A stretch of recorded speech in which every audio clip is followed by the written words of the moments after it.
Alright, hello. Let's get the game sound on, let's get everything ready. We are good to go. We have about... sorry.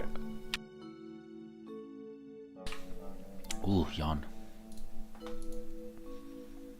We have about 10,000 deep state left to go for now.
forgot to do something.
Hey, Terrifiction.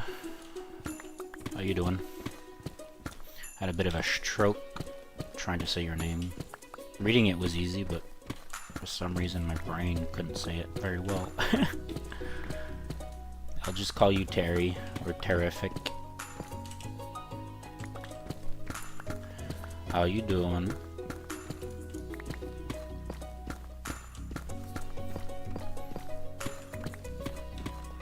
For me, it's another day of deep sleep.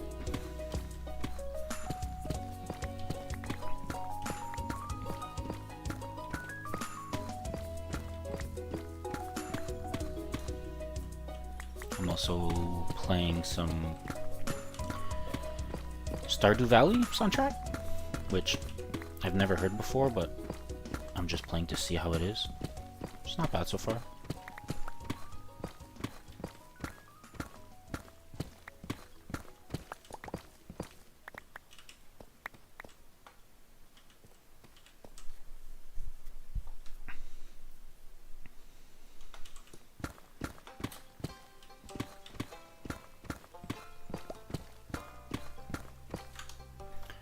Actually, give me...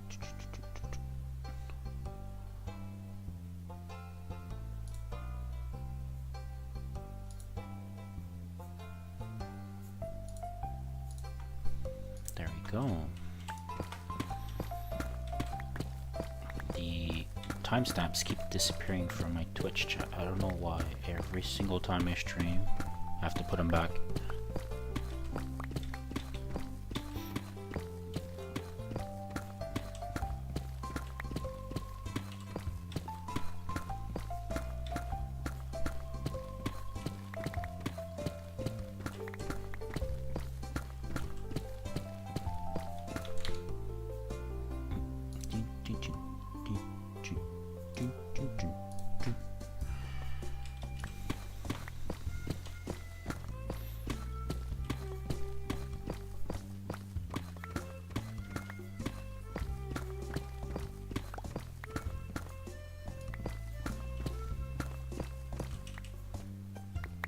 Also, Stream Elements for me is broken today, so I can't see any followers or other notifications, unfortunately.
hear a scooter. Oh, come on.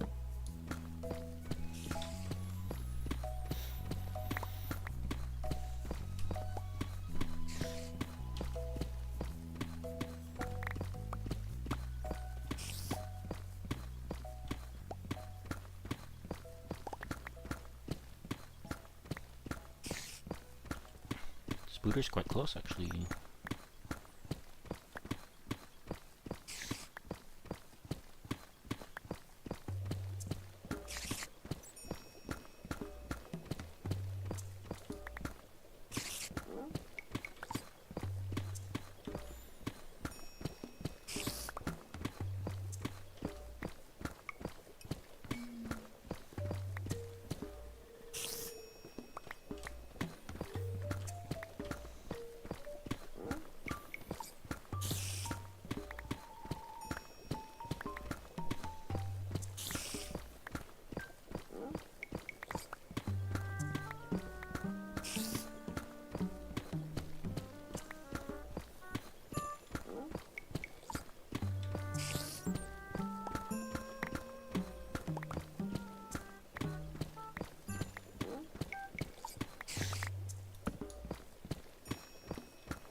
Oh, now the zombie joins the fray.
Actually, give me a sec. I actually need to check something real quick.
Alright, sorry about that. Back to the mind-numbing deep sleep. Numb your mind. Give in to the temptation.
$178.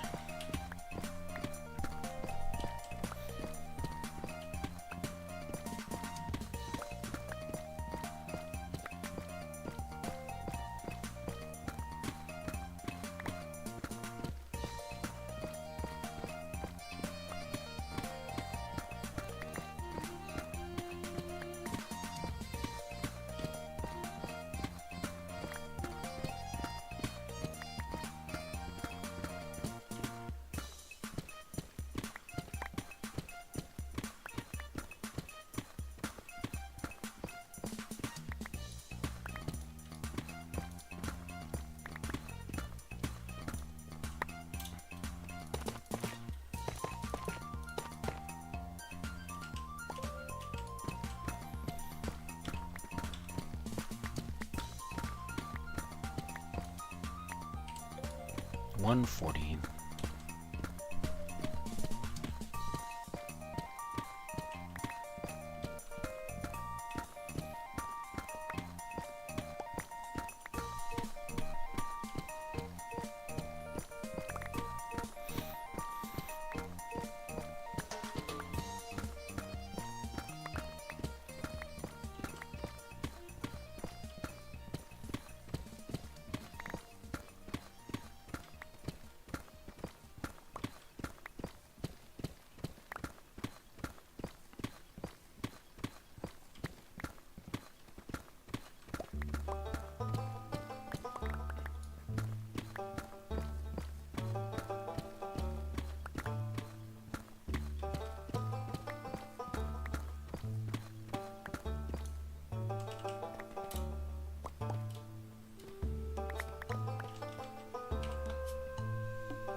106.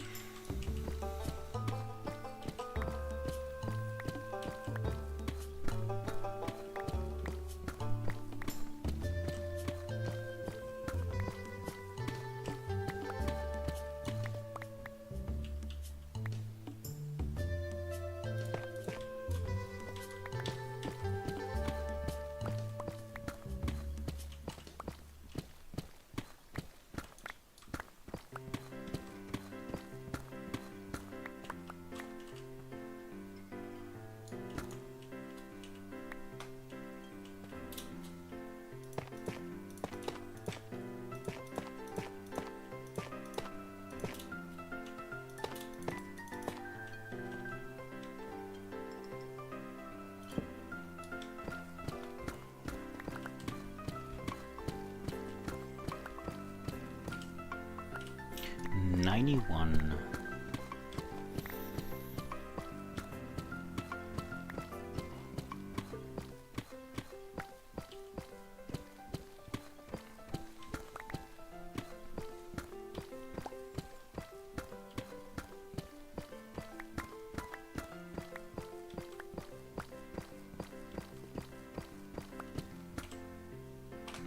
$70.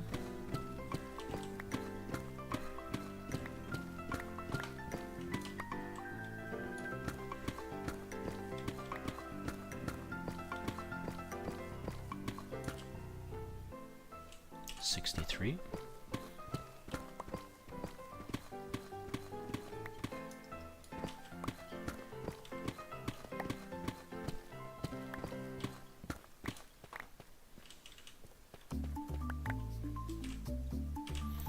$59.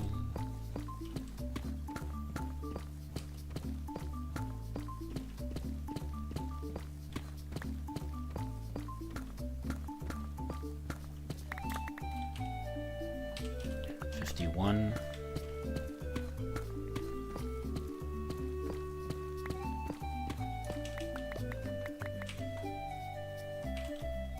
$47.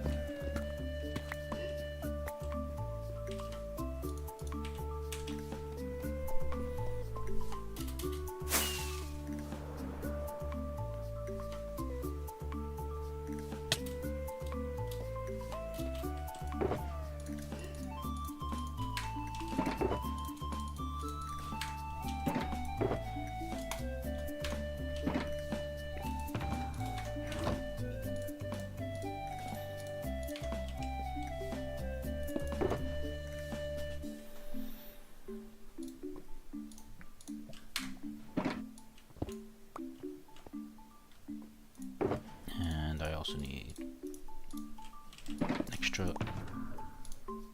materials for torches. Oh, whoops. Block of coal needs to stay.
Nope.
Nope. The other way. I missed it.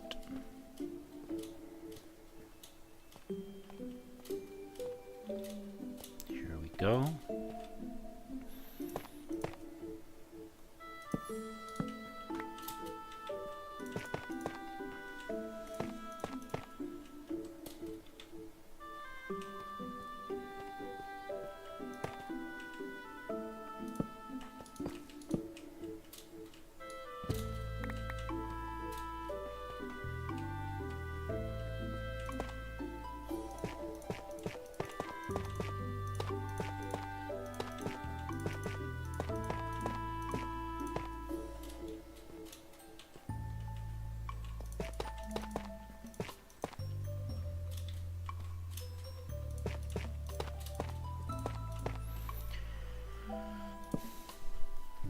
Okay.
Hey, Volring.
Yeah, I'm just trying out the soundtrack. I don't know. I've never played the game, but I've heard a lot of good things about it, so I just kind of played it and I'm seeing how it is.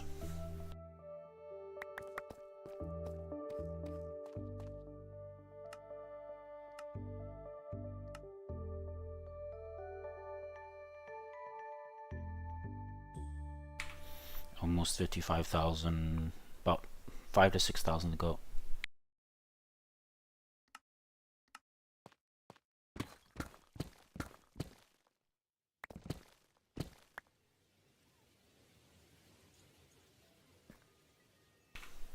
No, this is not a new base. This is the mine I'm stripping for Deep Slate.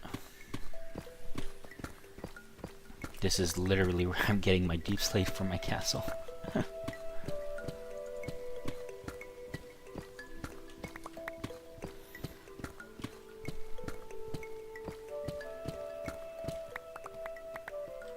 I mean, it could turn into something, but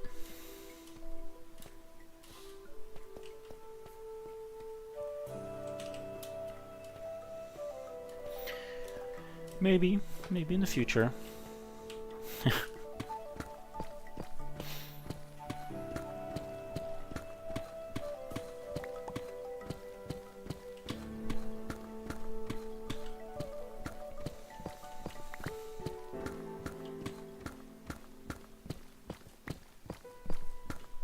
So this is what it looks like when you remove 55,000 Deep Slate blocks. Sure, there's some tough in there, but tough blocks, but the vast majority of it is Deep Slate.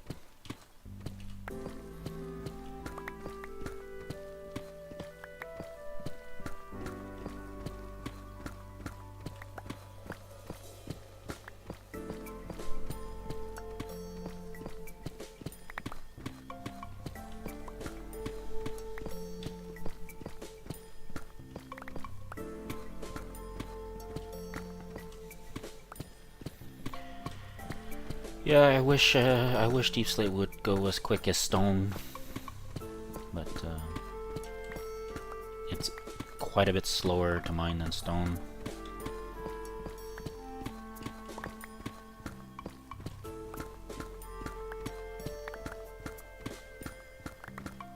With even with the beacon buff, with the haste 2 buff.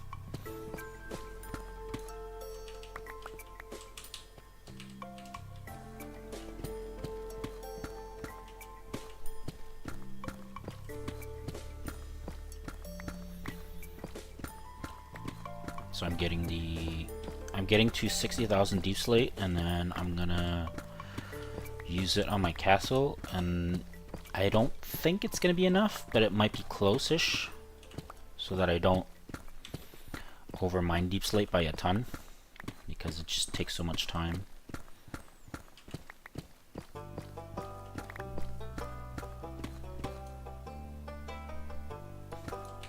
Yeah. Efficiency 5 netherite pick.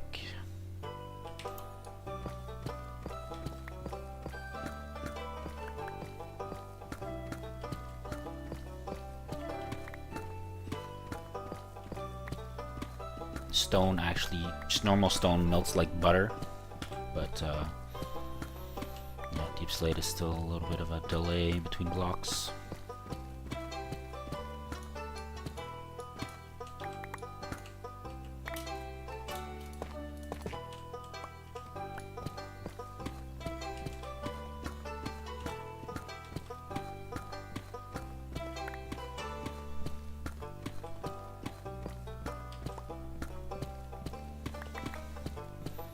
I mean, could you imagine mining all this without haste?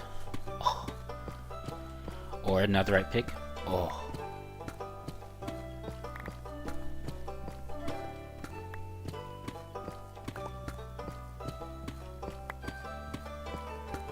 It'd be brutal. I mean, it already is brutal, but...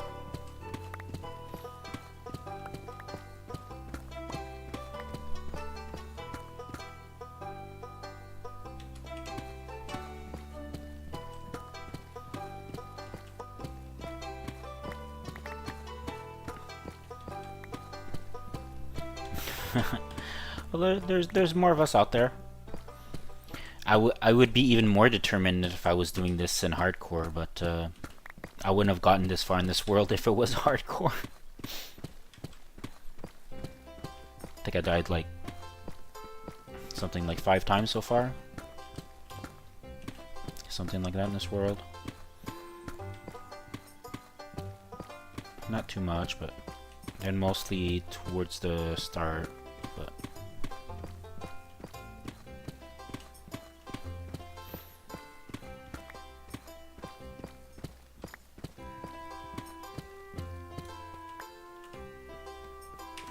and we toss the iron on the ground. This can stack here.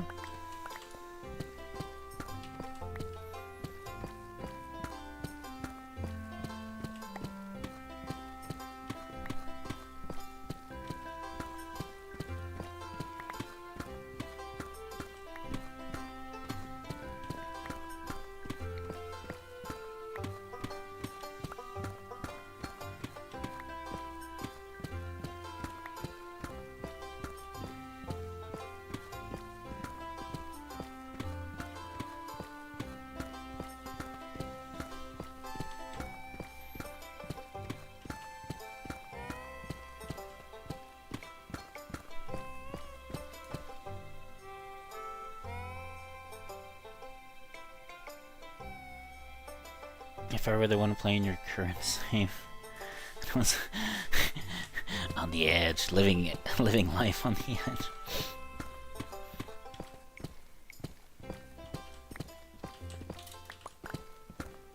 I mean, it's not like I enjoy dying in Minecraft.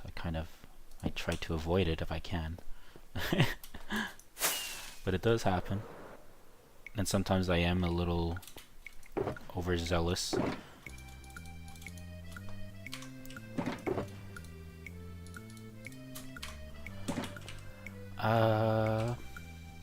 Yeah, like if I were to mine stone with this, it just disappears.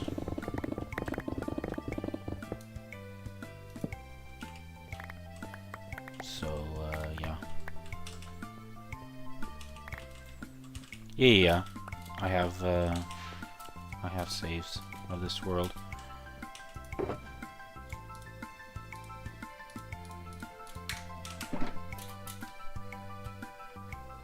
Made a backup before switching it to 121.8.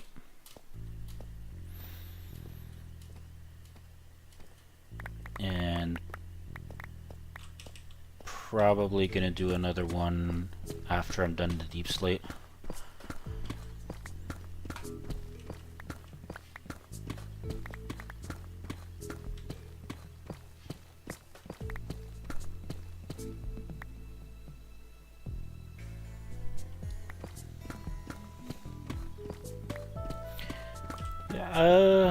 I would still play, just I probably wouldn't scale my builds to be massive.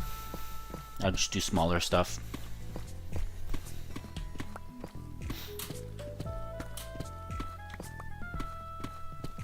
I probably wouldn't do another massive build for quite a long time.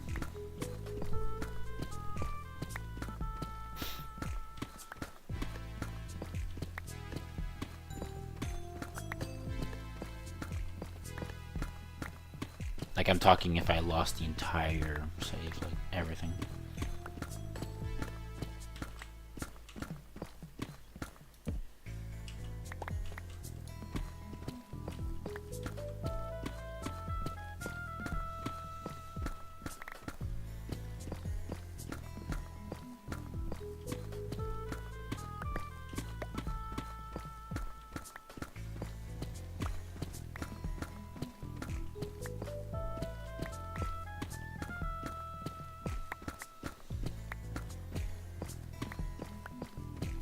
I mean, of course, I'd probably just play another game for a while, but I would come back to it.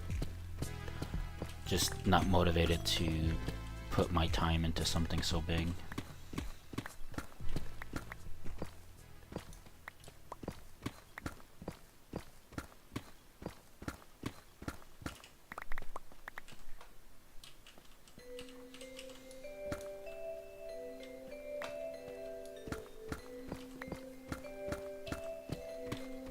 I mean, this is by far the biggest thing I've ever made, so... And I've taken long hiatuses from building it, so... This is the most I've done since I've started, like, my initial build of it.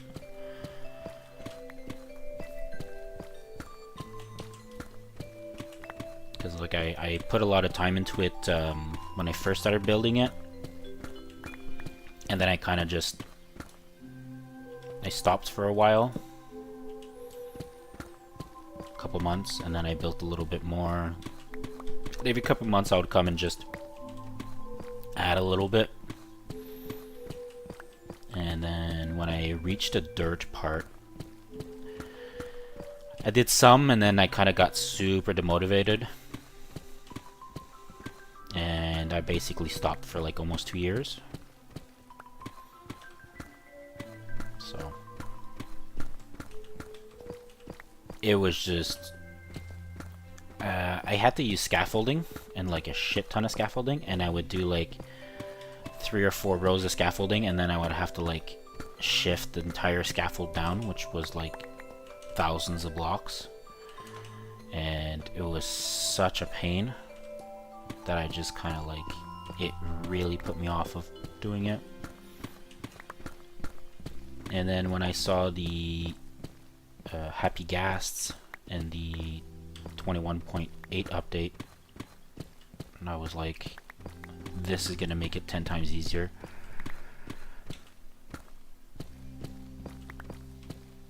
I mean, I played Minecraft, I didn't really play on this world.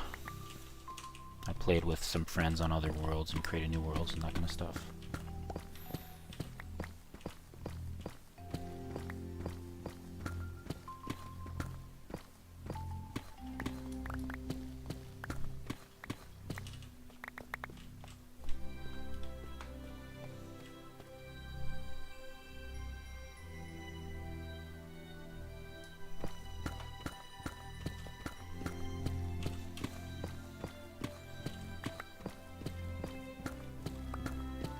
I mean, I think streaming is a big part of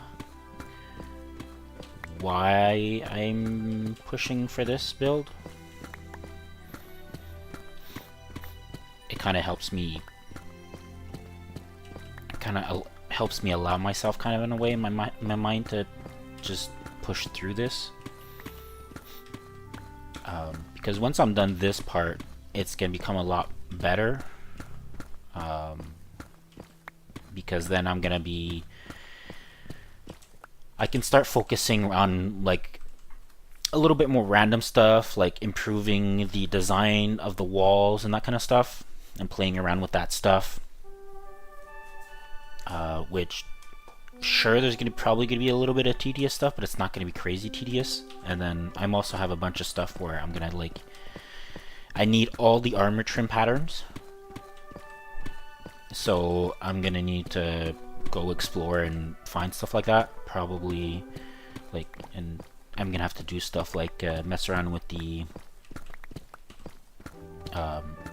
like excavation mechanic, or like archaeology mechanic and stuff like that, which I've touched on a little bit in another world with some friends, but not in this one. And there's a bunch of little stuff like that that's gonna like have to force me to explore. Like, I'm gonna want all the patterns I want and stuff like that to have all the options. And there's gonna be a lot of just little stuff that I can do over time. And or I can start focusing on making the castle door, the automatic castle door, which I know is possible, but I don't know how yet. So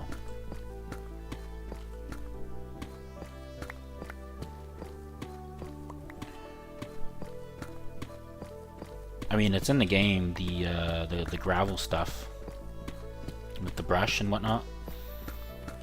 You gotta find the gravel chunks with it and stuff like that.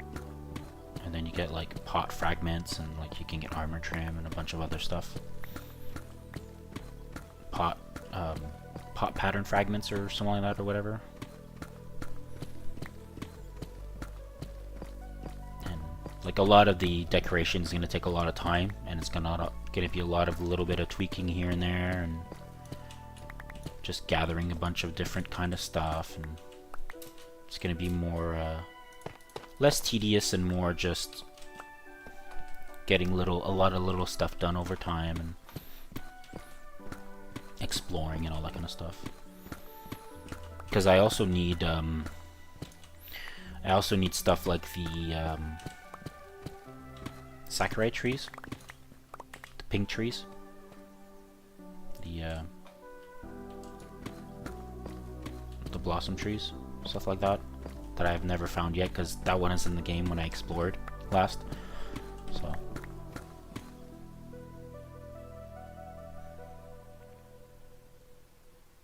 if you did what you're doing now on a server, I mean, what kind of server do you mean? Do you mean like a more of like a public server?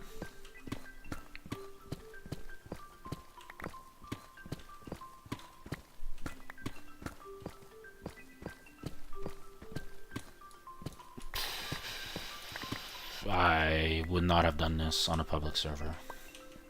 I think, first of all, dude, people on the internet. there's always those couple people that mess everything up for everybody else. I mean, also on a public server, I don't think it'd be quite difficult to get a claim to this size, but stuff like that. But yeah, I don't know.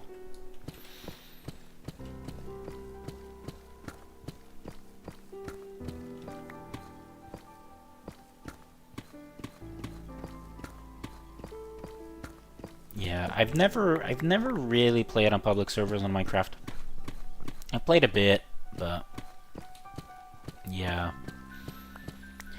it's always the thing of like there's so many rules and so many things, and I just feel so limited in what I can do. You know, I can't just go out somewhere and like blow something up if I want to or whatever.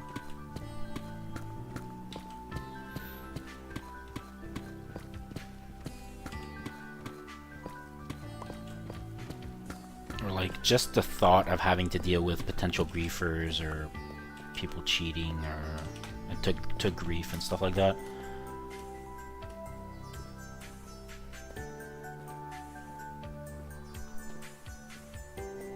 Yeah.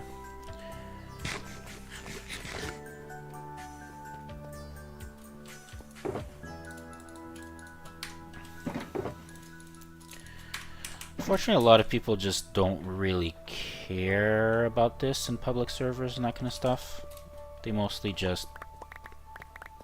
What happens a lot for the public servers is people just, like the admins, they just create their world and kind of stuff, and they just don't really care after that.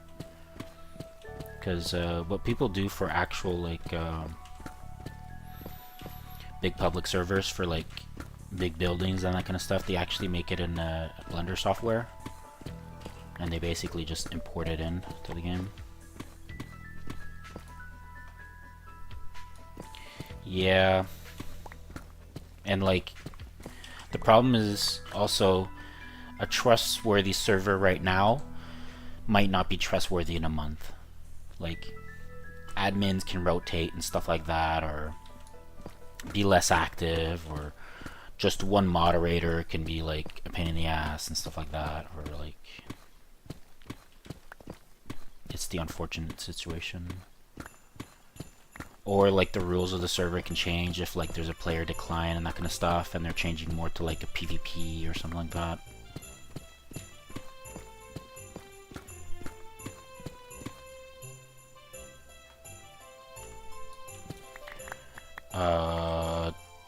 Don't know what Axiom is. Is it so? It's like a you can build outside and then import it or kind of thing. I played with mods and stuff, but I don't think I've heard of Axiom. I've played mostly just like mod packs in terms of like playing. Like I played back in the day. I played a bunch of old school Tekkit and stuff like that. Or I've played some Feed the Beast and that kind of stuff, but I don't know what Axiom is.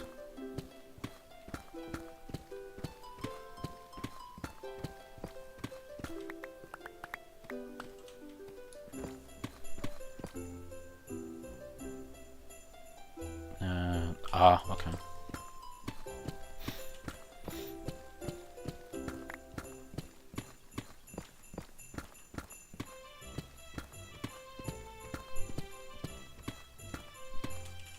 Gotcha. Yeah, I mean, there's just probably a bunch of different tools like that. The only ones I've really heard of was like Blender Craft, or I forget its name exactly actually. But you can literally just make it in a 3D modeling software and one-to-one import it into the world by a command.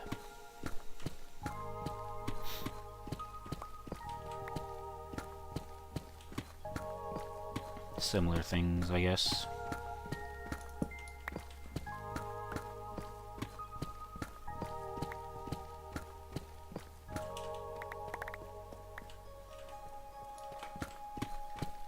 Or like I've played on some servers with some communities and that kind of stuff, and I always find it weird when, I don't know, it's just me though, probably, but like my opinion and stuff, but I find it weird sometimes when people just, you know, it's not like a public server in a sense, it's kind of like just part of a community, and they just kind of start making it pretty, but like some of the admins and moderators use like creative mode or whatever.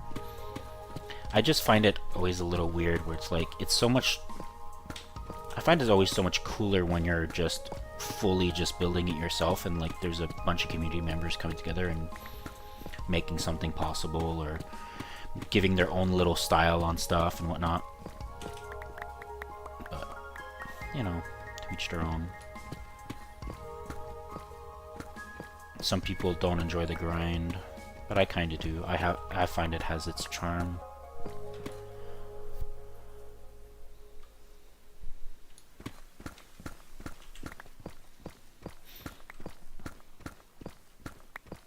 And then it sometimes makes it hard to know, like, the certain builds in certain worlds. It's like, it's tough to know, okay, but was this done with an editor, or was this actually built in like a survival mode builder? Like, so it's nice to be able to have that distinction without having to, because then you instantly kind of start doubting all the other things on the server of how it was built and whatnot. Like, actually made me think, that might actually be something I might want to make on this server. Because one of the communities I played on, I made this kind of like demon head for the nether portal on their server, and it was like just 100% survival mode for me and stuff like that, and they were really pleased with it and stuff. And then like a few days later, I go back on the server and they've kind of modified it a bit, but like they've also done it in creative mode, which was like it's fine if you modified it and stuff, even in like creative mode or whatnot, but like I would have appreciated if you at least like just asked like, is it okay if I just tweak it a bit and stuff, like add to it like or whatnot for the server, because I find this really cool and just want to like, you know, make it more extravagant or stuff like that. But like, you know,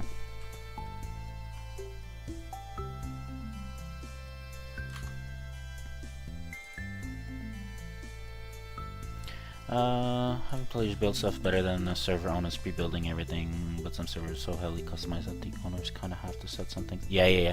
Well, like, no, like I fully understand having like a really nice, cool spawn area and that kind of stuff, you know, spawn building and whatnot, with like all the rules and like a bunch of like little guides and tutorial stuff if it's like modded, or like how to claim stuff, or like a little museum for like if there's like ranks for like X thing and on the server and all that kind of stuff. But it's more like past that point for me. It's a little eh. You know, when the admin builds their base in creative mode and that kind of stuff, you're like, come on, man. Or just a cool server decoration outside of like the general spawn thing, especially when it's like a smaller community, not like this big public server, you know. So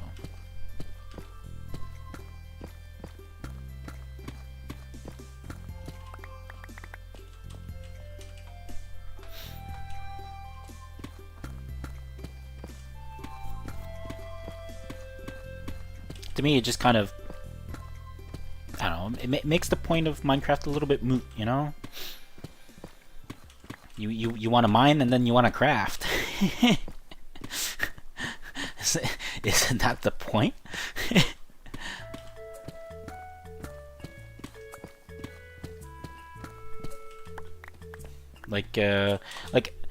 like I've designed stuff outside of Minecraft. And like I forget there was a website you could do that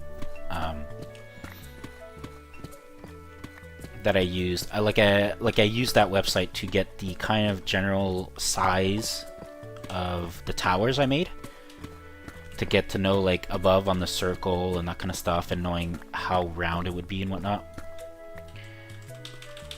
Hey, Marys. But past that, I was like, oh, okay, yeah, that looks actually round. I can use that. And then I use it as a reference, you know, but... Day's going good, Mary.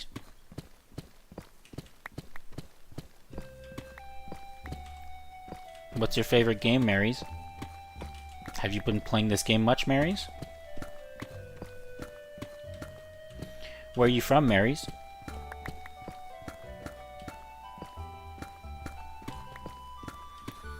You want to sell me your art, Marys? There's a bot in the Twitch chat. Well, maybe not a bot. Could be a person. We'll see.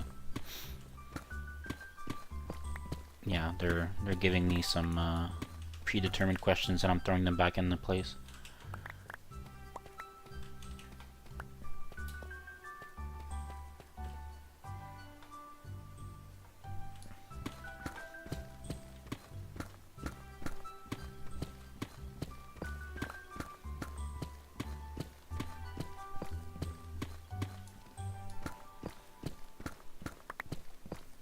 I think this one's a person.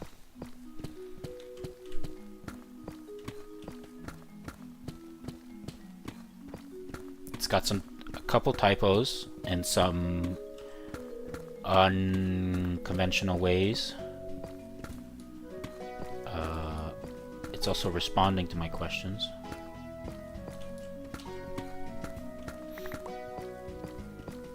But it has the general pattern of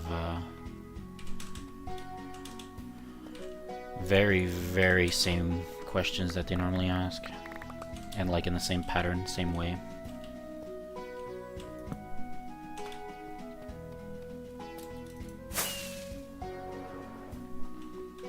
You're an artist, right, Marys?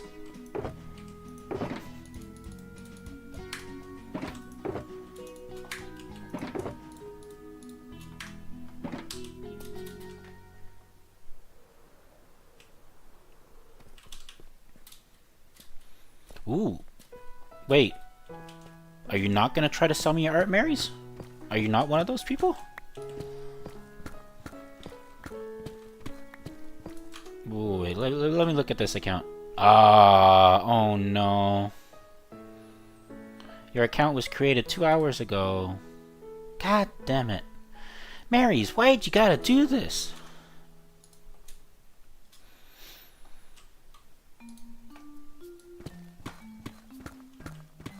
Actually, when did I start playing Minecraft? I started playing Minecraft once it went to 1.0.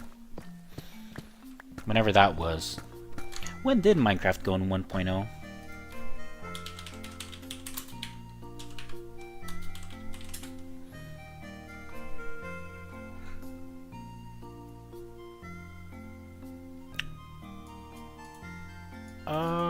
Okay, yeah. So I played probably late December, late November, early December 2011. That's when I started.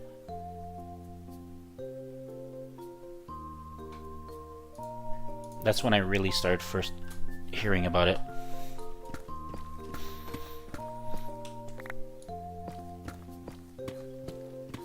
No, I don't think they would use an AI for that. Generally, it'd just be easier to have some scripts rolling.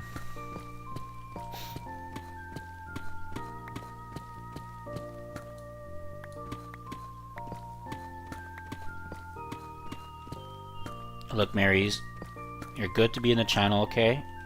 I just don't try to sell your services. I would appreciate it, thank you. But you can hang out as much as you want.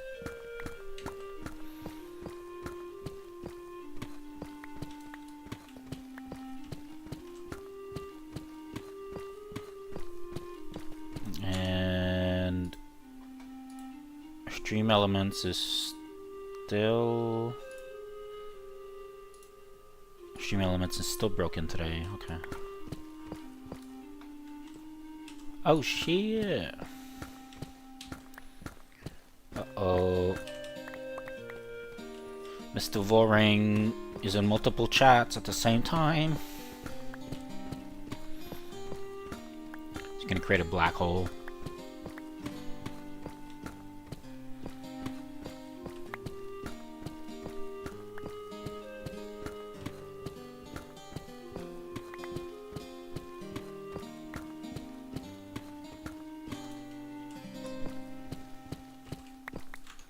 You. You're using the wrong kappa, my guy. God. I don't even know when this new kappa, the colored kappa, was introduced. Maybe I'm just being too much of a boomer.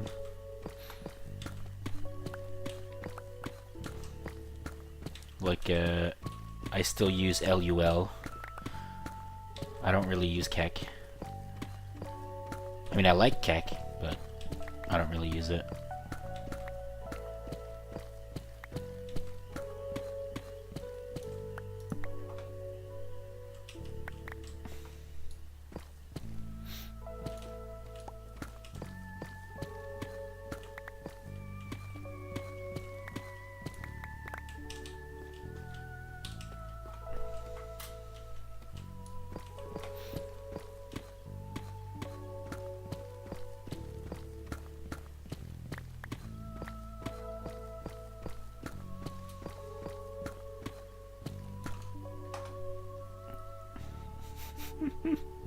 Why is everybody using that stinky cheese?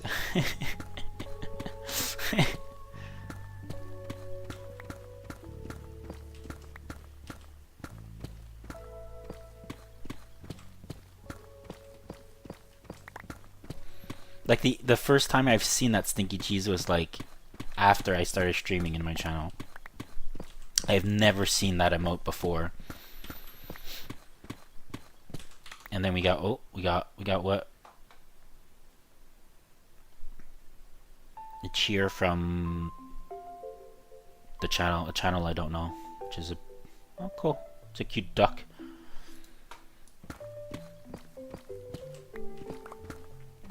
It's a little hard to see, but once you know what it is, it's a lot easier to tell. Oh god.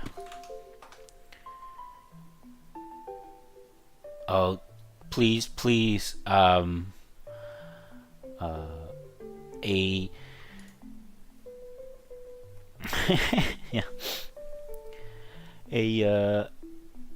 Just for future reference, I would very much appreciate if you wouldn't post any spiders.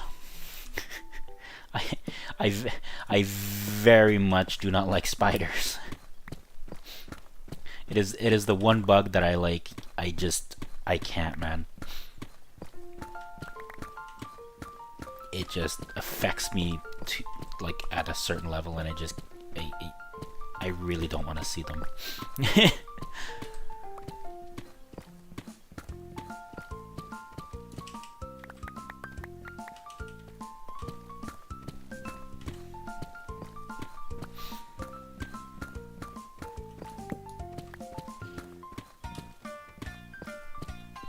should be approaching the 60,000 mark soon. I guess we can do a stat check. We'll go a little bit over, but yeah, cool.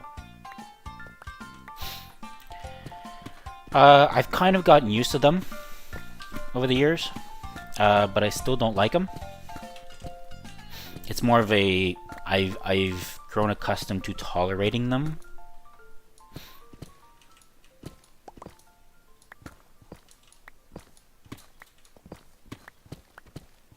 But yeah.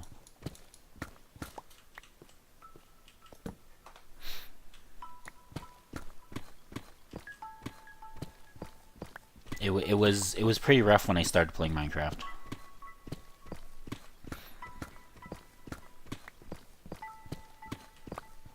But it's not so bad if they're not hairy or like they don't look quite realistic.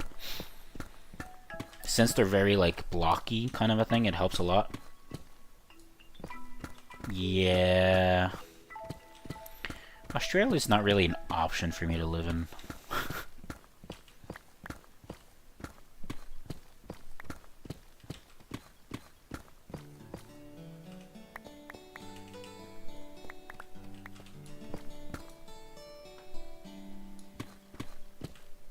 Just, you know, just burn the whole country, you know? Just burn it all, you know? Just take all the spiders with it. Just, I'm sorry. I don't know if you're Australian or not, but I'm sorry. It's the whole meme thing, just burn the house down, you know? If you find a spider or whatever, just burn it all. Just, you know, might as well.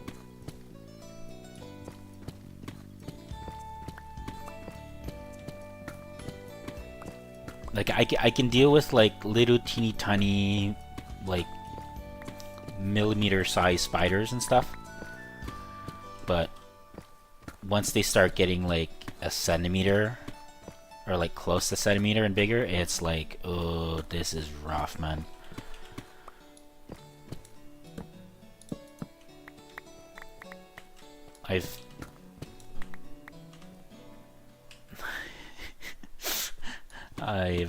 I've had to deal with them over the years because I've sailed a lot over the years. Been a sailor almost all my life, and they're quite common on boats.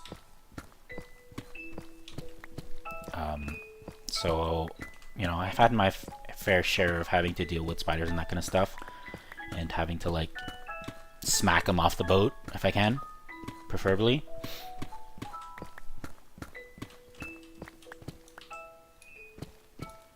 So there's that aspect.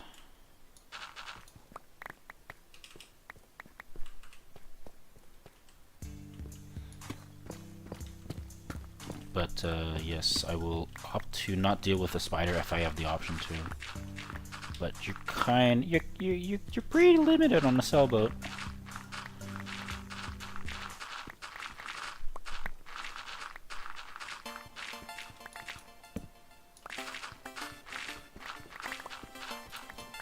The thing with sailboats is there's a lot of like small quarters and nooks and crannies and stuff they can often like go in, and it's the same for like general like flies and mosquitoes and that kind of stuff generally. So there's also a lot of like things they can string up on to make webs to catch bugs and insects near water, which is also quite common, so spiders tend to favor that kind of spot.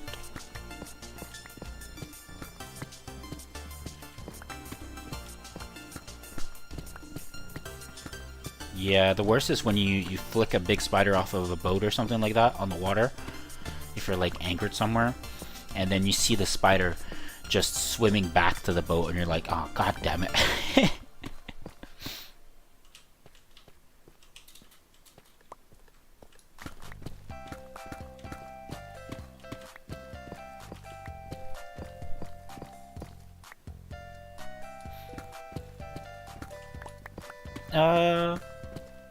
There's a fair bit of them. They're common, but they're not like dangerous spiders in terms of like toxicity and that kind of stuff, or like they don't have toxins or stuff, but they don't technically bite and stuff, but it's just common spiders. Not crazy, but they're around. You find them outside sometimes, some trees or some posts around where I live and stuff like that. Nothing crazy, just they are there, you know. Some of the bigger ones we have, well,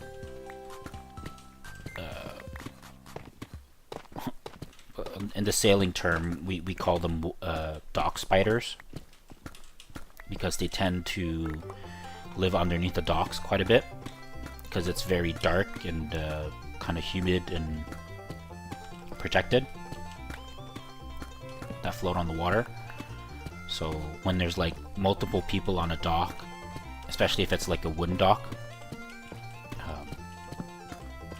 multiple people on a dock, they kind of push the dock down because of the weight, the buoyancy and stuff like that. They tend to climb out from underneath because they don't want to like get drowned in the water, obviously. I don't care about snakes. I like snakes. Snakes are cool. I've handled a few snakes over the years.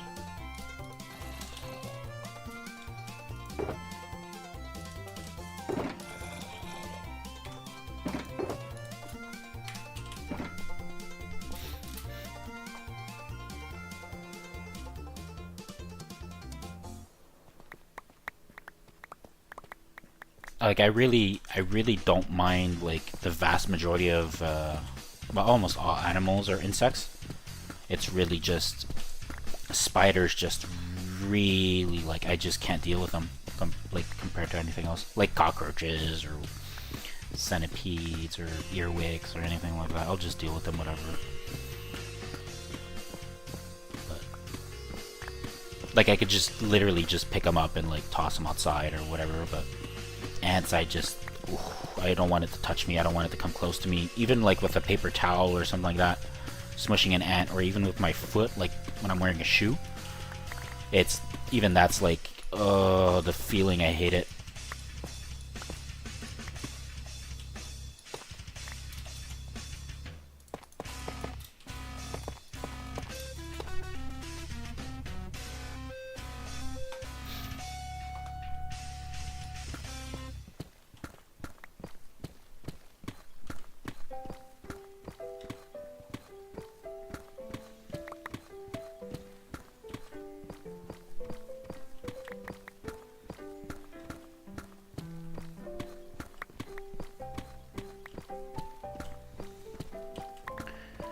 There's no here in Canada. There's no real big snakes that live here, but if you're in the bush or whatever in certain areas, you sometimes find little garden snakes. You know, ones that are like maximum a centimeter wide and like maybe, I don't know, 8 to 10 centimeters long. Yeah.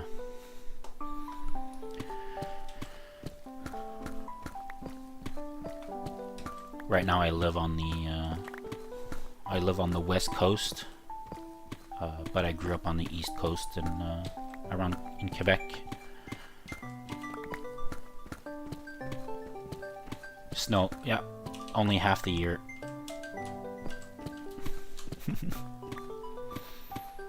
And then the rest of Canada gets stinking hot the rest of the year, especially depending where you are, but places like Montreal, man, fuck, dude, the summers, the humidity is insane. Yeah, it's a nice country. There's literally a bit of everything here, so which is nice. The food is the multicultural food, and like you and like especially the big cities though, but you can get basically good food of like almost any ethnicity you want and stuff like that, which is fantastic. I love food, so that's always good.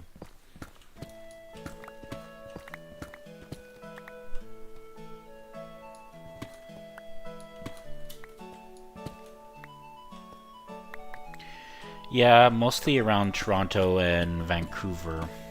Vancouver for a while was the most expensive place to rent in the world. It's gotten better, but it's still a major issue.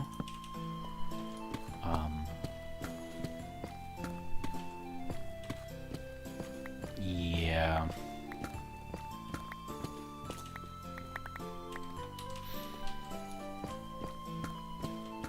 People that were like going to university and that kind of stuff here. Oh, what the hell? I just pressed Q. We're paying like $1,500 a month just to live like in a broom closet of somebody's house, basically. Have like a mattress there, and that was their room. Stuff like that. Or people would live like an hour plus out of like the university or like where they worked, because they just, and even then it was like still like easily over $1,000 a month for like a little shitty apartment, like a little tiny bachelor's or whatever. Stuff like that. Montreal is pretty good though still. The province of Quebec always had incredibly strong protection laws for renters. Like one of the main laws is basically a building owner that's renting apartments or stuff like that. If they want to increase the rent price and somebody's still currently living there, they must like formally declare why the price is is going higher, and it must be 100% justified to the government. So example, if somebody's already living there and they're paying $700 a month, and they're, you know, they can still renew the contract with you and that kind of stuff, but the landowners cannot increase the price of the rent if they haven't done any kind of renovations or anything to warrant an actual increase in the renting price.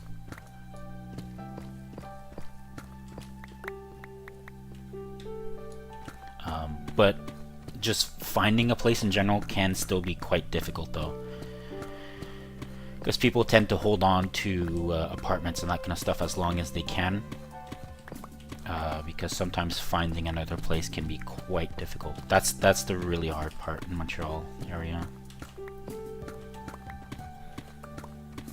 because the problem is that once somebody no longer is renting the apartment, then and there's like basically like an actual, like, the person is moving out on their own accord and that kind of stuff, then the landowners and the apartment owners can raise the rent by as much as they want as advertising to new people.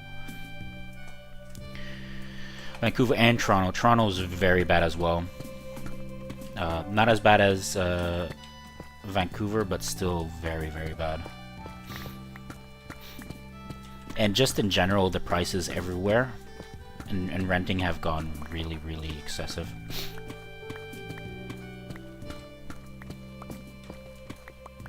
But yeah.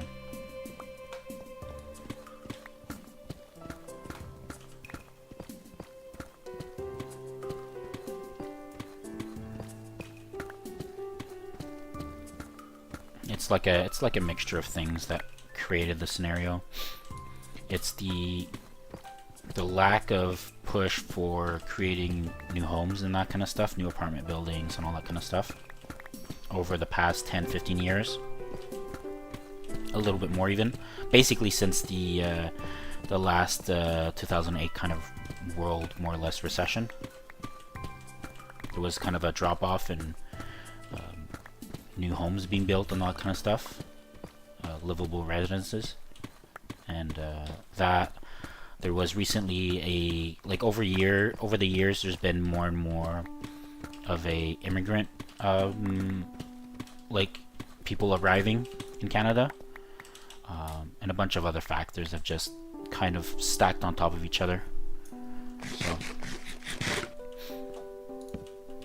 just a multitude of factors over the years have kind of made something. Also, some laws in Vancouver are pretty lax in terms of like who could buy and that kind of stuff. So there was a very large investor push from people in China to buy up a bunch of properties here in Vancouver,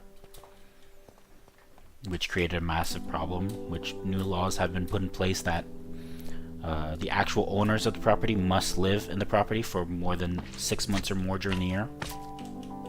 They can't just, you know, own a bunch of properties from another country and that kind of stuff. Unfortunately, that's only for new properties because you can't really retroactively enforce that, but still.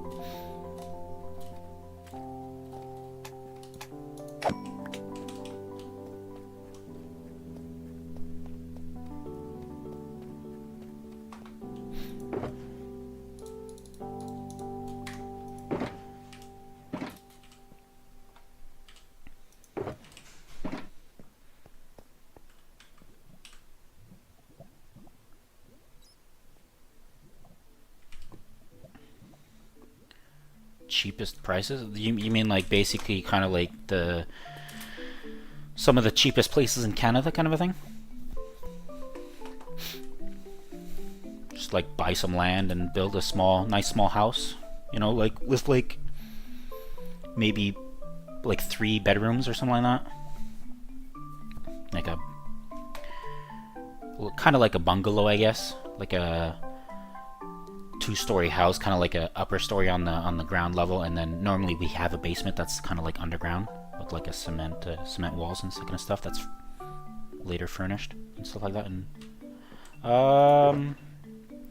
to build one,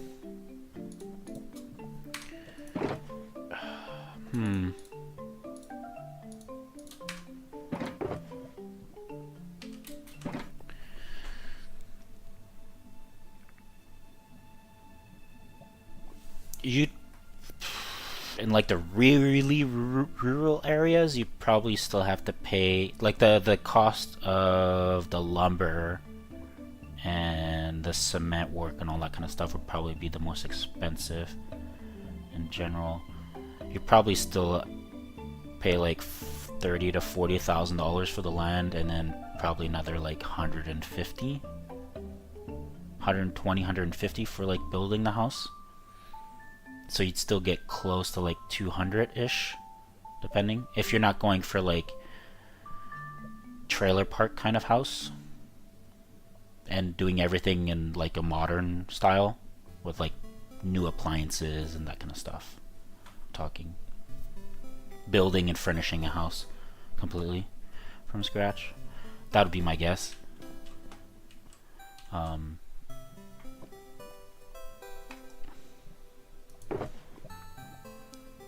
Because the thing is,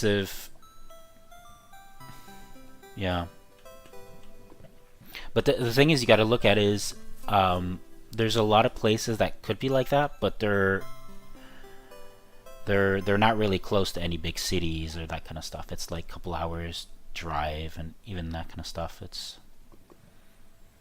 And some of those communities don't even have like garbage pickup and that kind of stuff. Where you literally have to go bring your own garbage to a dump and that kind of stuff. Because we do have a lot of land, but the problem is that the more north you go, the less infrastructure there will be in general. Because basically the vast majority, like 90%, 80 or 90% of our population is like less than 100 kilometers away from the American border.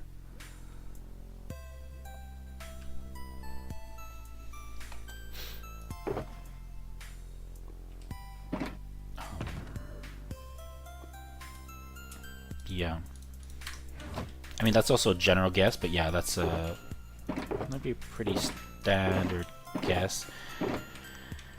I mean that's also with a lot of the work being done yourself, like your own labor and whatnot, because finding contractors and that kind of stuff is a whole other issue and whatnot.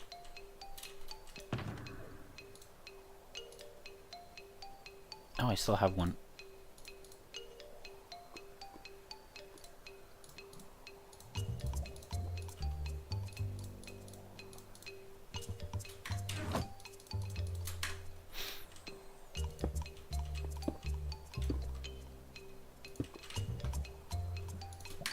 Because you still need to get all the permits and all the contracting done and all that kind of stuff, which does take a lot of time, and sometimes there could be some issues with the land you did buy, because we do have a lot of like excavation laws and that kind of stuff, where depending of where you are also in Canada, there are some laws protecting or protecting stuff you find, in terms of like if you find old native stuff and whatnot,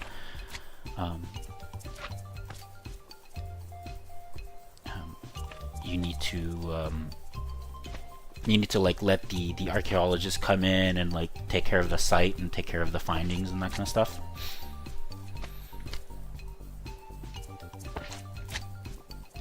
Yeah.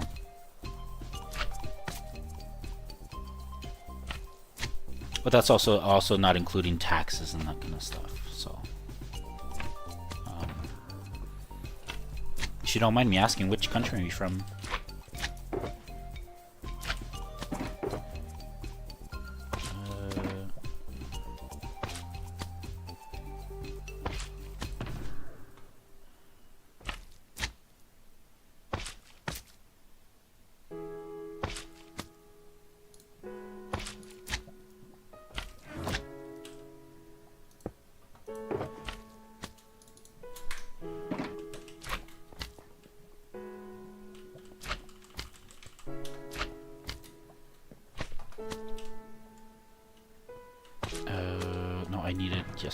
I needed more torches.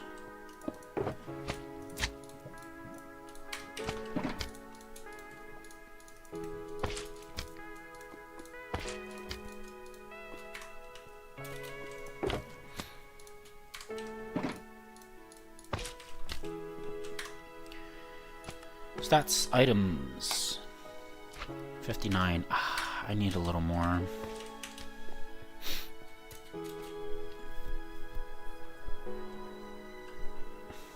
Turkey, okay. Nice. You are from Eastern Europe.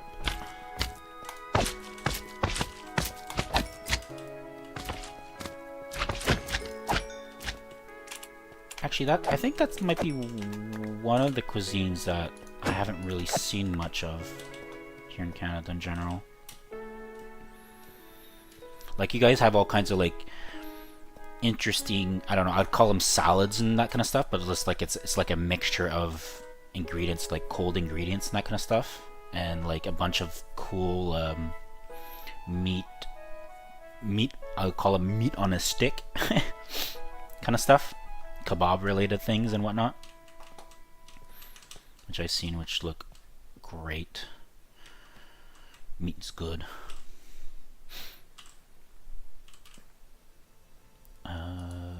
Okay, let's... I guess we gotta go down a level.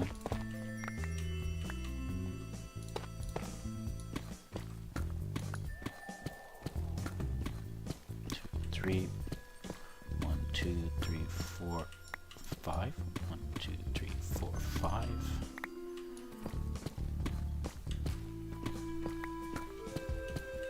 And you guys have a lot of that... isn't it some sort of like,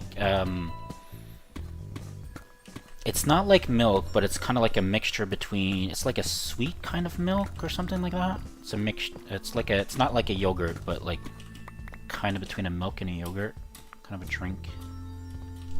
I don't know if it's just, I don't know if it's just turkey. It might be also partially like Middle Eastern or stuff like that. I don't know the... let me look it up. Yes. Yeah, yeah. Salty yogurt drink. I don't think I would call it quite a yogurt because you drink it, but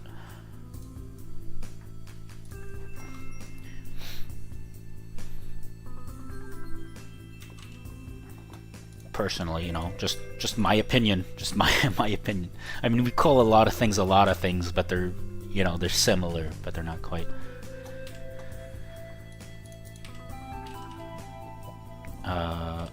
What do I need? Oh yeah.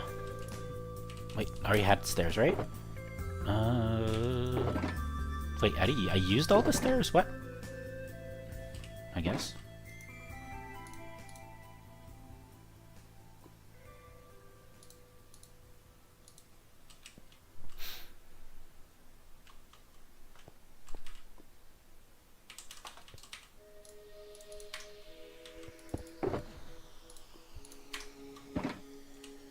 I need to actually just mine these normally. Yeah, let's go with that many.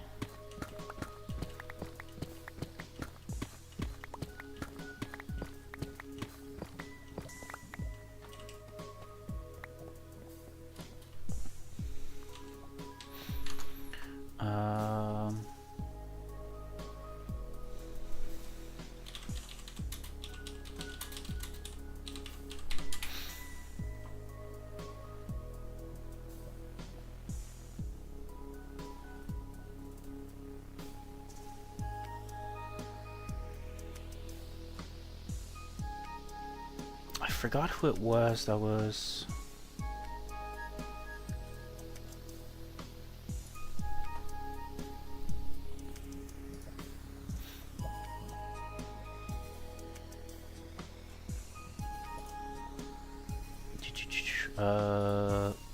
let's go to this, no, this playlist.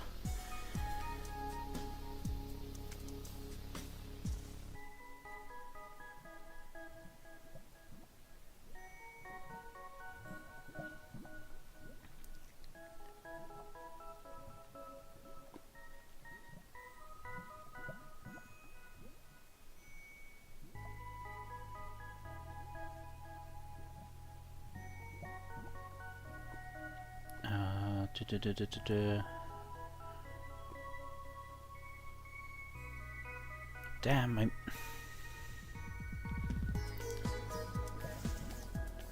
forget which video it was.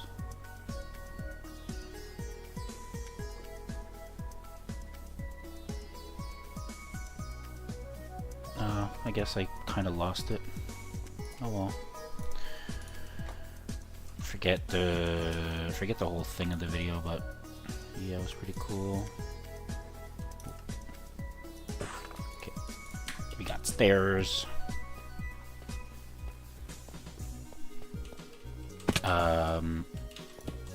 I mean, we have our classic stuff like our maple syrup, which is, have you heard of that maple syrup before?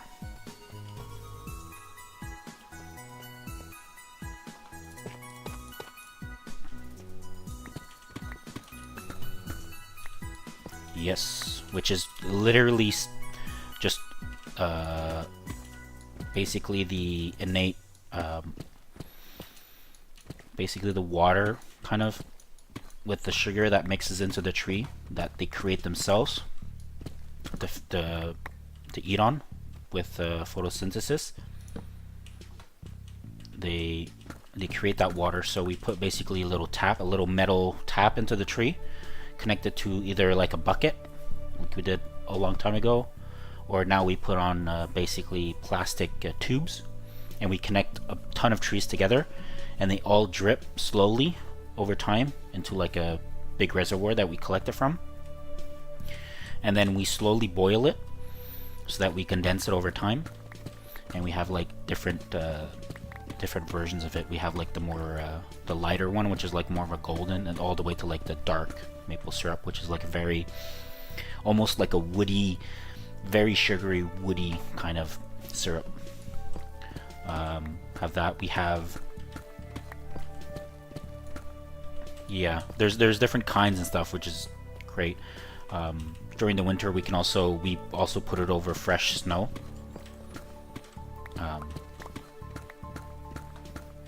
So we boil it a little bit more, get it hot, and then we drip it over fresh snow in like a pile itself, and we take a little metal stick. You stick it in while it's kind of halfway frozen, not quite, and you start rolling it, and it'll stick to the stick, and then you can like eat it like a lollipop kind of a thing, which is really cool.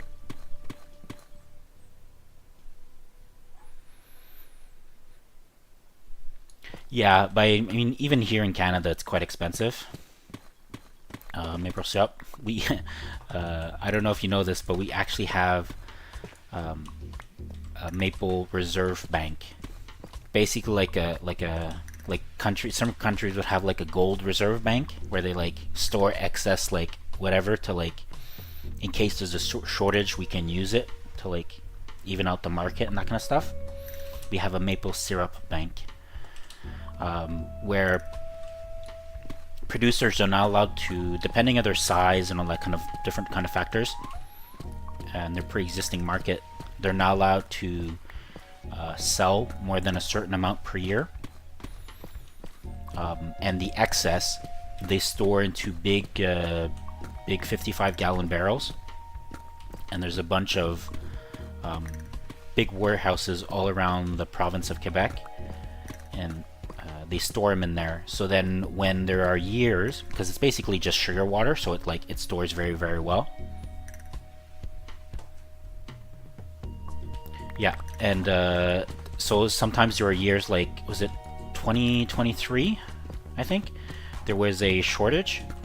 So basically all the makers of maple syrup and that kind of stuff were allowed to take as much as they needed to cover their deficit that year, to not be in a shortage and stuff like that, so that they don't like lose a bunch of money or stuff like that. So it kind of helps even out the market and keep businesses from having huge fluctuations and that kind of stuff. There is even a group of thieves that ended up stealing a big semi truck of maple syrup, and like a big tanker, and the heist was estimated at close to over $1 million worth of maple syrup was stolen. Like wild stuff. Canada, we also have poutine, which is very, very also Quebec inspired and driven, which is basically French fries,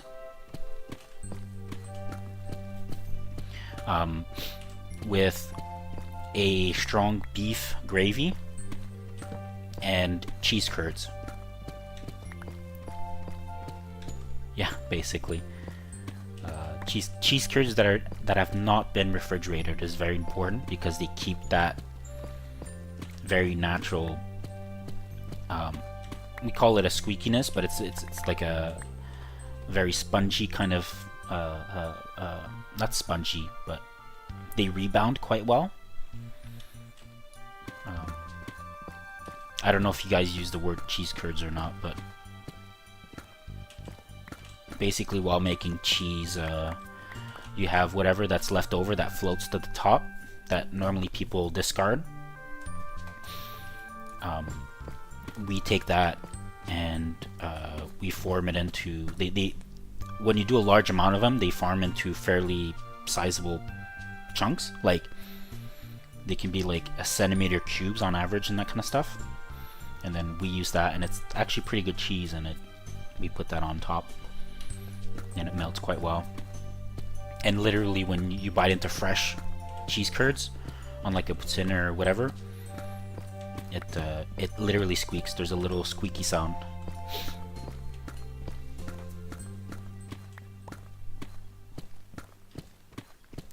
What else is Canadian?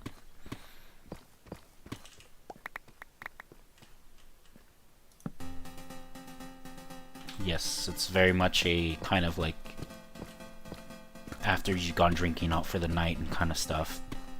It's very much a staple, kind of like it's a fast food kind of staple.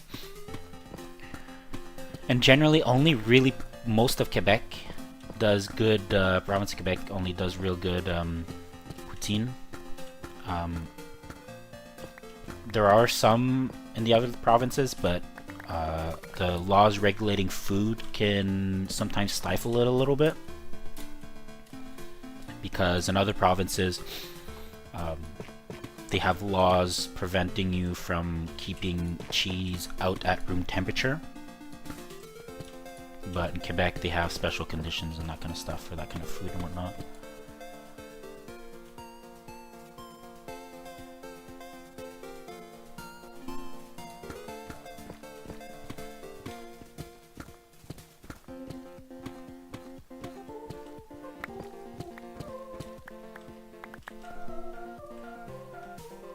Yeah. Also another point about maple syrup.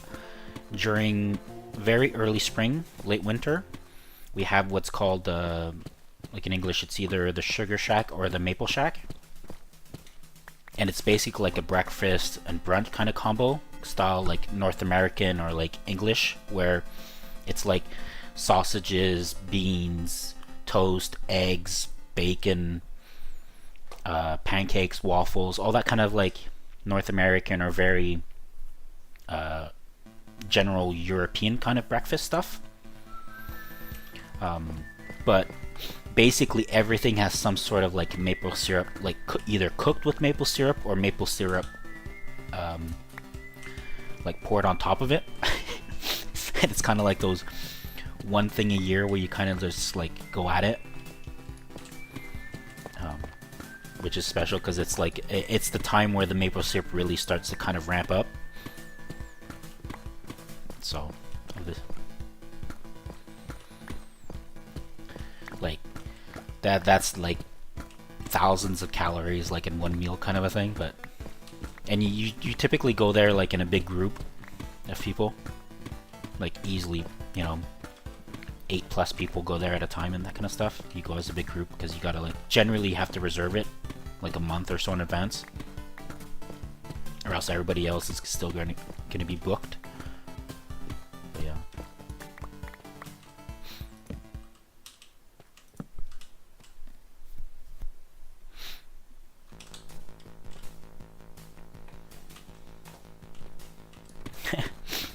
I mean, it is very Canadian. I'm kind of trying to blank on other foods that are very Canadian.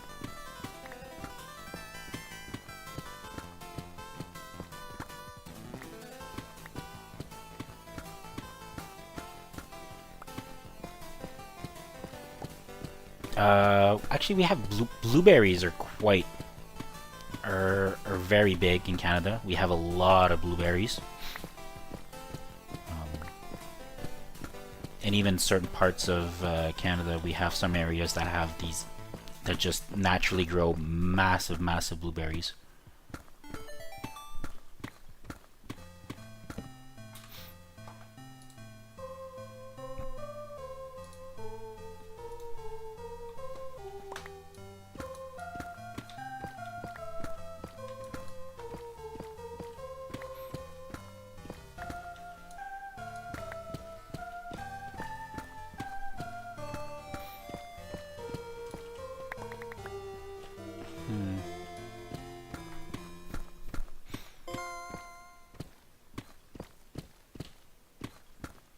I mean, I guess we also have, I guess we kind of, is it?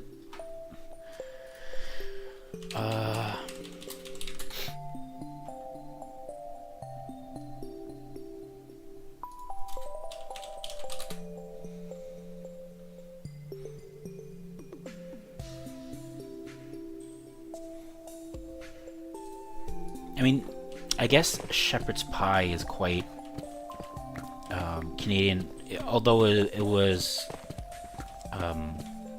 like Ireland or UK, we believe, based,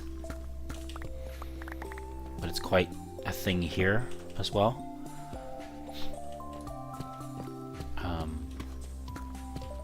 It became really popular here in the 1800s, when it was either it was late 1800s, early 1900s, when Canada was building its cross-country railway. It was quite a common meal for the workers, which at that time did actually happen to be mostly Chinese.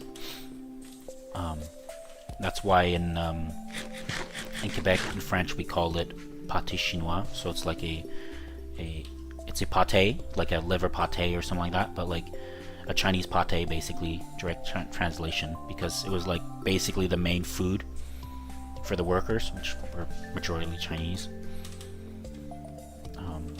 Which is basically corn on the bottom. Sorry, no, meat on the bottom, like a ground beef or something like that.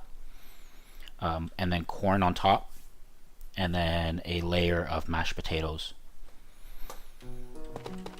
all cooked in the oven together.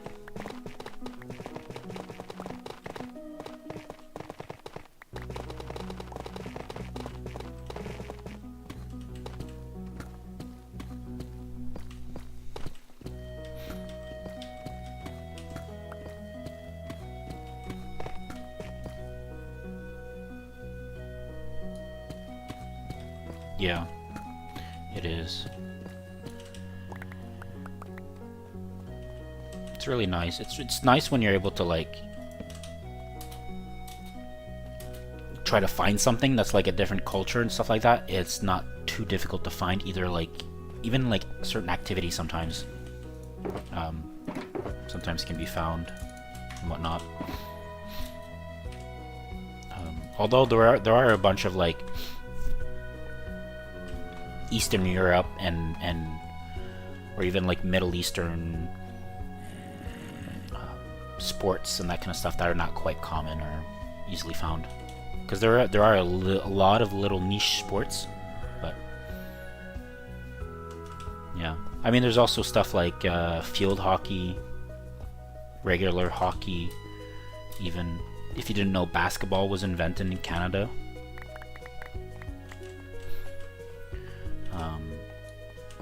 Yeah, ice hockey and field hockey are our, oh my god, I can't speak, national sport.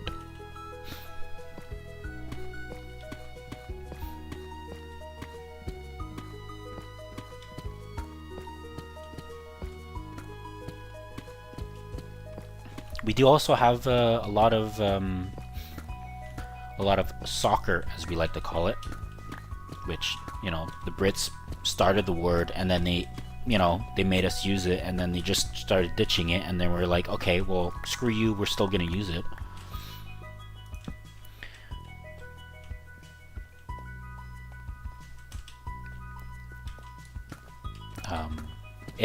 It's the most played sport in our country, soccer. Because it's like such a nice low bar of entry, and we do have a lot of fields around made for it. So hockey's gotten a lot harder to do over the years because of prices and that kind of stuff. It was already still quite an expensive sport in itself compared to most, because of the equipment and like having to go to actual ice rinks and whatnot. So even then, as I was a kid, I played a lot of ice hockey because we were lucky in our street. There's a few parents that would maintain a little ice rink on one of our neighbors' properties that they allowed us to have an ice rink on and that kind of stuff, which is nice. Most popular is soccer, but our national sport is hockey, both field and ice. Because soccer is the soccer or you know, football is the most popular because it's the cheapest to get into. It's very cheap and very easy to get into. So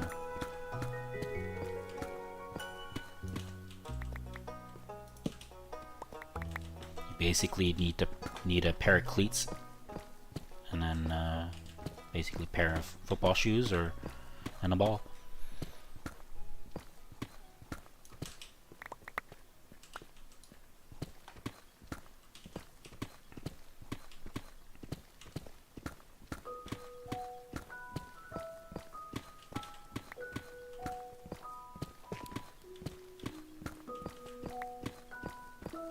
what is Turkey's national sport? What is like the sport the country is like basically quote unquote the proudest of, or like that people really rally around? Is it just football, or like, because I know just football in general is pretty big in Europe.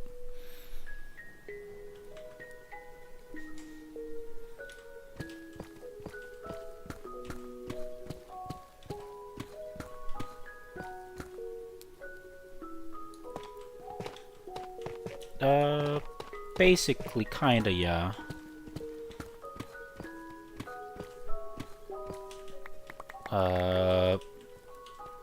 Not every year, but in general, I think they've been the best, like overall. But that's not a Canadian league though. That's a North American league. So that's also part of like all the U.S. teams and stuff like that. And there's no, it's not like a Canadian only players. You know, it's Canadian American. It's you know, international.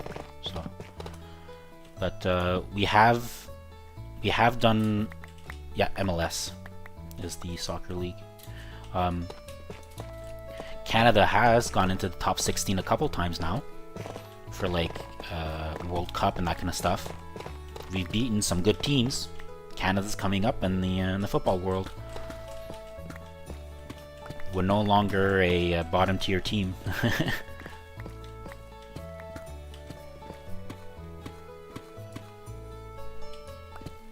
Yeah, I would guess so. Do you guys have any kind of like weird national sport or something like that? Something that's not very common outside of like Turkey or like the area?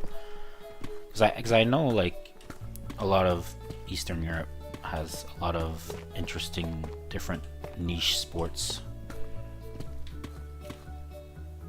126.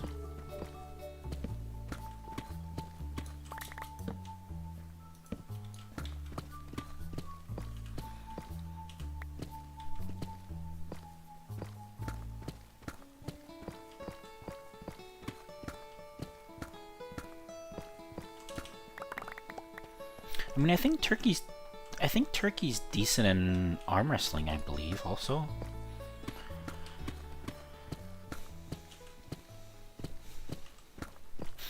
I mean, actually, yeah, wrestling. Generally, Turkey does pretty good showing for wrestling. I haven't followed wrestling too closely, not knowing if, like, they've been world champion or stuff like that a few times, but I know they've been pretty good over the years.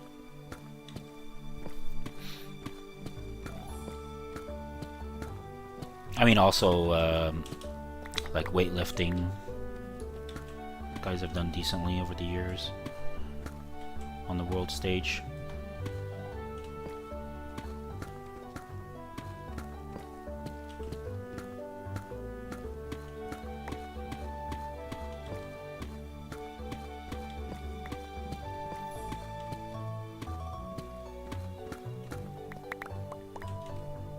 Okay. How many stats items? Okay. We have enough deep slate for now. I need to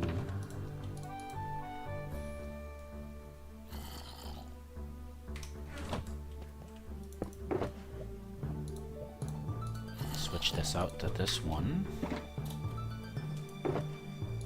Put my stuff back here.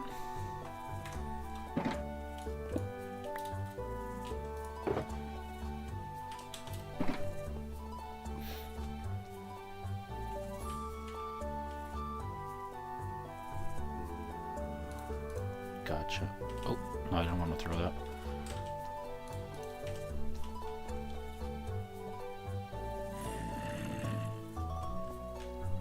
I've never been to Europe. The furthest I've been, well, I mean, I went to the States once. Well, a couple times. One when I was really, really young, and another time 6-7 years ago.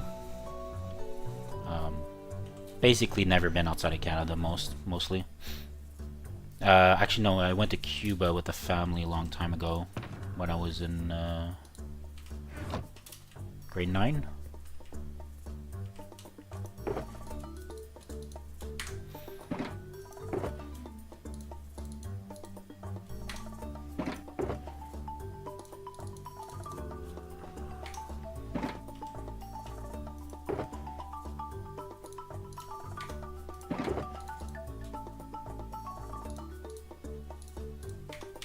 So I haven't really traveled much internationally, unfortunately, but I have watched a lot of stuff on other countries and whatnot, because it's always kind of cool to see.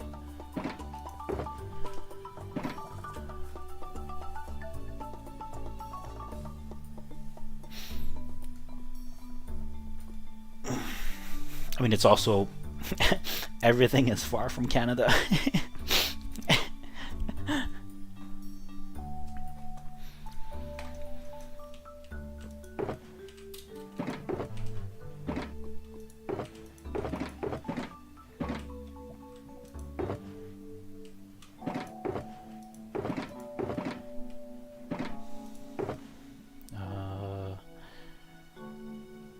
Okay, this can be emptied. This can be emptied as well. This, I will move it to, there'll be the new miscellaneous box.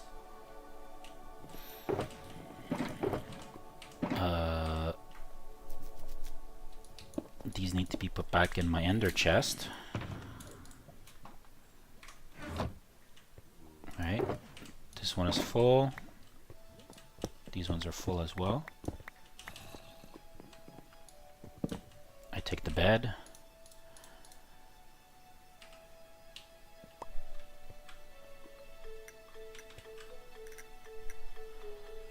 Yeah, there are, I mean, you can't forget also Canada is, you know, over 5,000 kilometers long. So there's a lot to Canada.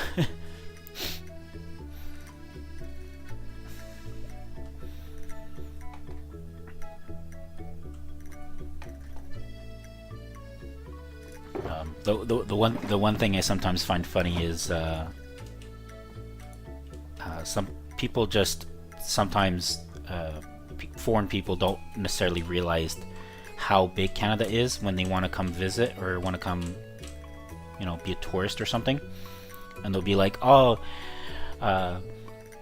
you know, I want to go see Montreal first, and then I might go like to the East Coast and like go to the ocean, like one of those towns like Halifax is a popular town on the East Coast, and then I want to go to Toronto, and then a couple days after I want to go to like Vancouver, and it's like, okay, just it's a 6-hour flight going from Toronto to Vancouver. It's you're basically going from North America to Europe. that's the travel time in a plane. So people don't realize that. They think they'll just be able to drive there. It depends. Vancouver, not really. You don't really need to. Montreal either, but you do need to use public transportation, which is quite nice. Toronto and Montreal. Vancouver's decent. Well, actually, no, it's decent from the airport itself. But Vancouver's not a massive area. But generally, the three big cities, Montreal, Vancouver, and Toronto, are pretty decent in terms of public transportation. Just be aware that in Montreal, you might need to have some help with translation sometimes, because there are a lot of French signs in Montreal. Because they're very kind of strict in terms of keeping the French language as alive as possible. But if you can speak English and you don't go like far out of Montreal, you'll be perfectly fine with English. There might be a little bit of hurdles here and there, but that's fine. I don't know actually. There is a list of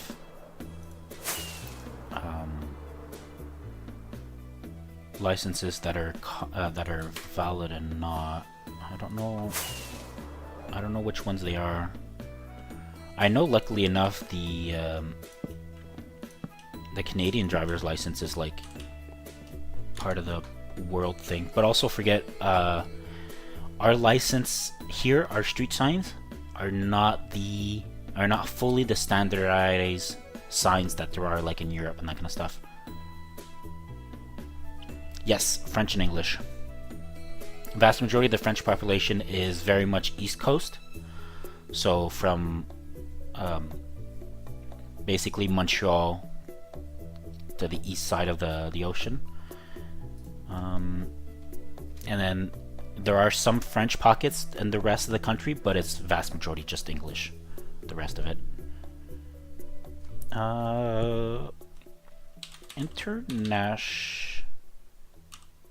National driver's licenses recognized in Canada.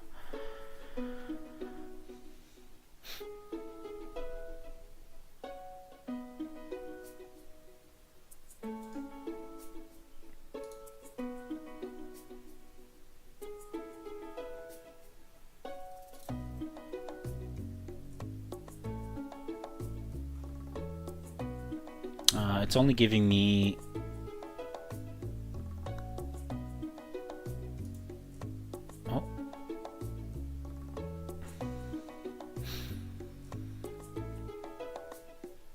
it's only giving me mostly stuff when you can exchange a learner's permit from jurisdiction. That's motorcycle stuff.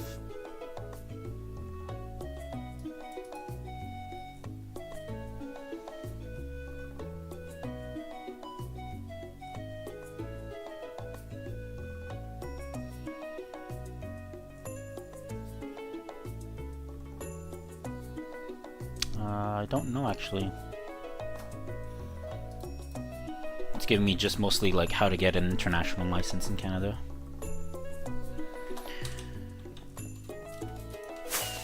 Yes.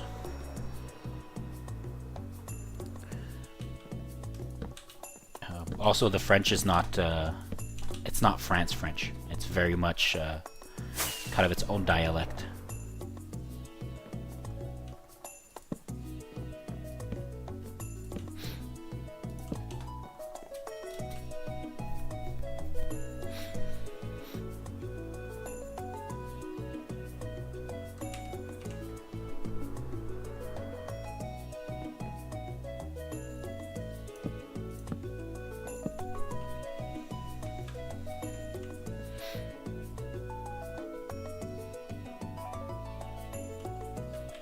Yeah, the problem is it's province depending.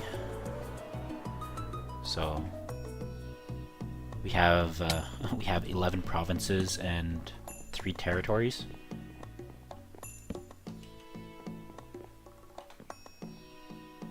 Sorry, 2 territories. Yeah.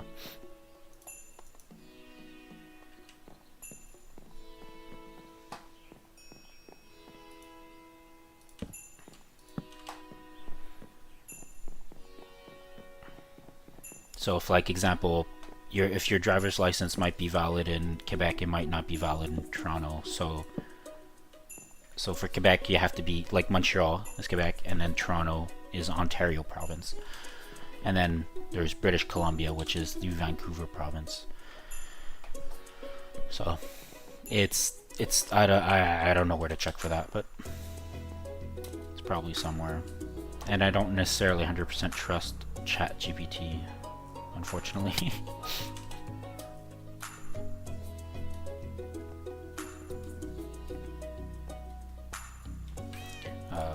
Typically when something is allowed in one province, the rule of thumb is like, or most provinces, Quebec is like generally the outlier province, because they like to do everything differently a little bit.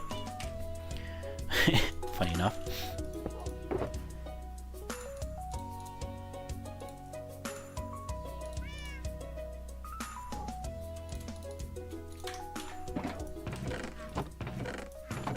let's just stick it here, I guess. Stick the tuff there.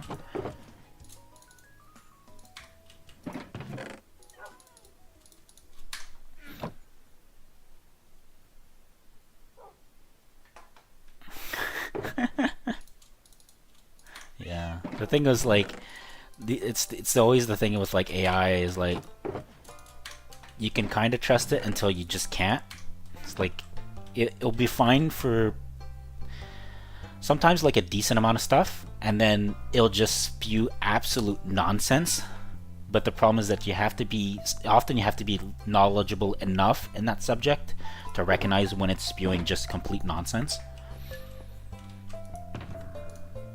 So it's always that unfortunate scenario.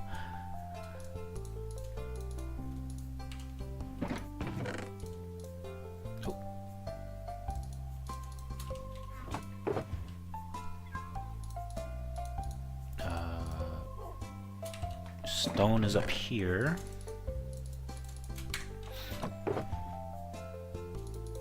Dirt.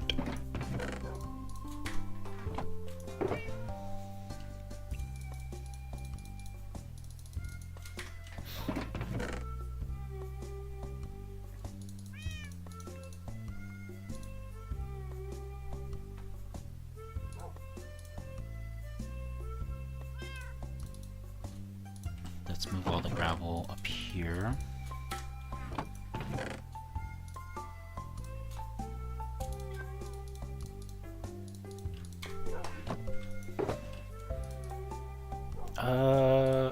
Take that coal.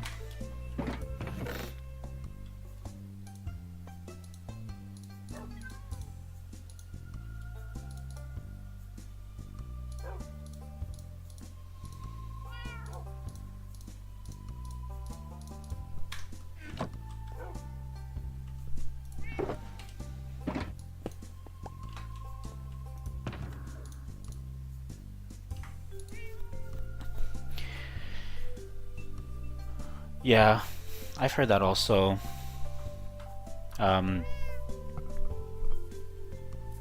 You guys also have some pretty amazing buildings and stuff. Like, I don't know. I guess they're mosques, right? Because it's mostly Islam, I believe.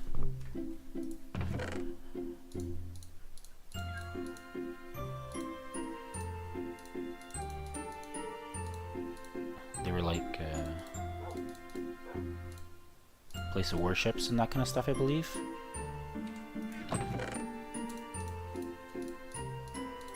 Or might probably still are. Wood.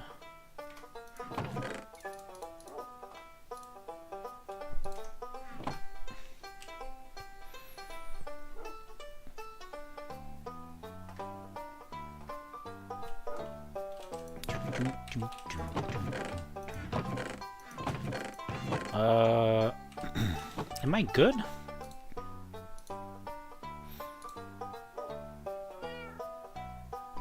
Do I have everything? Can I sleep? Ah, I can sleep, nice.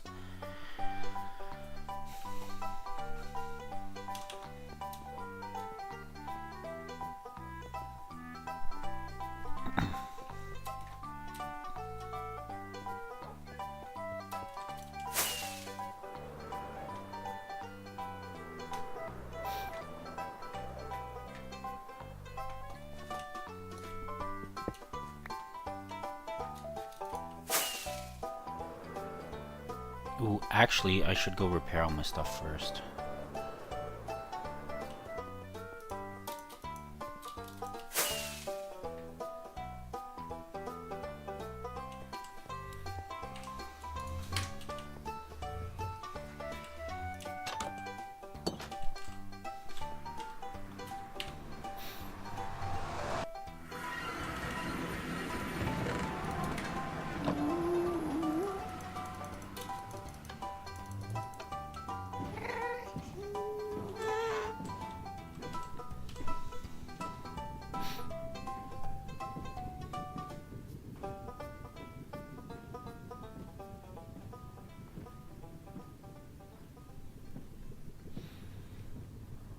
like I could lie and stuff, but like for me, visiting other places, or like if I was to like visit other countries and stuff like that, the main attraction would always be like food related.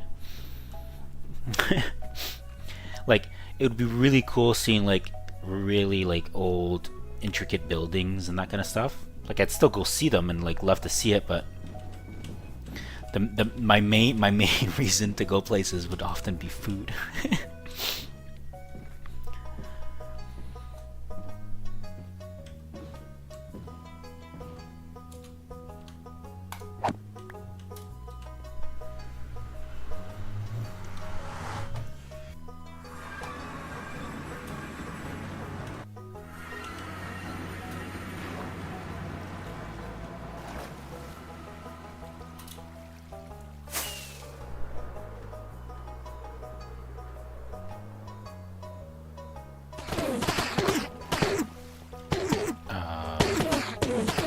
Yep, I need to turn down that sound. Holy.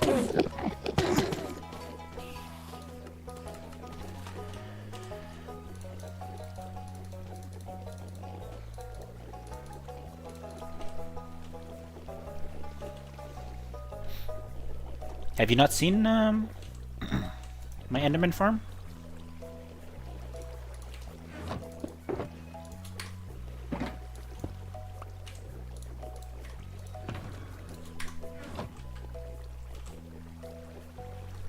Oh, yeah, if your base is boosted. Ooh, shit is wild.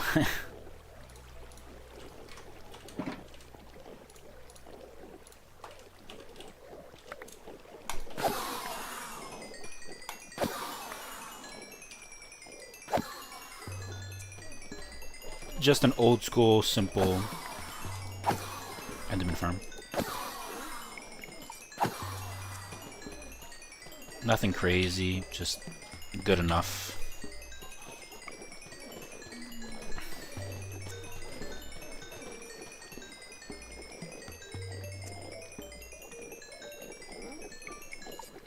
Yeah, I mean, I wanted to give it some style, but like it's limited on what I can do because I can't have 3 empty blocks somewhere, or else an Enderman would be able to teleport there. So I'm kind of limited in what I can do. I also kind of just wanted to build it and make it and use it. So.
Uh-oh, Ellis. You good? Oh my god. Dude. Fucking... No, I'm not seeing your messages, Ellis. Yeah. Fucking... Twitch scammer comes into the chat, posts 2 messages, and posts a 3rd one adding you, saying, "Have you seen my message? Are you seeing my messages?" Jesus Christ.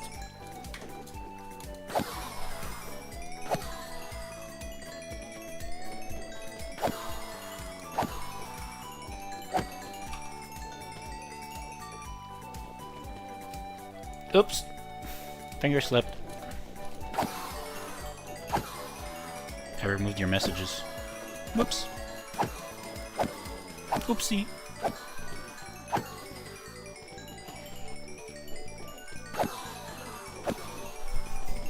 Why didn't I go back to the main base first? I need to resupply on fireworks and golden carrots.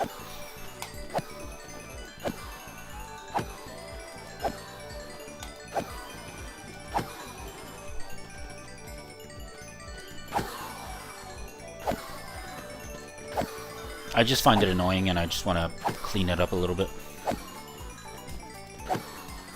I just deleted their messages. Just timed them out for a second.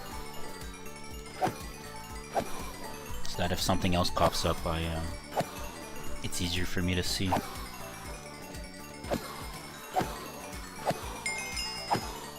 Oh.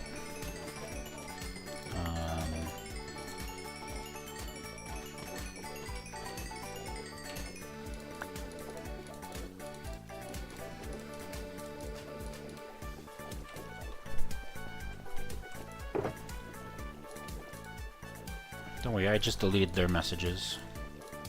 Not yours. Yours are still there above.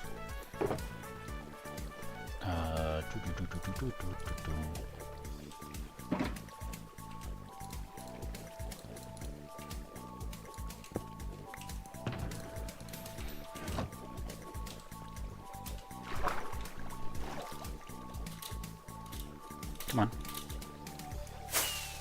Now the fun part.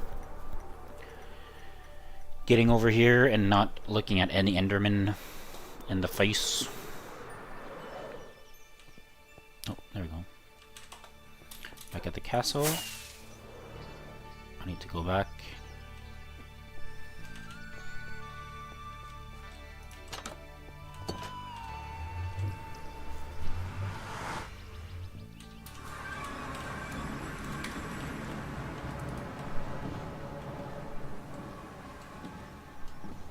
Yo. No. Need to put the hostile mobs back up.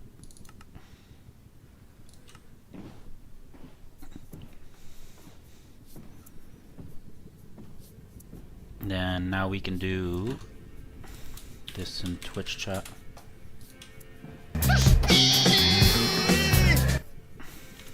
Brr.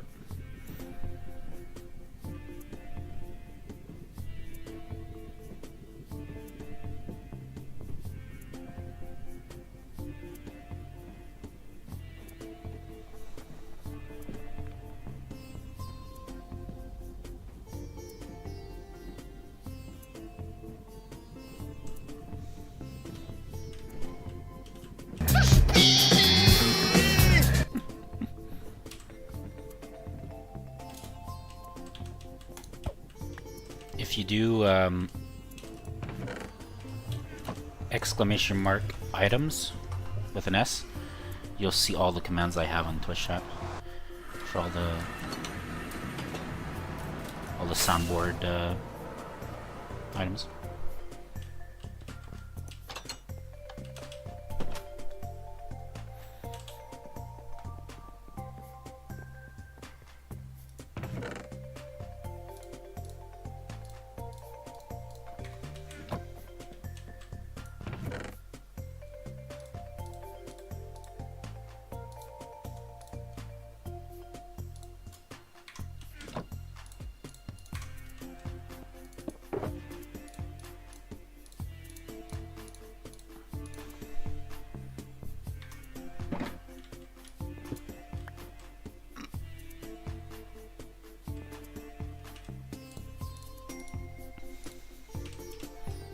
Okay, we're good.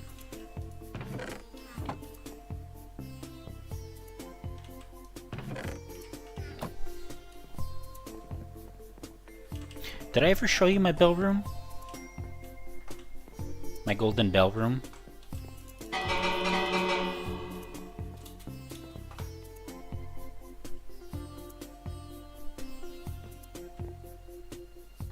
Oh my god. He's going around all the chats. Oh no. The tri-chatter. He's not collecting all the infinity stones. He's connecting all the chat rooms.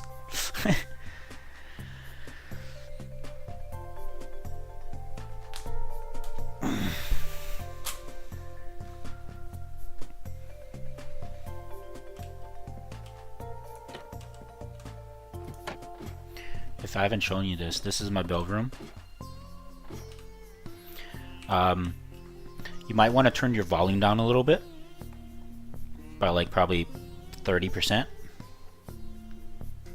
Give you 5, 4, 3, 2.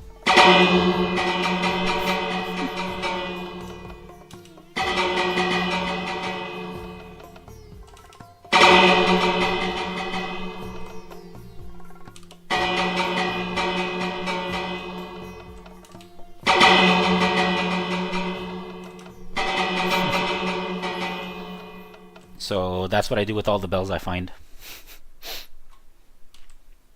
Me and a friend, one night we self-rigged these contraptions ourselves.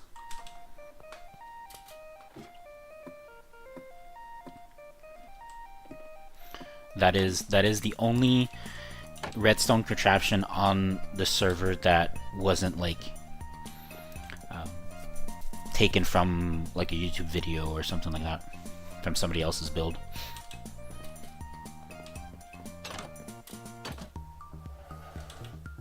Have I shown you the iron farm or Mr. Zombie here? My golden zombie who just lives here for eternity because he is full, and he also has an enchanted chest plate. See the shine a tiny bit.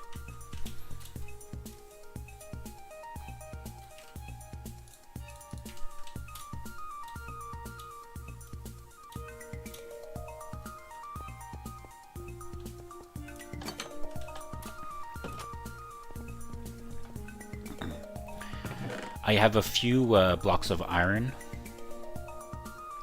I have just a couple. Over time, they have slowly accumulated just a few of them. Just like a minimal amount of blocks that I have. You know, just just a few. Nothing spectacular. Nothing crazy here. Nothing crazy going on.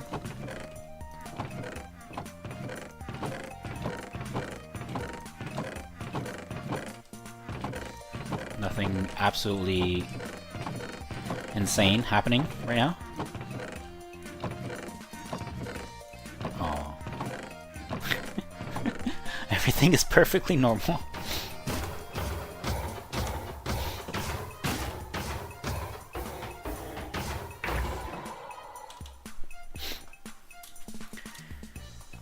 I mean, dude, you could build thousands of iron golem farms with that.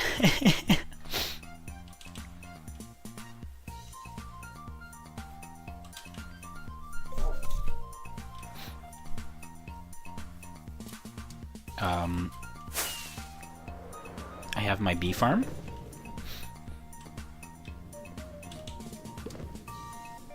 Everything gets collected on here. I just need to switch from bottles to shears if I want honeycombs instead.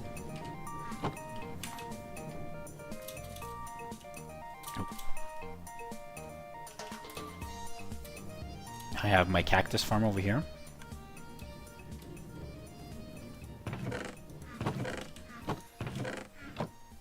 Got some vine stuff that I just want to do vines. I have my automatic bamboo maker here. If I just stick bone meal in here. Actually, this one I made myself. This is one of the ones I did myself.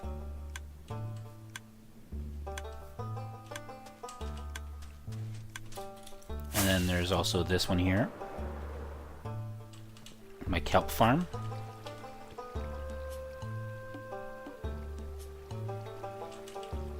Which goes underground and gets transported. Oh. Gets transported all the way over here. Come on.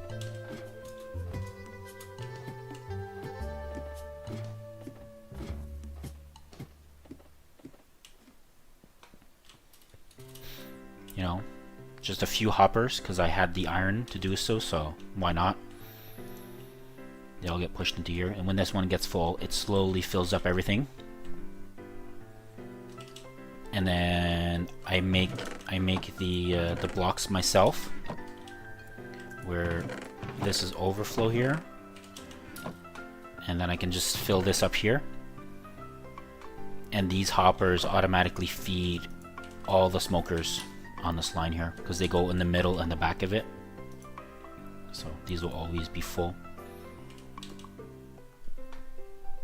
So that's for my kelp. And then, as you've probably seen outside, I have my very simple, way too long sugarcane farm.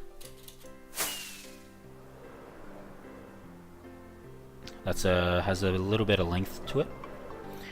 And then up here I have my Enderman farm. It's not Enderman, jeez, what am I saying? Creeper farm. Oh, Jesus Christ, I stopped flying. Whoops.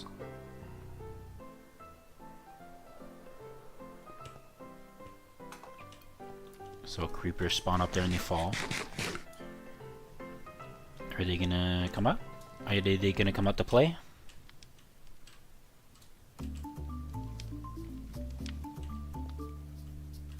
I guess they're a little shy.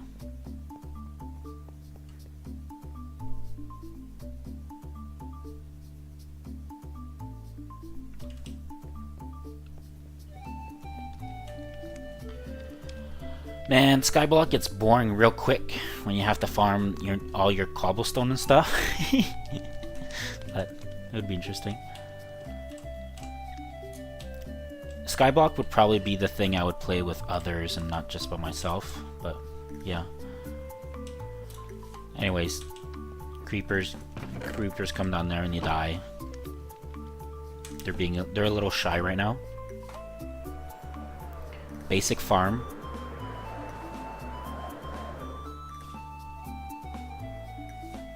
Basic farm here where I can press the button and it releases water and pushes all the crops down, and I just need to replant them by hand.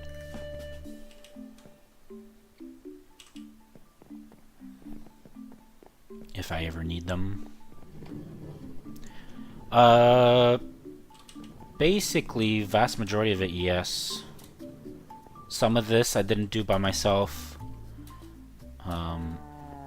But this is just like basic enclosures, and I made one of 4 of every color wool sheep, so I have the option to get the wool if I need to, and I have 3 jebs because I wanted it, I guess.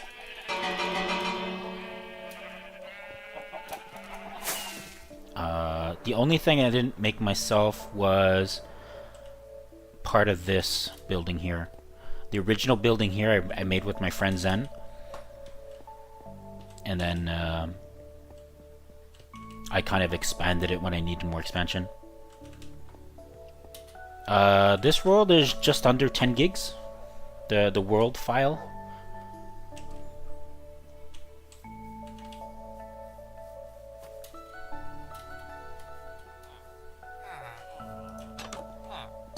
And then I have my traders, my librarians. The stuff I need to make stuff.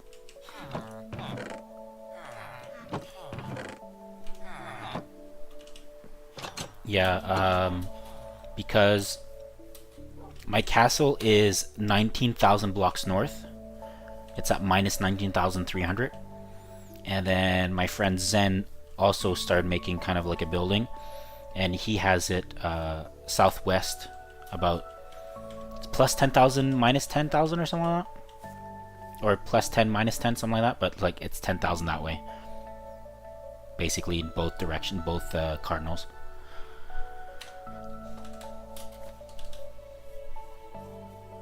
Zen is also the one who is hosting the server, that has it hosted on his own server. So if you see Zenuna in chat, He'll be him. This is just, I wanted some cocoa, so I put that there. This is the original mine with the original beacon, where I started getting my stone for my castle.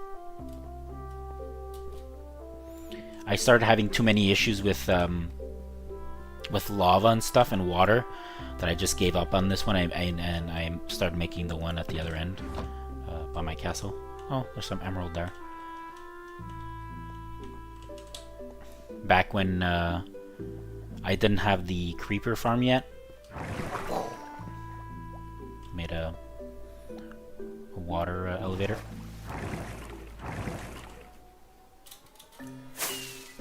The entire base is surrounded by bamboo and two rows of cactus, so nothing can actually walk in.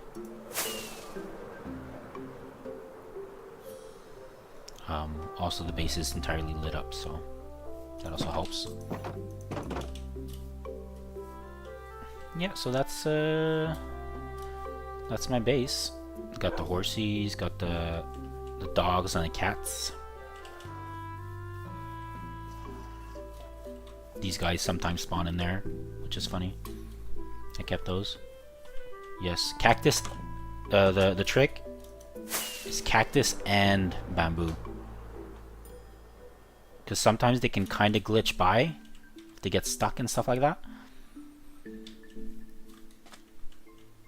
But having it with bamboo makes it so much harder for them to try to get through it, so that they will die if they try to go through it.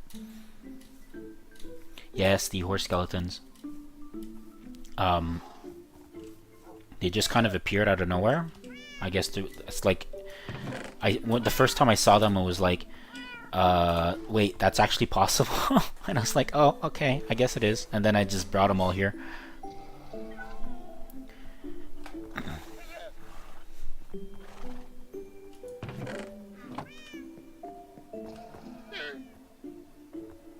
Actually, there might be more than there used to be.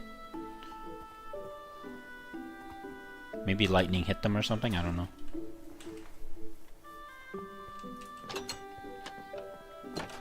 Yeah, our base used to be just like this, basically. This kind of going over there, and this being kind of like the entire thing with like the chests here. And then I slowly grew this over time. I did like an addition, and then my addition was like up to here-ish. I had all this for storage, and then I kind of started running out of room of like individual chests for stuff, and then I made this entire expansion here.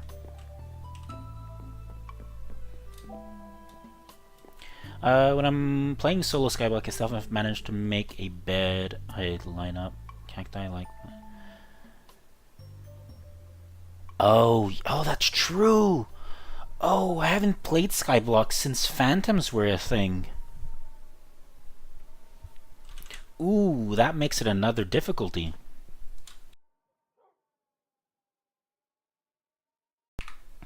Because you really have to try to rush for the cotton or the cotton reward or whatever. Some of them are all different, but you really have to get to the bed. Or you have to cover your head, right? So you... But yeah. This is all just random stuff I got from the end while looking in the chests. Extra, just random gear. And then I had some bunch of picks that I made before netherite was a thing. Needed a bunch of picks for my stone stuff. How much? I don't have that much copper left, huh? I guess that's why I've been mining it. I didn't used to mine copper at all, because I found it mostly useless. And then when I stopped mining, I started needing it, so I was like, oh, damn it.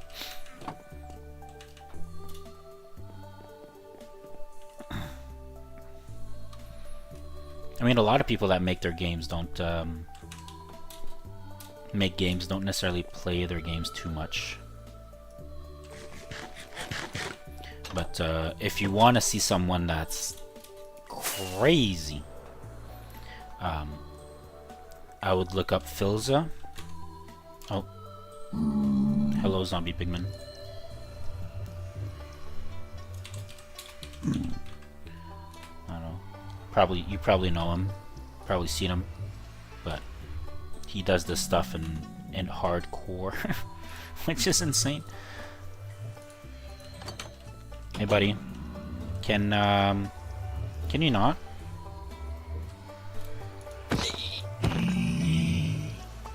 Thank you.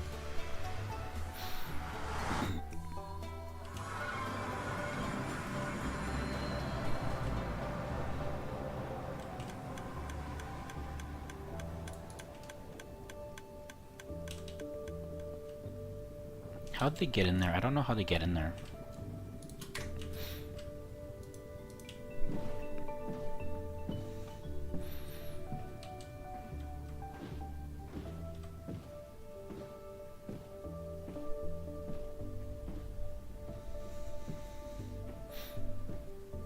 And from Philza, I learned who Ray Works is on YouTube, and he does a lot of stuff involving auto farmers and that kind of stuff.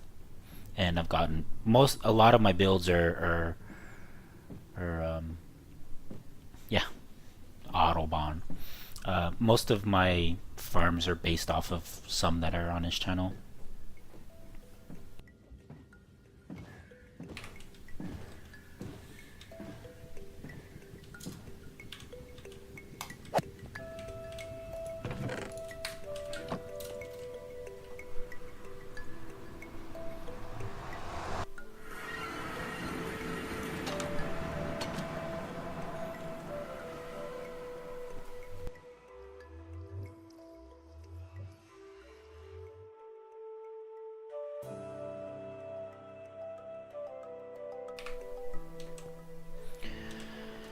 Okay.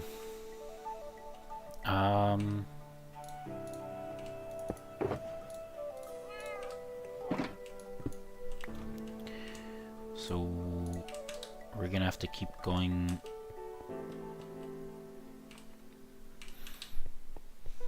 with the deep slate.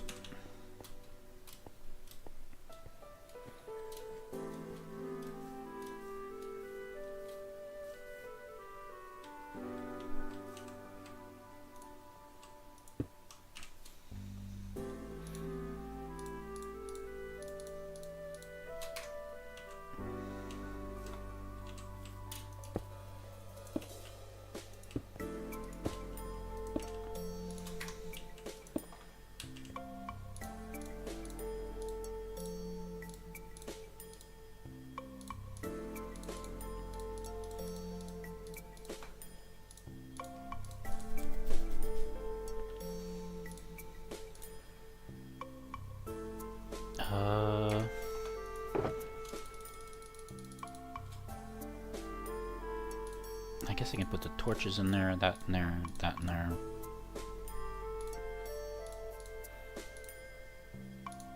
And my spares in there.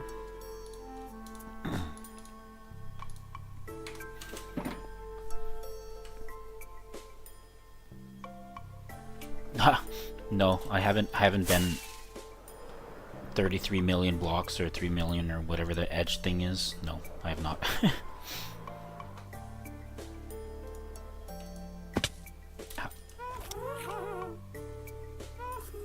Just the time that would take would be crazy, and then you'd have to go all the way back.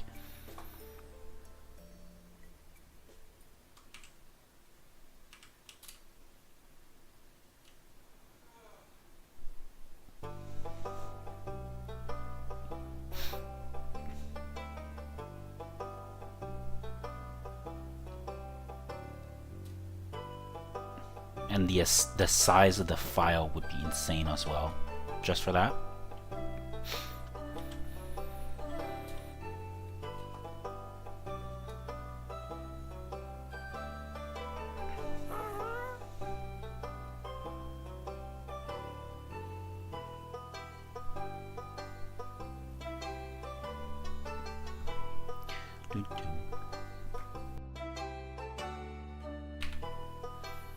I remember there was there was a YouTube, a Twitch stream that was going on that was like an AI kind of script going. It was more like a script, but that it would try, that it was a Minecraft character and would run in a straight direction. And it took like 2 months or something like that to or a month, something like that, 24/7 to get to run to the edge of the Minecraft world or something.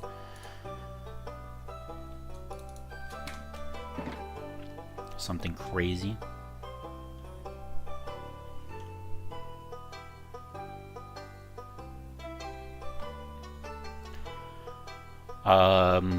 I think it looks cool for what it is. I never played it, so I couldn't give you an opinion in terms of like if it's a good game, but people seem to like it, and I could potentially play it in the future. Maybe we'll see.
That was scary.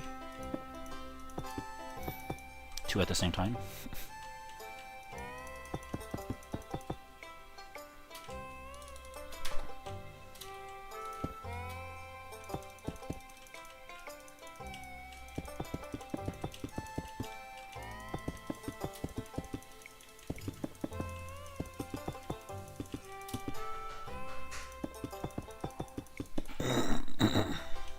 I've played some stuff like, I played Dinkum and whatnot, similar style games, a little bit. Not quite the same though, but interesting.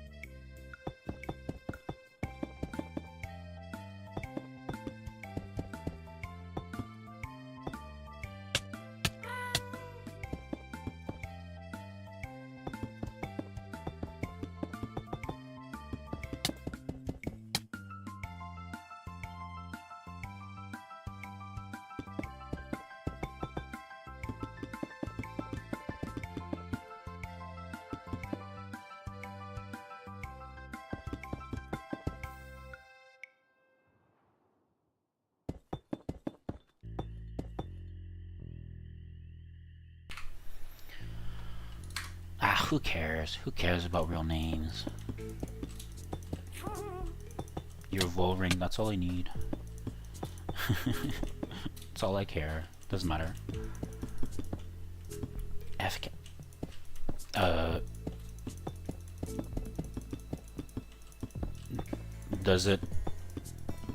Is it pronounced like it sounds in English, kind of a thing? Like how it's written in English? Or is it like, how is it, how would you write it to make someone pronounce it the way it should be? Because I'm a little confused about how it should be pronounced. Because to me it's literally just Fcan? Fcan? Fcan?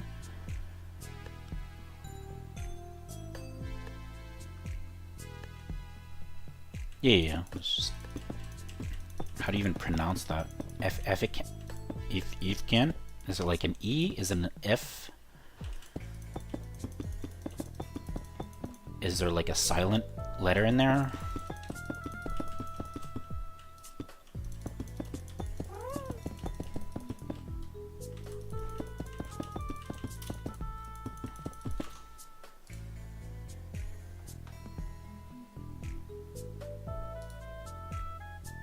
Oh god, Elsie. Uh-oh. You are suspicious, unfortunately.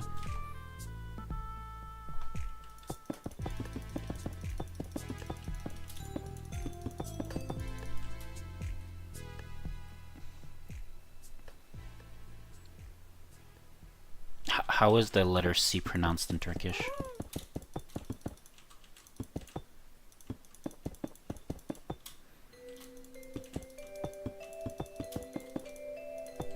Actually, here, let me go. Let me try Google Translate.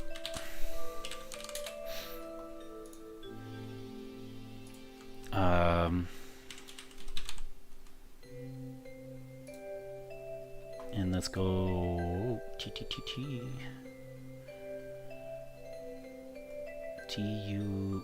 Turkish.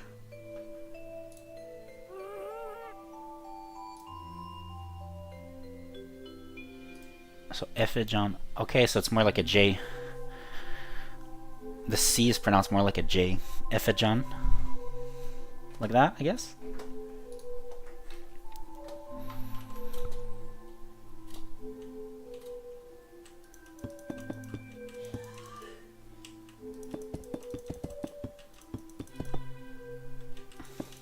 Cool. So I guess Google Translate was good.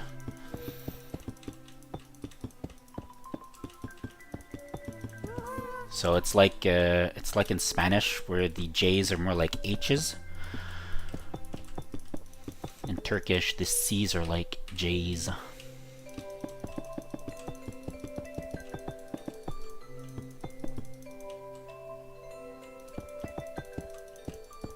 Wait, so how do you in Turkish how when you write like in English we write like H-A when we're laughing, like ha ha ha. But in Turkish is it like with a C? Is it C-A? Or is there like another way you guys write it?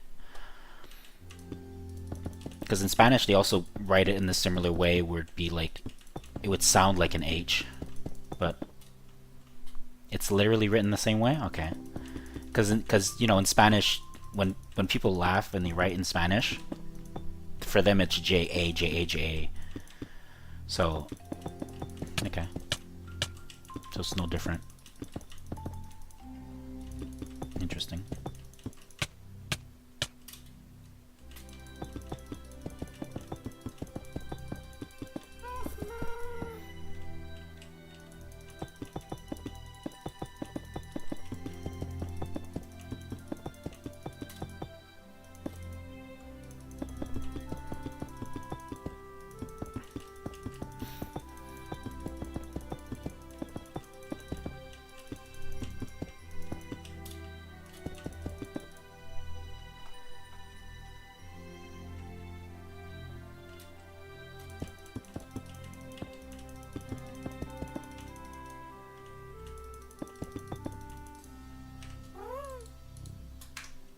Oh, maybe I should eat to heal myself from all the suffocating my happy gas is making me do.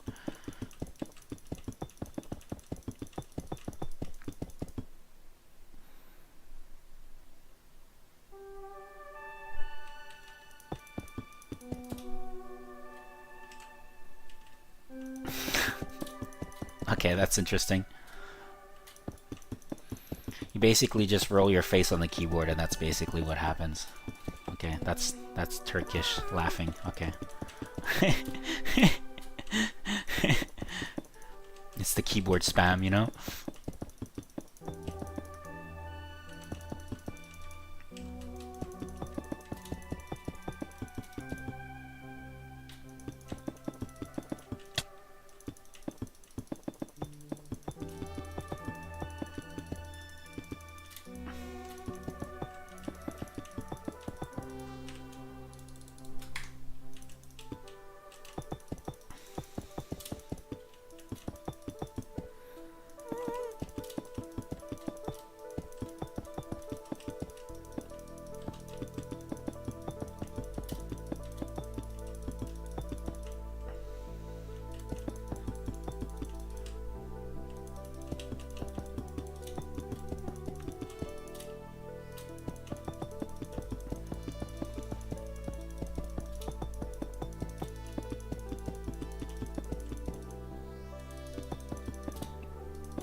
Laughing in our case is more like it wasn't that funny, but I don't want to be rude. Oh, okay, so it's like the politeness coming through.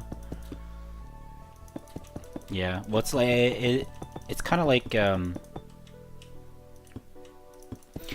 the whole thing of like Canadians are super nice, and whatnot. But it's more like the fact that we're polite. we avoid the confrontation if we can, and or like we won't say it to your face because that would be rude and we shouldn't do that. So we do have quite some passive aggressiveness that we can exude though sometimes with stuff we say.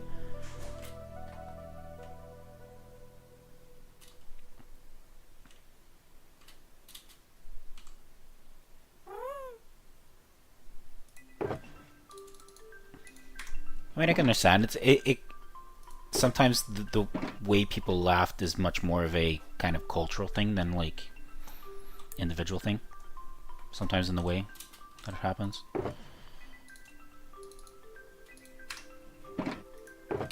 You know, like some cultures are much more reserved. Like if you look at like the just the Japanese culture in general, they're very reserved types of that. So for that kind of thing, the younger generation is a little bit different apparently in Japan, but the older generation don't really kind of like try to express too much in public, stuff like that.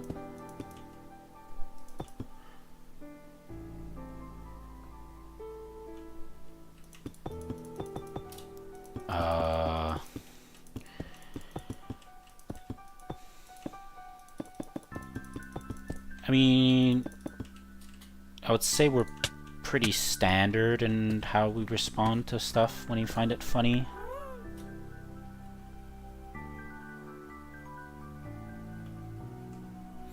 Wait, what? There was a... Huh? Automod hates you? What?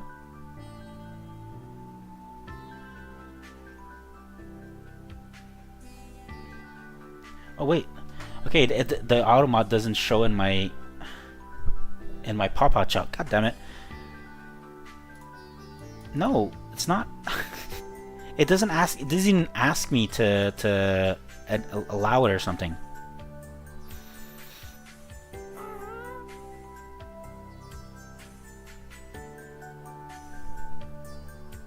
Okay, but it good enough. It actually doesn't show that it was deleted.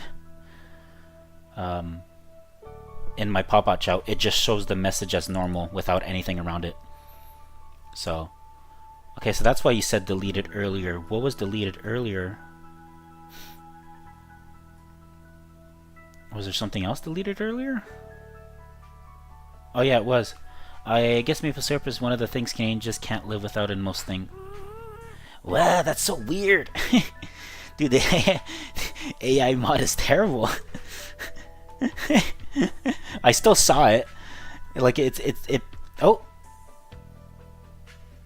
Okay, now it popped up in my pop-out chat. I guess because that's weird. It before it just showed as it was a normal message. I didn't even see that before, but I did see that message. But yeah.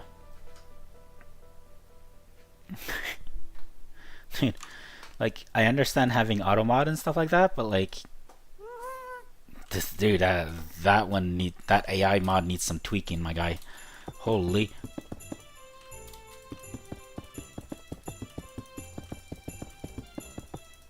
I wonder what it would think when people are talking about chess and they're talking about the black and the white pieces, you know, and you know, you take the black piece and then you kill the pawn, the black pawn.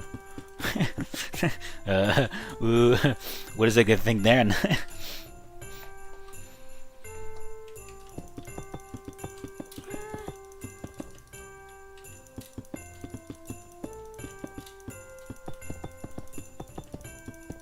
I mean, I don't know, we laugh pretty normal for North American style, Western Europe, probably kind of similar. You know, if it's some people, if it's, depending on the like personality of the person, and sometimes some people are really loud when they laugh. Sometimes most people aren't, but some people laugh really loudly, like out loud, and some people kind of hold it in more. But there's always some, like, there's a mixture of like people that will laugh like out of politeness, but there's not like a deterministic way, kind of culturally, that it's done. It's more like, I guess, kind of how the individual kind of determines it to be, more or less.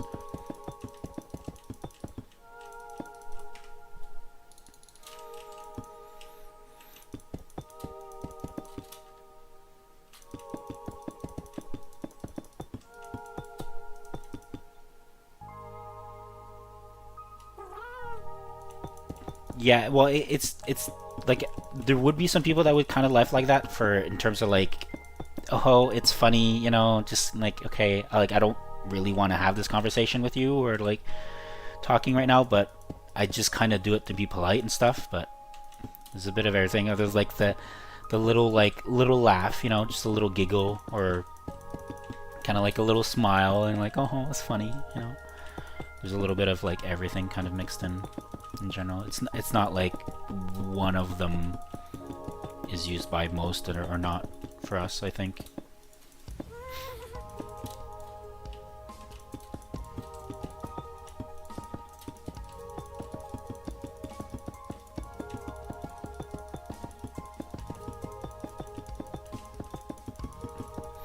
I also find it funny often that over the past like few decades and stuff like that, it's even become fairly common for because generally when people like travel and stuff like that, they'll have like a little flag, like a little sewn flag on like their backpack or something like that of like their country of origin, which is pretty common for us Canadians or even some Americans. But Americans stopped doing that a lot. And then even some of them started wearing little Canadian flags on their bags instead, because they found out that they would get treated a lot better, like if they were perceived as Canadian rather than American.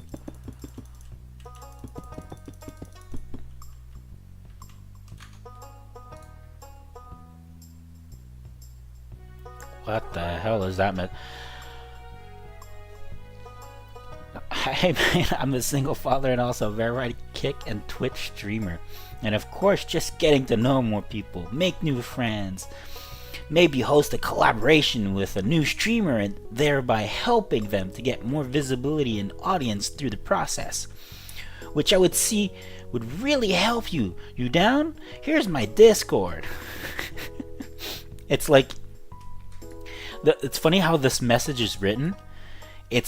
It has the impression of it's trying to be nice, but then it goes, you know, with a new streamer and thereby helping them get more visibility and audience through the process, ... which means, which I would see would really help you. Kind of like, look, you got no viewers, I can help you. Yeah. I can see you have nobody watching you.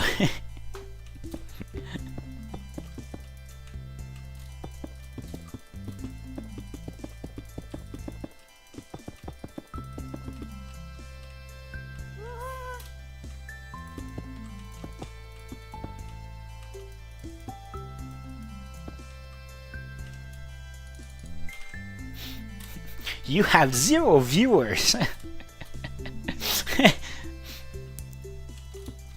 Great job, streamer.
Nug time. Makes me think last night I made I took chicken breasts and I seared them in a pan, and then I made some honey garlic sauce and I cooked it in the honey garlic sauce, and it was really good. I also took some potatoes and I cut them up with some bacon, and I fried them in the pan, and I put a bunch of seasoning in it. I'm sorry, I find that message funny. It's quite common for us in Canada. Well, where I live, it's not so bad because I get the I'm lucky enough to get the ocean sea breeze. So humidity is often quite high, near 80%ish, but the sea breeze and the salt in the air kind of helps basically not have the feeling of it being so humid. But in Montreal and stuff like that, where I used to live, it's in the summer it's very commonly 80+% humidity. So it would be like 36 Celsius, but it would feel like 42, you know, kind of days. We'd get those every few weeks.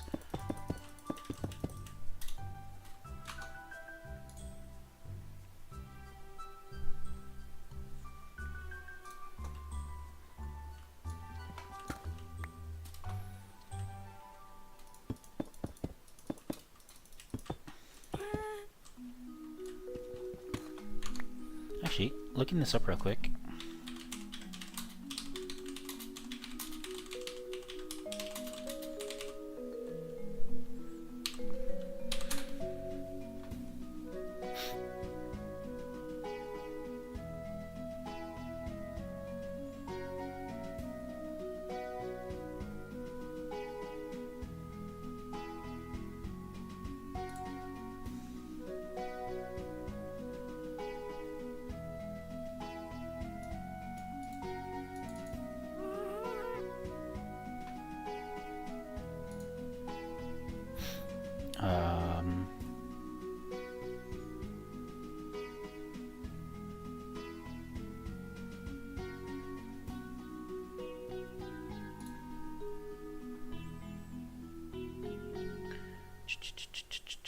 Energy, climate. So 22.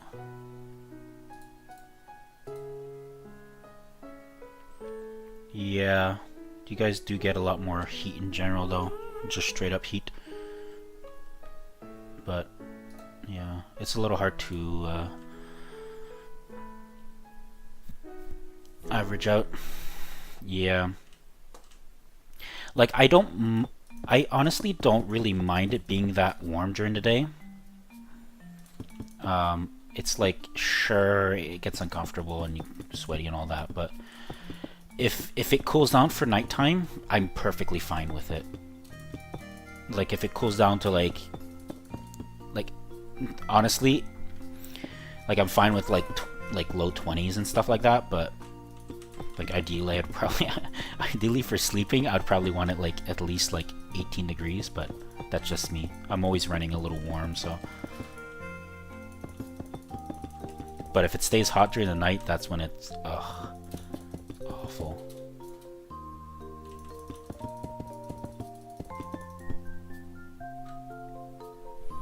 Yep. Yeah. We're both in the northern hemisphere, so our seasons are aligned.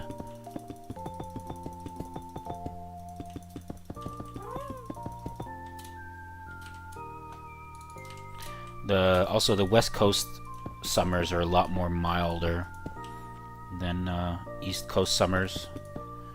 Those get pretty hot.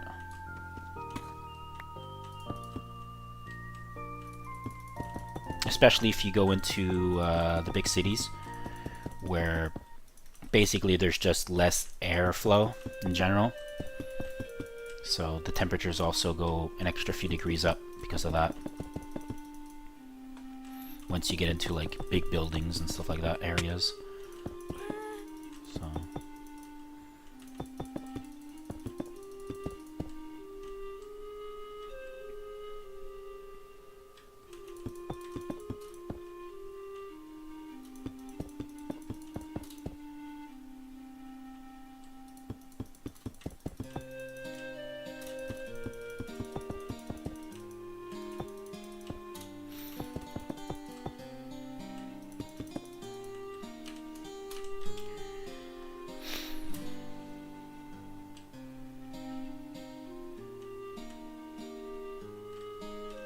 But yeah, from looking at your Turkey's average temperature during the summer this year, you guys are averaging like over 30 degrees Celsius,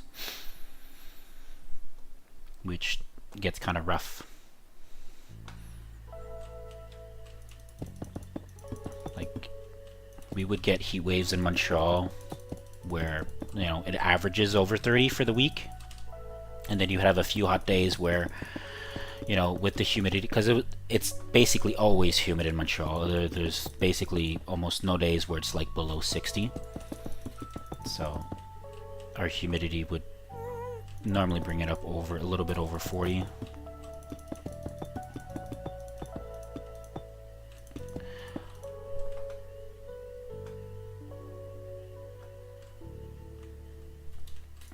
Yeah.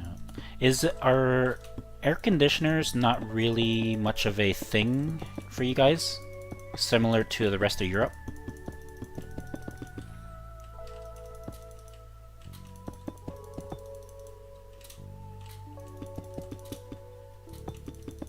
Because for us in Canada, they're not quite as like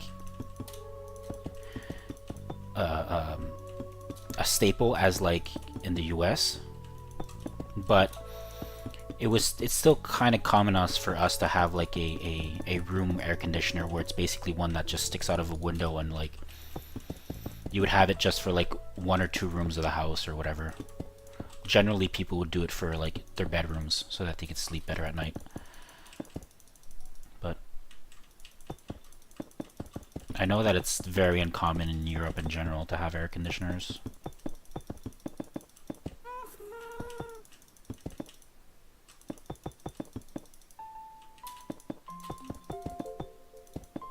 I mean, one thing that's lucky for us here in Canada is that our energy is very, very cheap in terms of like electricity, because we have a lot of well, we're the country that has the most fresh water in the world. We have like 70% of the world's fresh water, which is kind of crazy.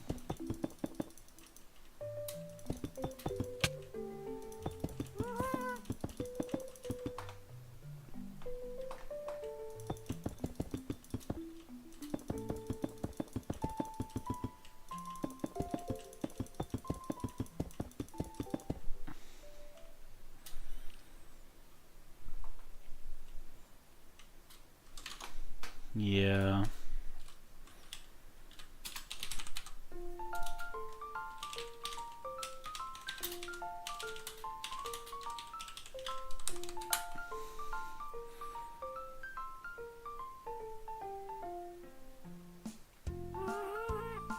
Do you know the kind of the rate for you guys in terms of like kilowatt hours?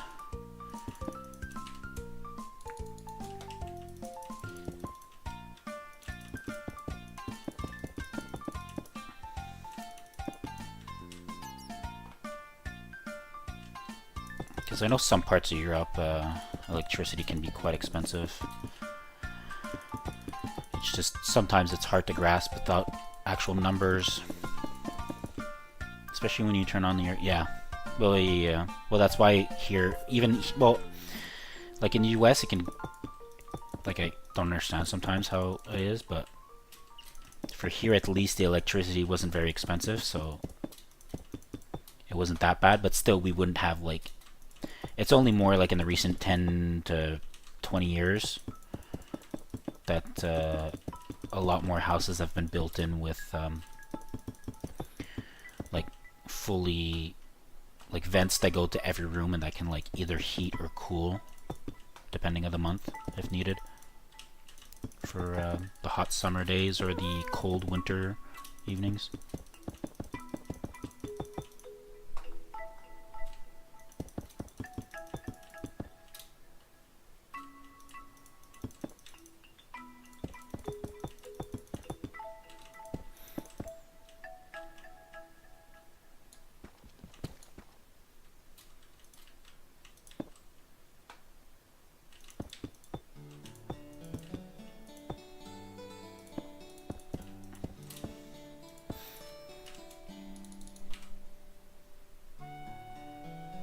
Yeah, well, us too. It's the peak hours and that kind of stuff, but like for us, on average,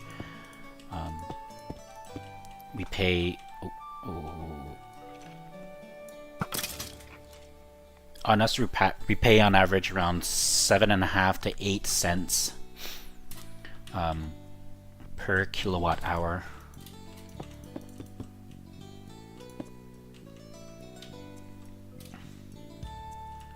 So what is that in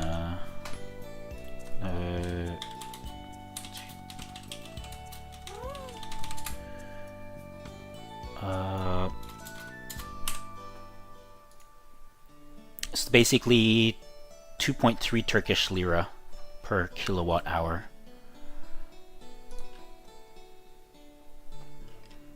If I were to exchange from Canadian to Turkish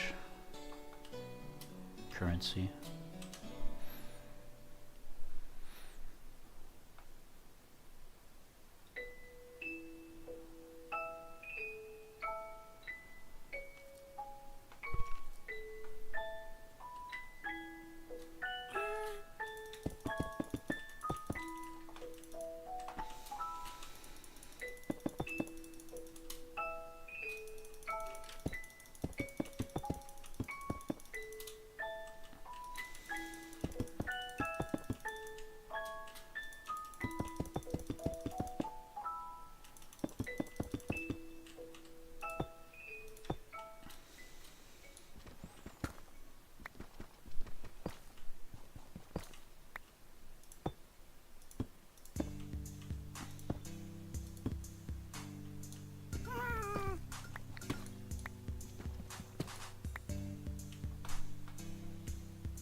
Yeah.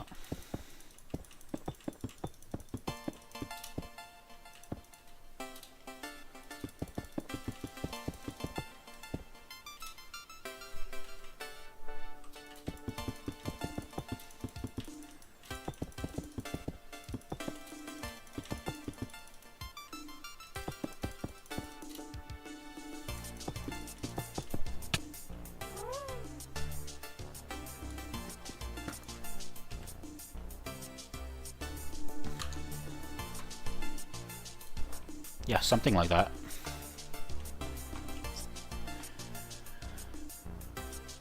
One to 28-ish.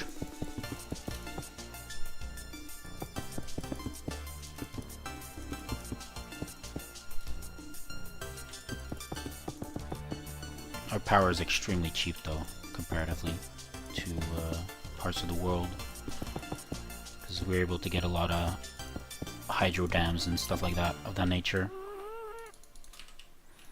Also, we have the entire East Coast that basically are very, very safe in terms of earthquakes and that kind of stuff.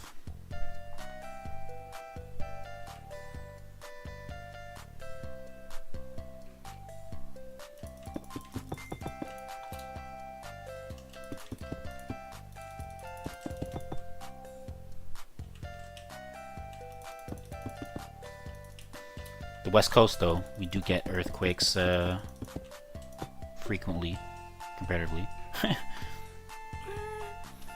Every year we get a couple 4s or more. Oh, okay, he wanted to jump to his death.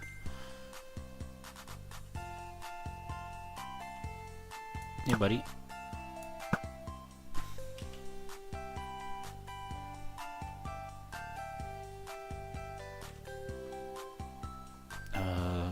This is gonna have to be thicker.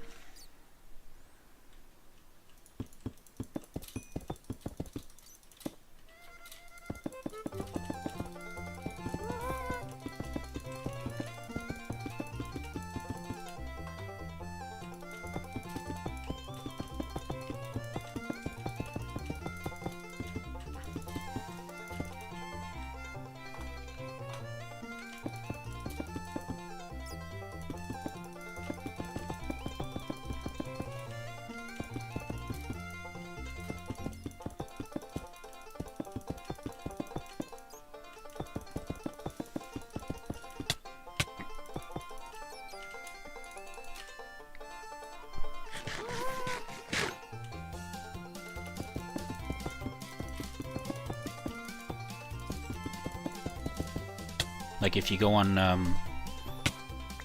in 20 there was no,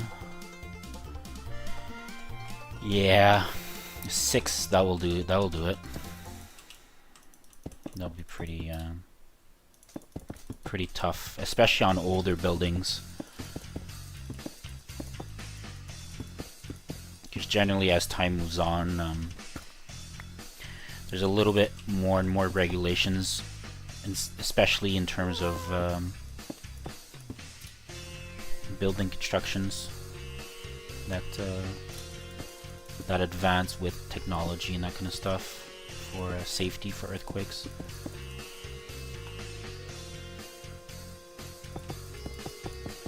Because here near where I live, the inner province, the construction is quite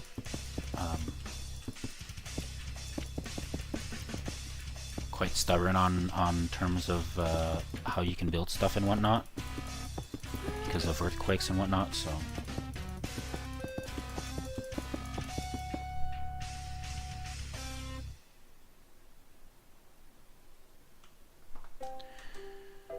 yeah.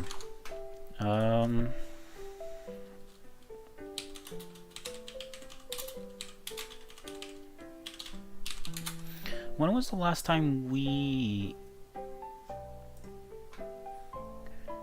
had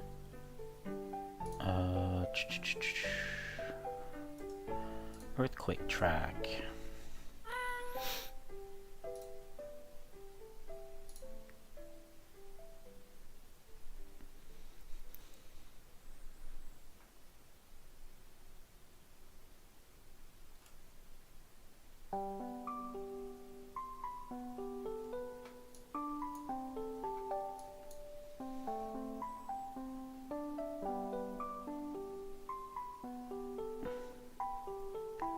Yeah, we had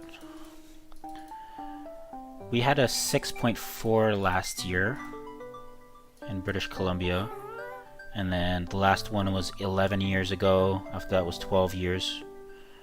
Actually, 12 years ago we had a 7.8, but that was way up north, so it didn't really affect us. Affected some people though. And then 6.4. They come in like clusters, but yeah, interesting.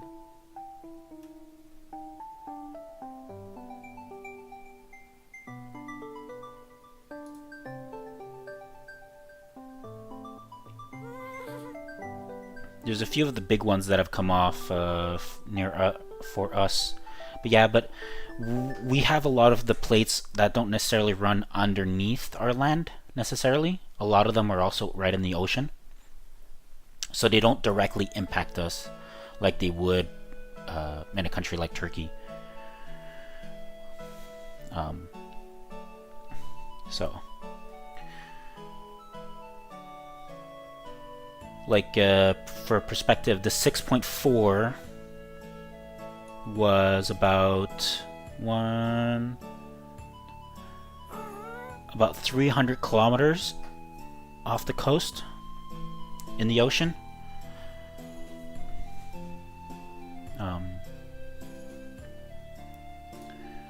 We do pretty regularly get 5s and 4s though.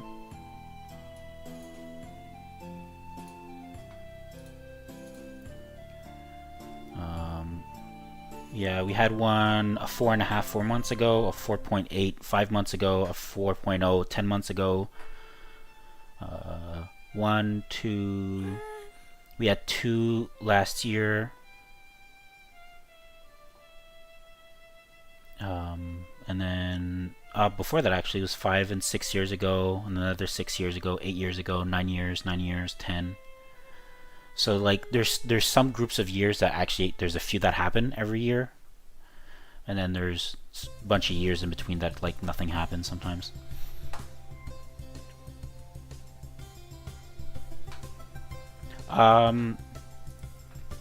It depends of a lot of things. It depends how deep it is, like the ocean itself in that area. It depends of how deep the earthquake is underneath the ground. Typically, the higher an earthquake is, example. Sorry, I'll put it this way: normally the deeper an earthquake is underneath the ground, the less of an impact it will make on the water, because a lot of that ground will absorb it before getting to the water. And then depends how much water there is on top of it. The more water there is on top of it, the harder it is for it to move. And then there's the distance between where the earthquake is and how far it is comparatively. Yeah, 2011 Japan, that was pretty bad. So there's a lot of factors, but it's honestly not that bad for us in our area comparatively.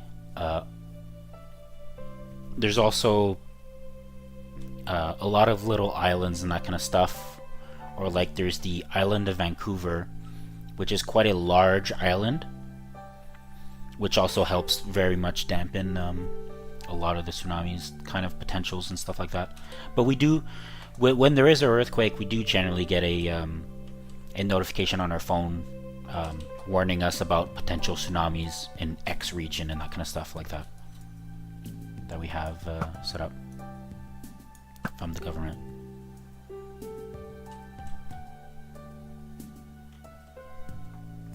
Yeah, where I am, we're pretty safe.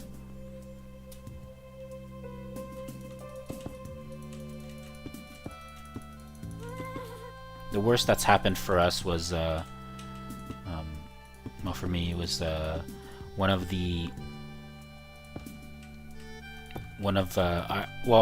my front door has like a little half moon little glass feature thing, and in one of the earthquakes it cracked one of the pieces of glass, and whatever, it's been like that for years now.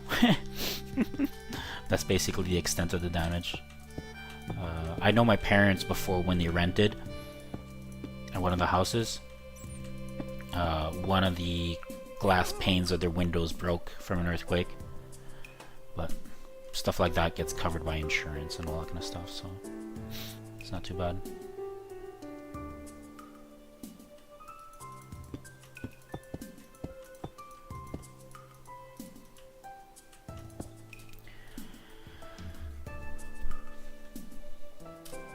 Okay, that's pretty good.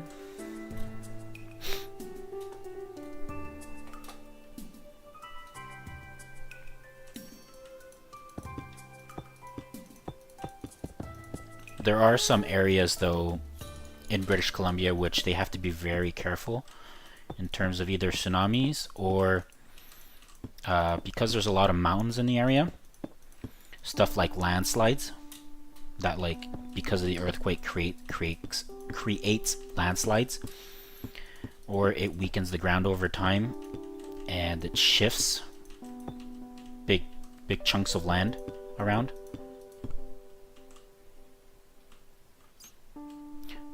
No, not here. There can be sometimes, but like they're very, very small. And it's more like, you know, for us actually it's not like actual tornadoes, but it's more like high winds that might rip something up.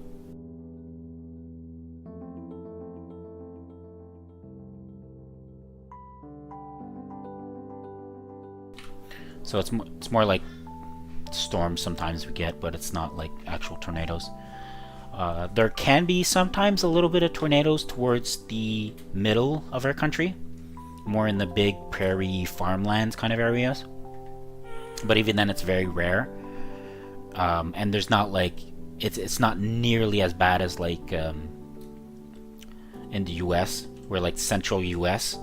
they get a lot of tornadoes there and that kind of stuff. Us, it doesn't really happen. Not Florida. Florida's the hurricanes. Where more in the central U.S., where all the fields are and that kind of stuff, that's where more tornadoes appear.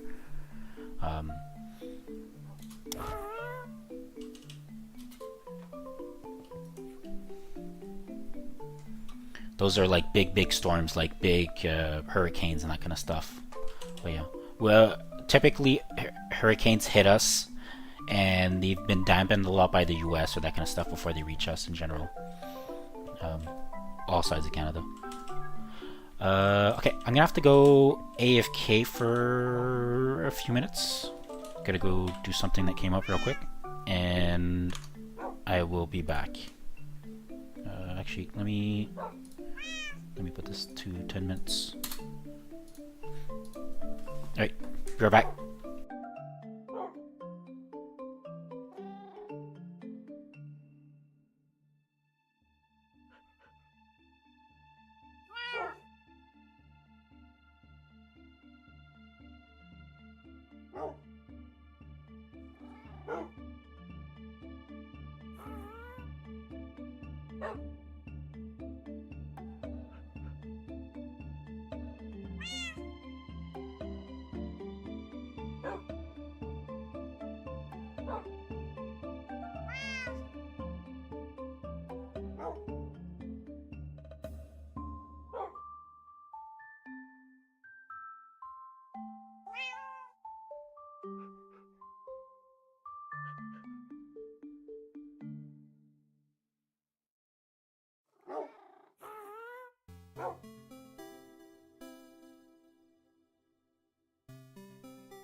Alright, I'm back. And Volring, you just... Oh, I need to write this down. You just gave me a great idea.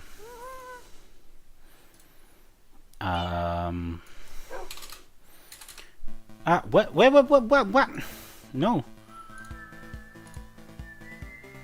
Yes, abort the update. No, don't update NordPlay++, please.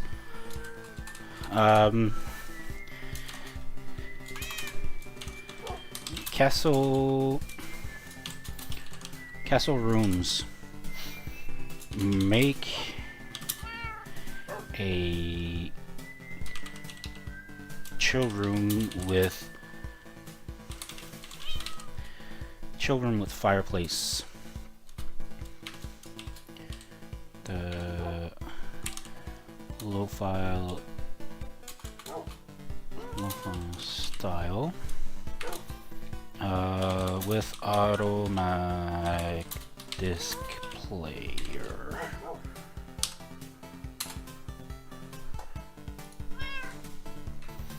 So gave me idea of I guess I can make a room later where it has like, you know, like the typical, you know, warm fireplace kind of room, or like bookshelves and stuff, but it's like it has a chill beat music to it or whatnot. And then I'm sure there are ways to automatically play the discs, like the music discs and the jukeboxes, and have those like play on repeat and stuff, and have like that, but like have a room for it, for that when I'm able to, and I can like have to go AFK for a second, I can go to that room and like place my character there and have it do it, so that's like kind of like a vibe, you know. That's what you made me think of.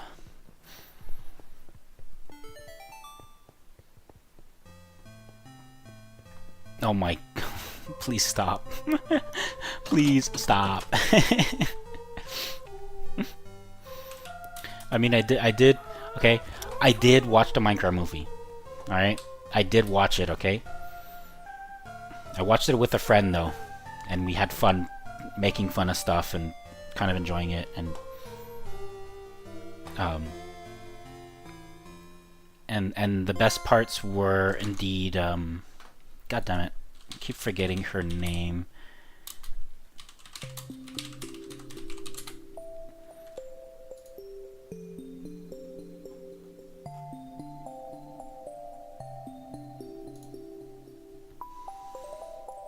Jennifer Coolidge.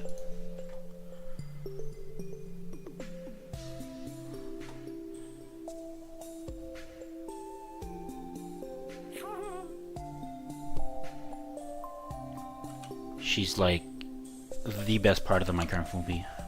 Minecraft movie. Jennifer Coolidge, the lady who played the principal, the vice principal in the Minecraft movie. If you've seen it.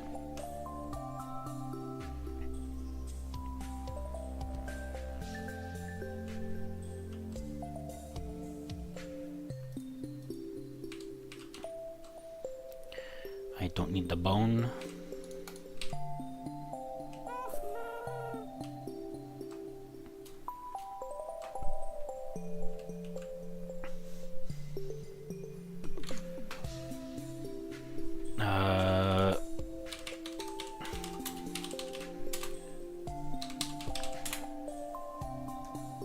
Her, Jennifer Coolidge.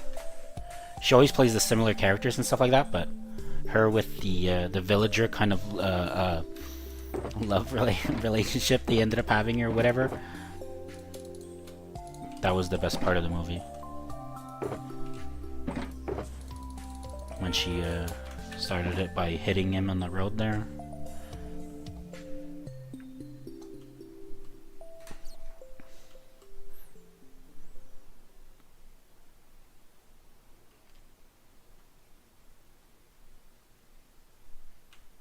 Yeah, she's great.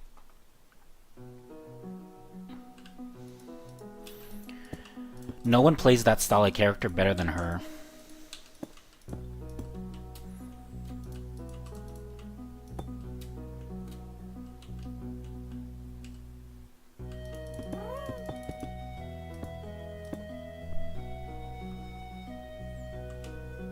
Yeah.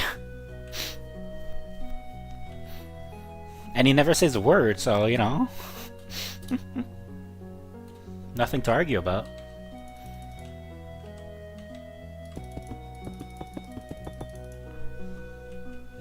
Huh? Huh.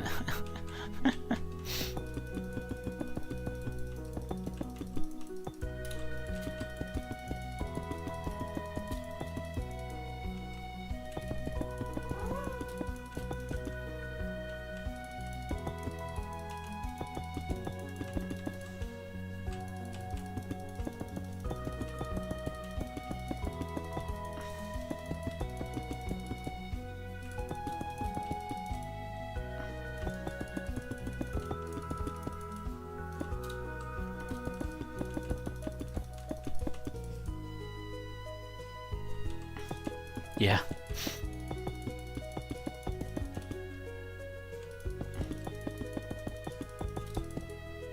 Well, no. There's a third. What they do when they're scared. They do have another one. I forget what it is, but they have one more. So they have three. Ooh.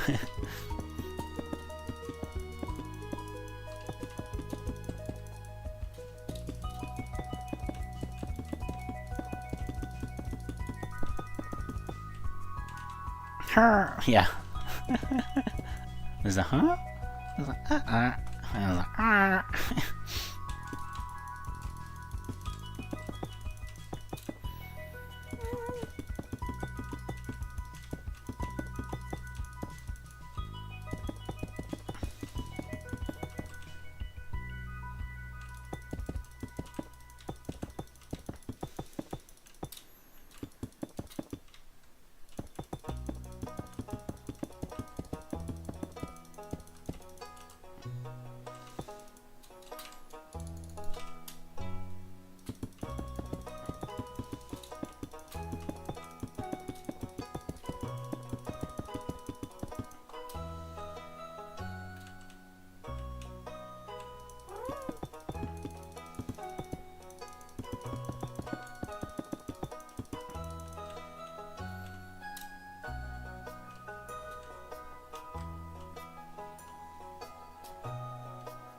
Alright, I'll be here, placing deep slate.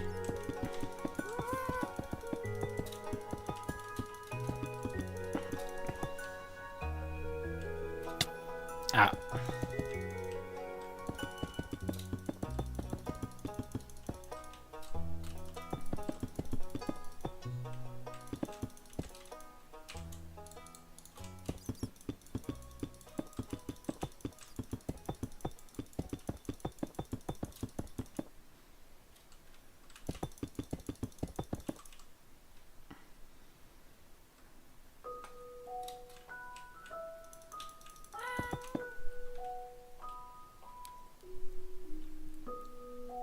Oh, god damn it.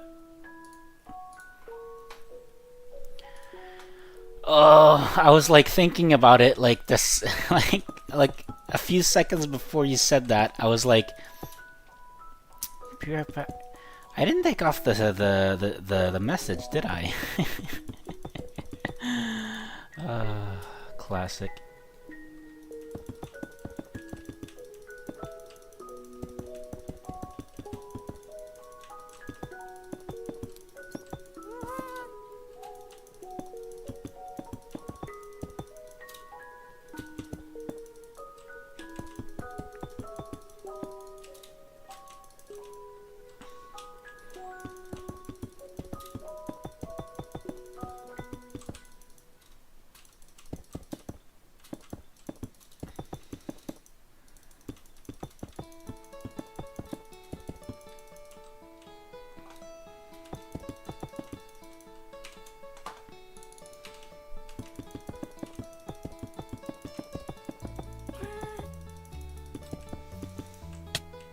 Ah.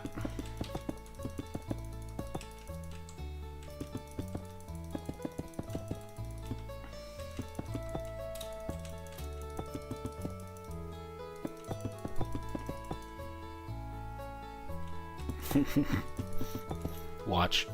Watch, I'm gonna be the only... is that in the style of streamers? Like, look, you're the first Minecraft streamer I've watched, but you're definitely my favorite. That's immediately what I thought of.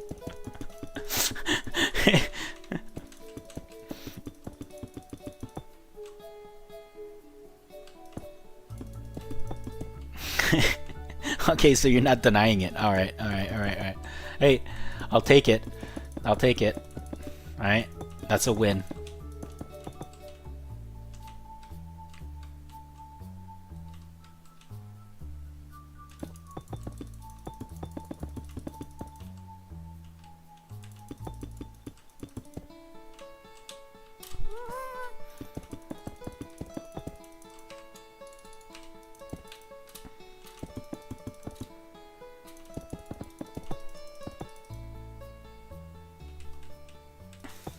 He was building a castle. What else could I do?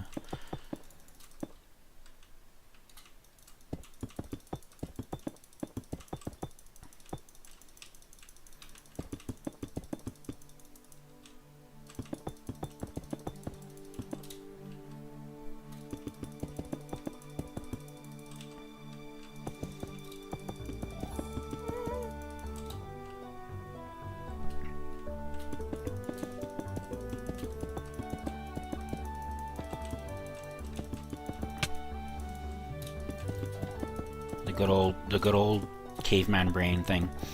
Ooh, build castle, good, build castle, like it. You know, ooh. Make neurons activate. I like castle.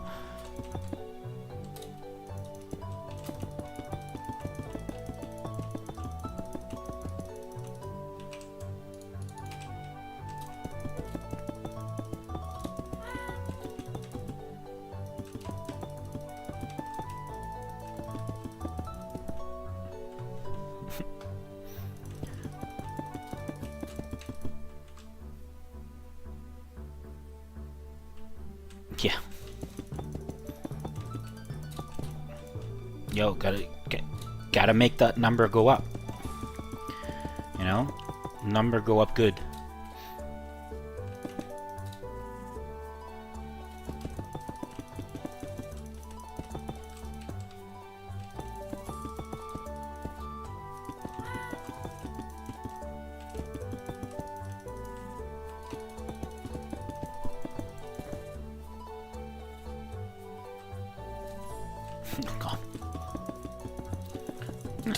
Well, she could mention the type of player. Place block, like block. Good. More blocks.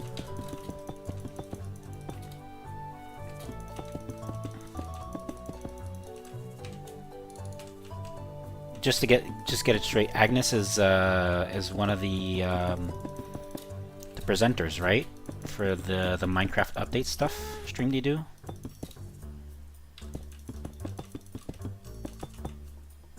I don't really watch them. I mostly watch. I mean, the past few updates I've watched Philza go over the update, basically over the live stream kind of thing.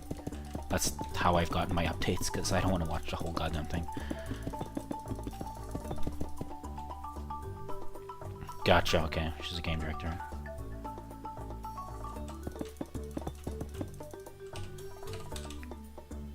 Oh yeah, goddammit. Okay, I left all my shulkers at the other end.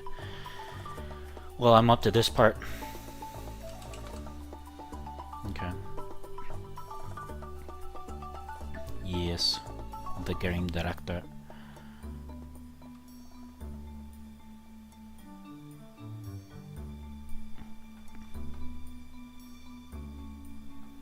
Just two.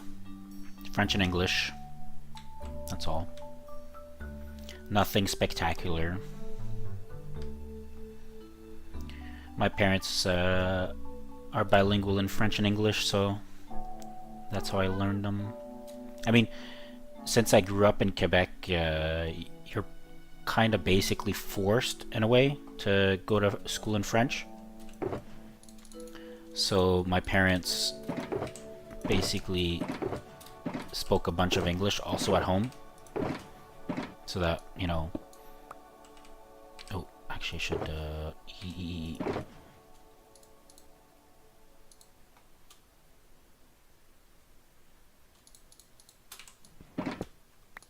So basically, when I was young, I kind of got the English down, and then from school it made me understand French.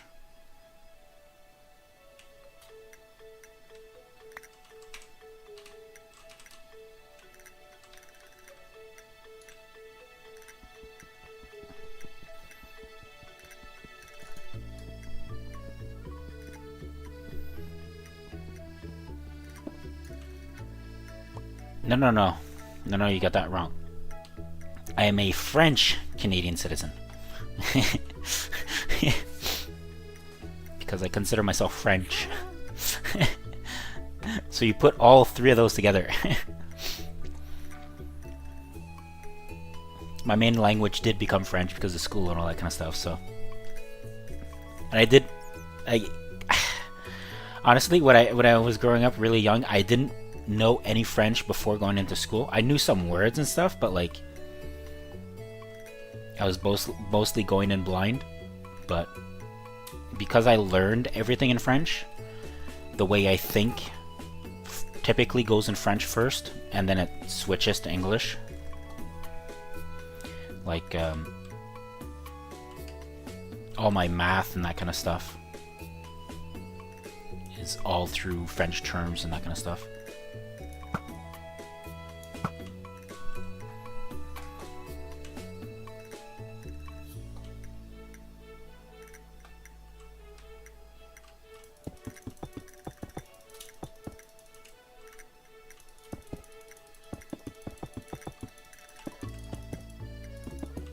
Just like I'm, you know, you would learn everything in basically in Turkish, right?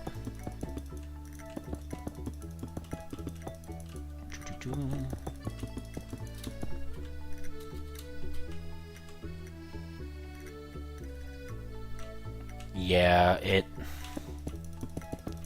especially in a language like just in general, like English, where it's generally considered like the universal language in terms of like trade or like business and that kind of stuff. Or when people visit other countries, generally English is kind of like the fallback language. That's really, really good.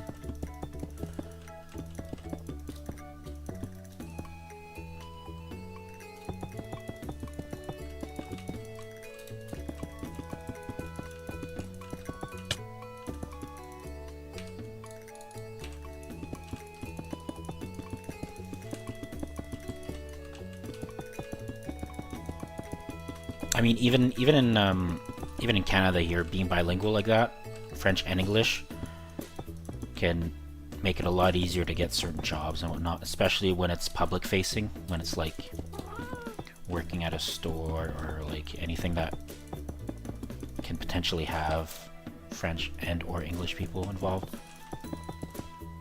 Even it's very limited. Even like here where there's not really that many French people, it's people still value it in case, you know, there's some French people or stuff like that.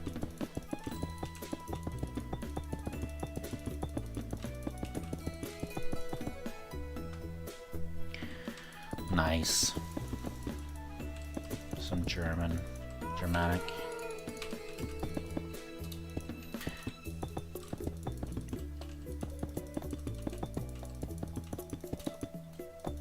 I guess, oh, hello, Mr. Zombie. I guess,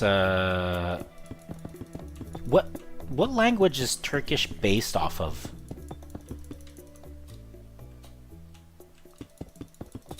Because, like, you know, English and French is based off of Latin. But I don't know which category Turkish belongs to.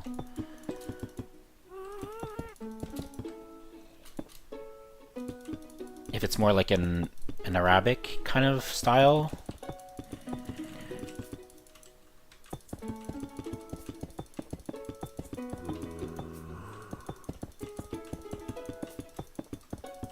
Oh, hey, bud. Hey, Luna. I'm good, I'm good. Just play some... Oh my god. A bot. Hey, bud. Bye-bye, bud.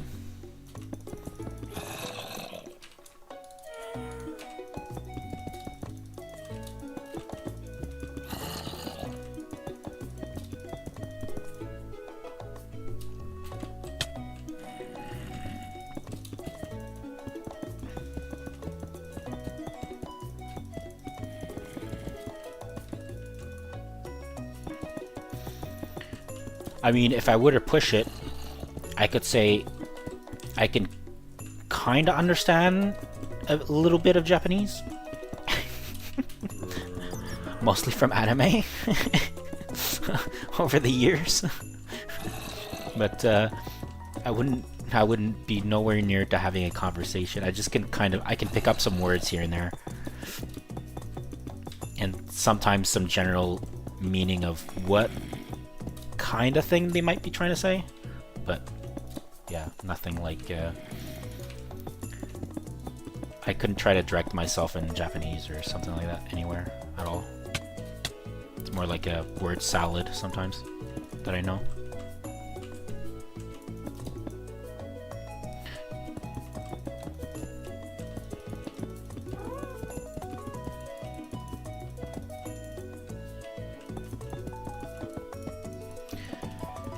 I mean, also the one thing that's cool about when you know multiple languages and you're like either watching a movie or whatnot, like for you watching international movies or like North American movies and that kind of stuff, or like even a bunch of European movies, you can just watch them in English and be fine with it, and you don't need subtitles. So that's really nice to be able to have. Because honestly, I much rather watch a movie in its native language and have subtitles than have it translated and have like basically voiceovers.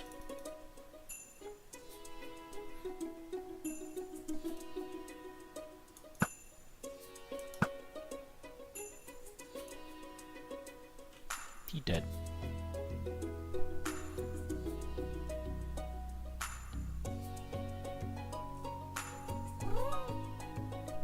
Yeah, there's some really old language. Okay, so it's kind of its own kind of mixture of stuff.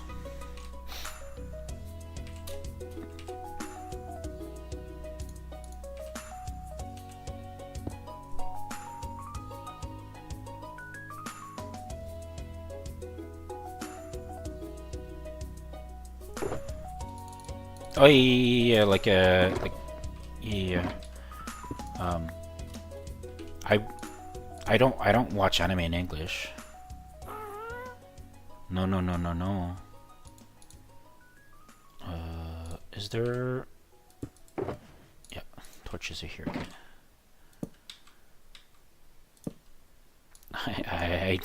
I do not watch anime in English. I watch it in Japanese with English subtitles because I don't want to have to.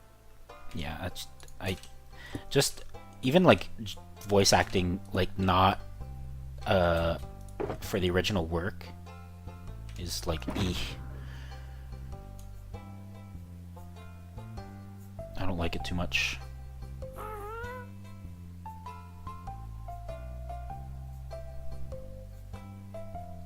Unless the anime is like basically English, where it's like if it was like Avatar or whatever, you know. But yeah, no. I don't bother with that. Especially since, unfortunately, a lot of the English subtitling studios and that kind of stuff tend to change things. Yeah, I don't want to bother. Yeah, it's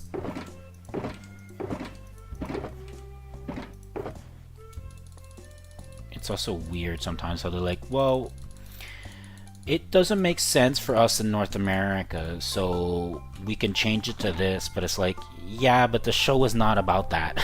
Stop it. Yeah.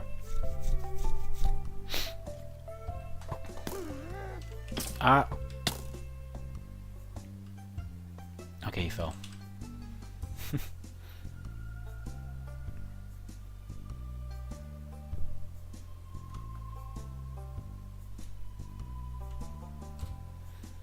Just because something is culturally different and you're dubbing the anime doesn't mean you need to change it, you know. Yeah, well, he jumped. Oh, that one had an enchanted bow. Could have been dangerous.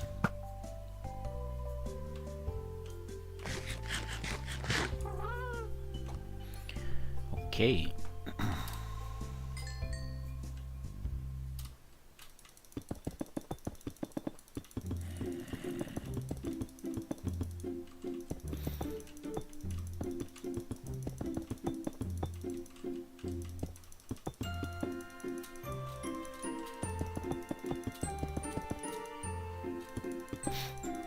Hey, he's the one that walked off, alright?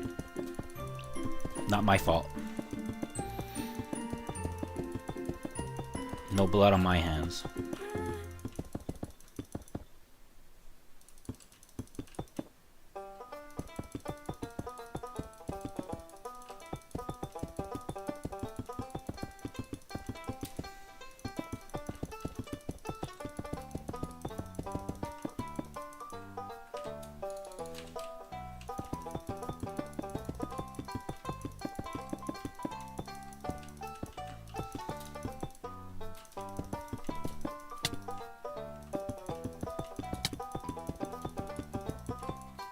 Stop trying to suffocate me, please.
I think this will be good enough for the underneath.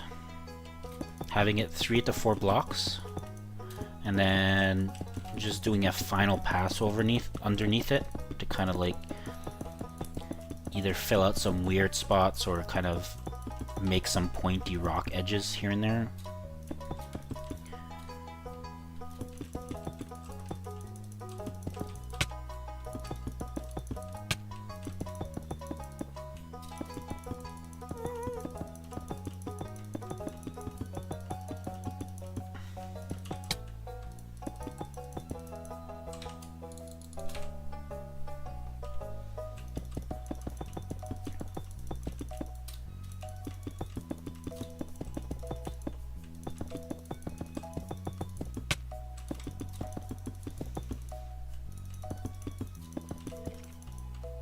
Nope. Heard a skeleton. Oh my god, come on.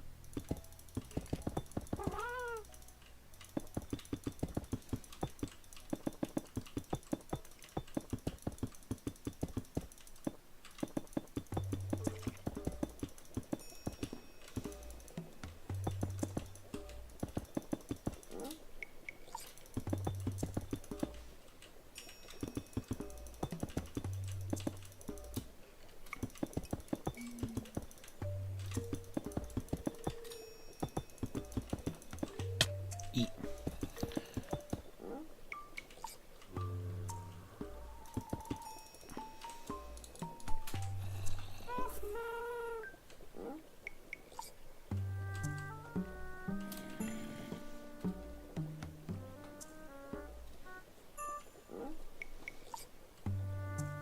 Yeah, no, this works.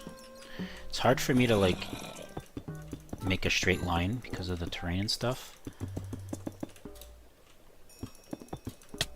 So it's gonna be this is gonna be pretty damn crooked until it's basically done. But yeah.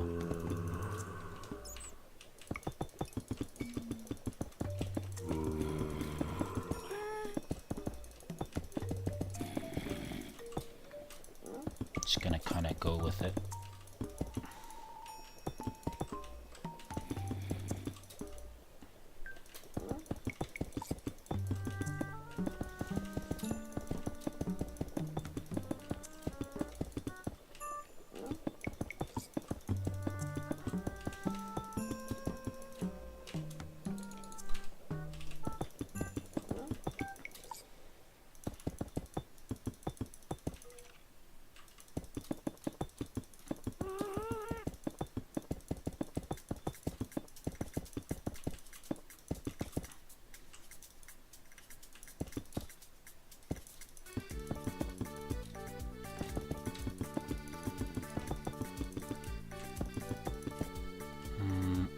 Oh, next pass is gonna have to be cutting that off. Okay.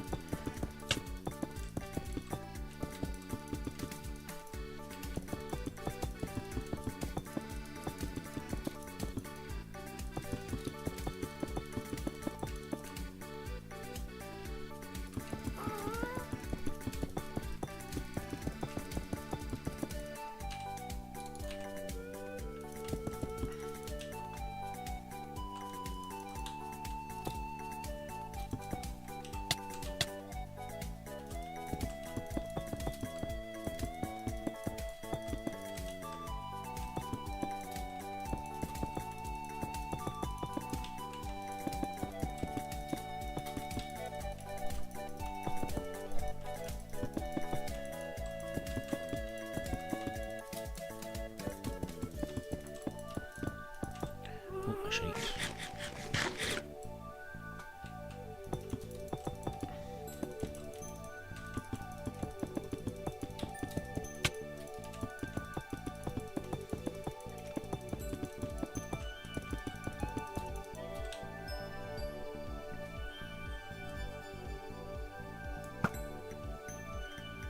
Bye-bye. I do have to be careful when I swap from my bow, so that I don't eat my god apple.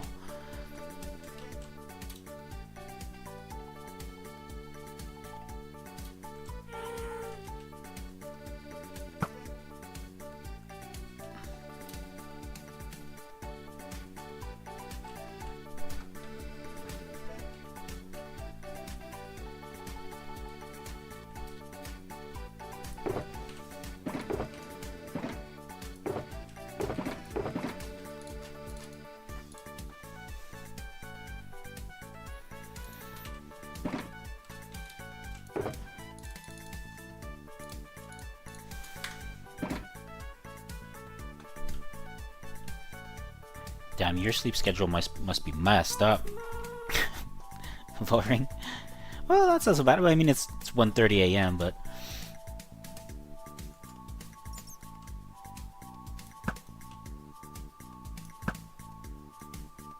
honestly, my sleep schedule has been pretty good for a while. It's been a long time since it's been actually normal.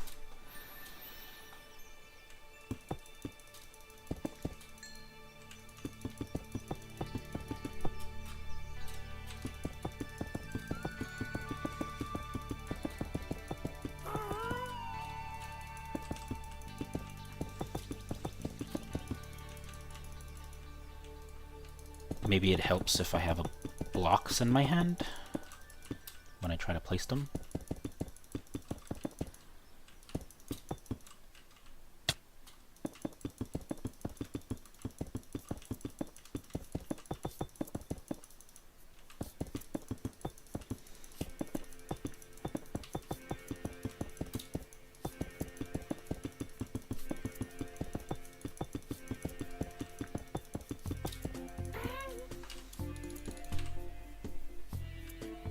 Nothing there, okay.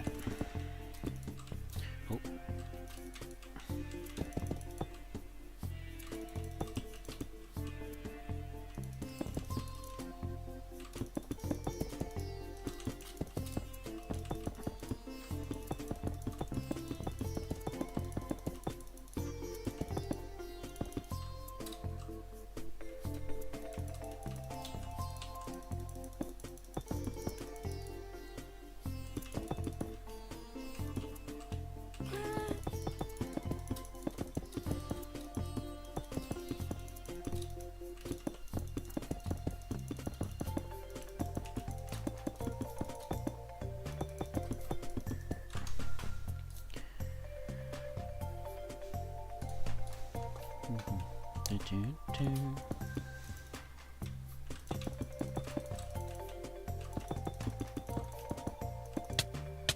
Ow.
Damn, dude, Kick should take a notice of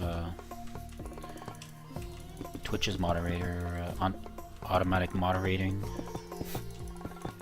warning me that someone's a potential ban evader, but still showing me the message.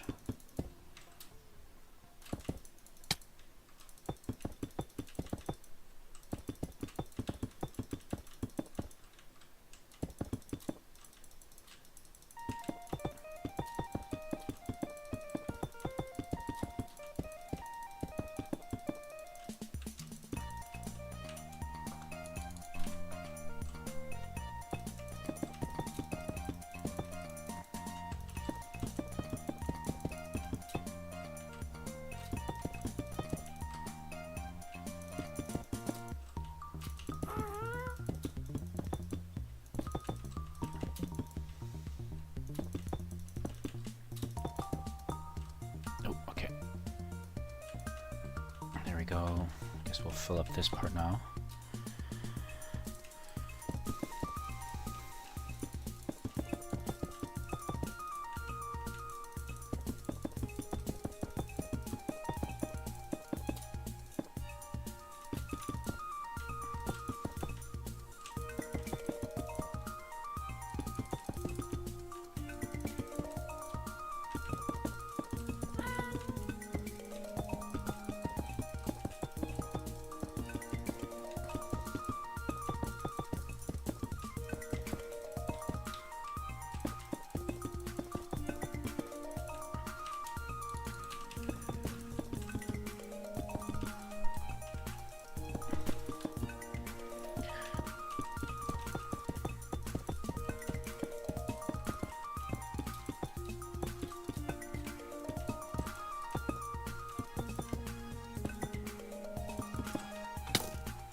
Ah.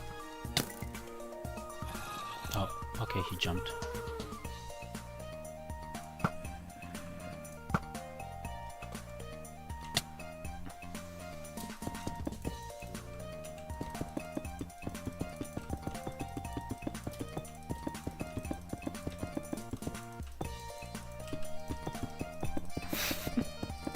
Poor guy.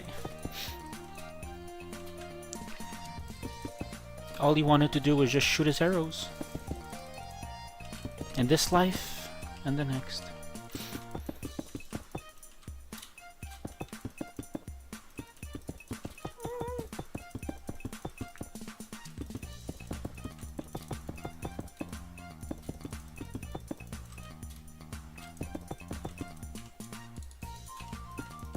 What? I got an I got an arrow in my shoulder. Oh, it's gone.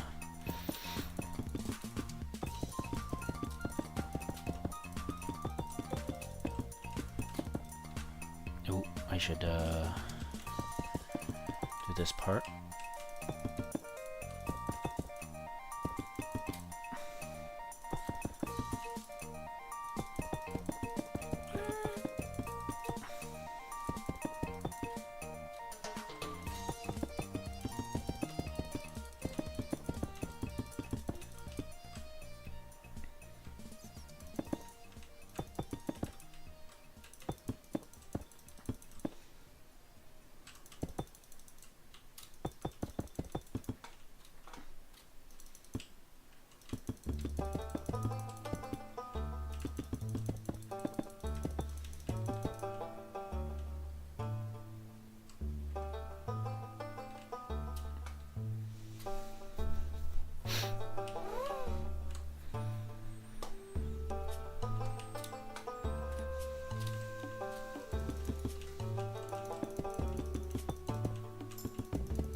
I think I went on Hypixel server once, ever.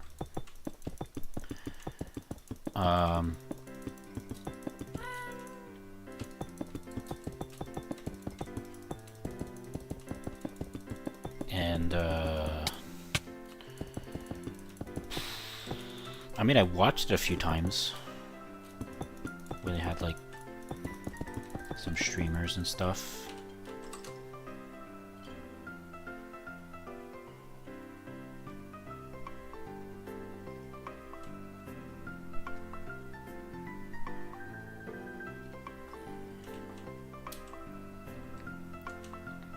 The one I would probably be the most likely to play is the one where you throw the snowballs at the ground or whatever, or something, I think.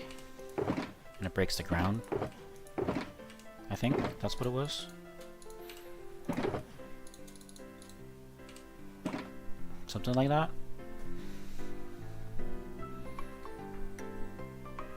That or the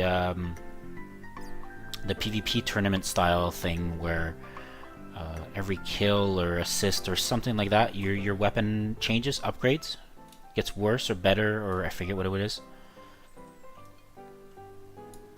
And you go through the weapons. I don't know what... Maybe I saw TNT run, but I don't know what it is by just its name, unfortunately. I haven't seen that many of it.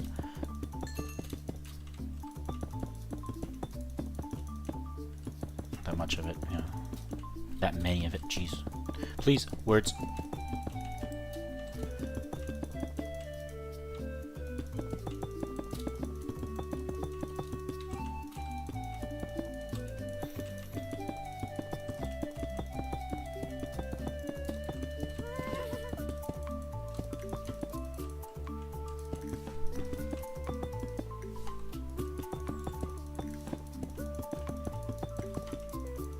Yeah, click, click, click.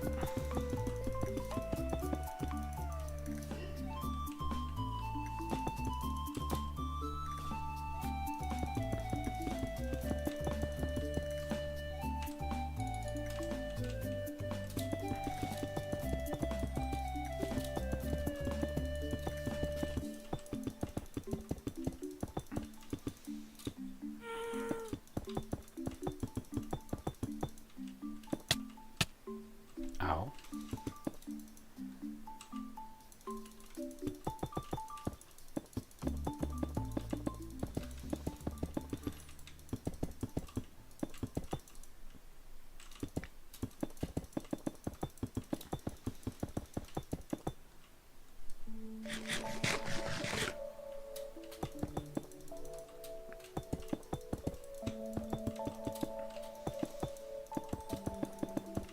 Honestly, my Minecraft experience has been pretty vanilla in terms of playing, except from some mod packs every few years. Because it's not the only game I play, so it's kind of like a play Minecraft for a few weeks and then go play another game and eventually come back to Minecraft. And then rinse and repeat, you know? So, that's basically it.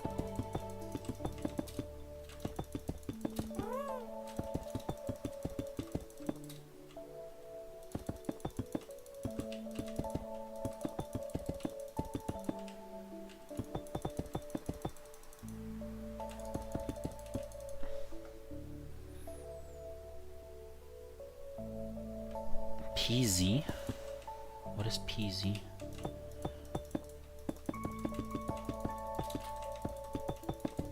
I mean, other games I typically go back to. My main game is actually Path of Exile. Oh, I've played a little tiny bit, not much. It's fine. It's just it gets frustrating, rightfully so. But, yeah, my main games are typically Path of Exile is what I spend the most time in, especially the last few years. It's an ARPG. And then, I mean, I always kind of return more or less and play it to some extent. Grand Theft Auto Online.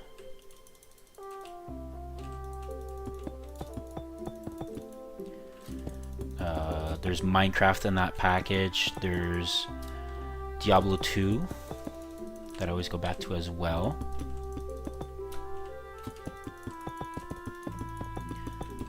Satisfactory is one that I go back to. Maybe not that often, but I do.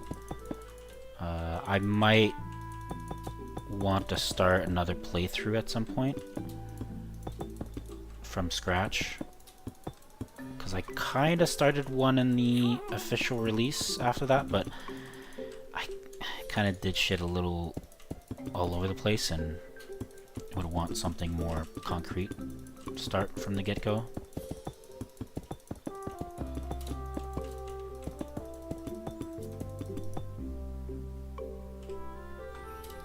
I am old enough, meaning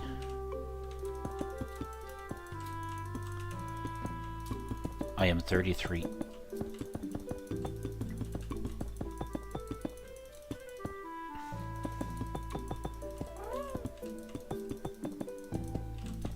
AKA, ew, a disgusting millennial.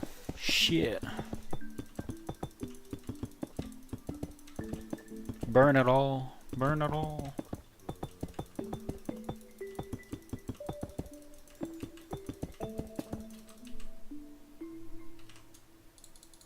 I've been around for a while for the majority of gaming history. Back when you were a kid, you would call somebody's house, not one of the parents' cell phones.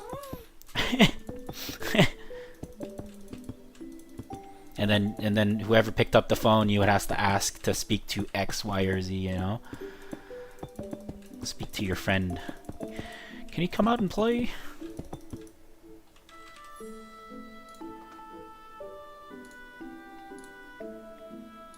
Oh, I didn't notice.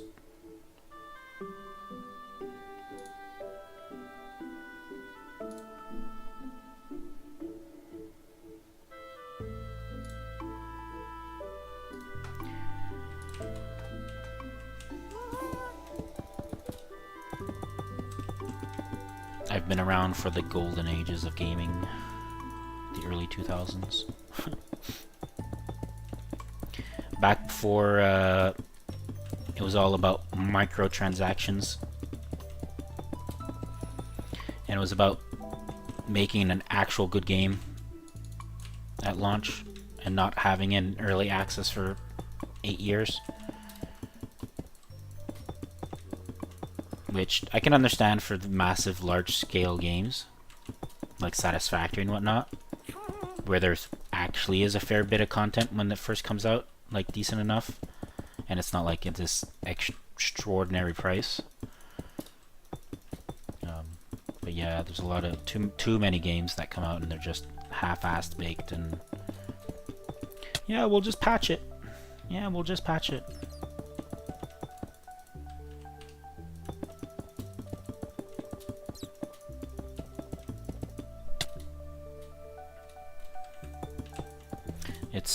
It's such a good game in terms of like for what it wants to be, it's perfect in that regard. There's so much freedom in that game, but with like reasonable restrictions that it's just great. I haven't played too much of the since the 1.0 release, but eventually I'm gonna go through it, the entire thing.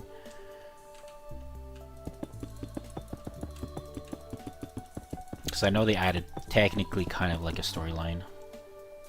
It's basically just some like dialogue part and stuff, and something at the end, more or less, probably. At some point. Ooh. Hey, buddy.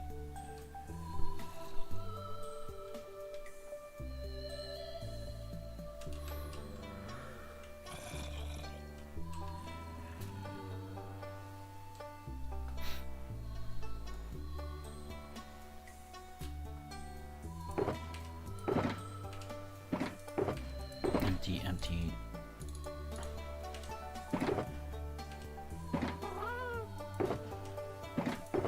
Okay.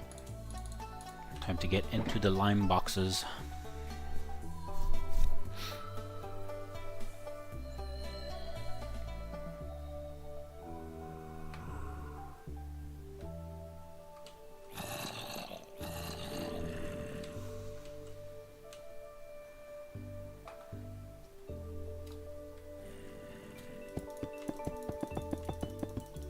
Kinda like how it looks, the 3 to 4 blocks thick. Probably look a bit better once I add a little bit, but like a little bit of random blocks placed underneath it, kind of like scattered. But I do think it's good enough for what it is. Ideally, I would want to make it look like the outside, like the surrounding part. But shit, man, that's a lot of deep slate.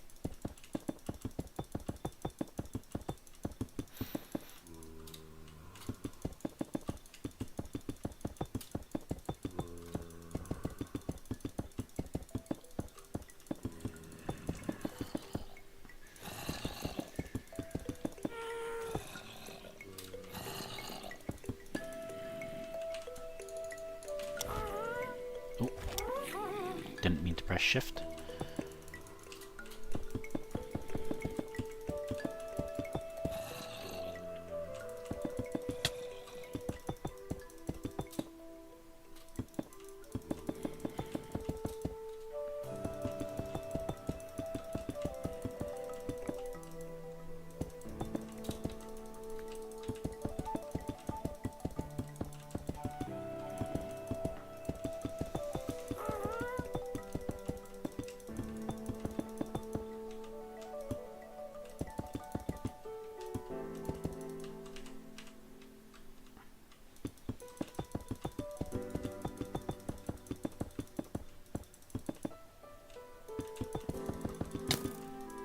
Oh. Did he jump down? I guess he jumped down. Bye bye, Skelly.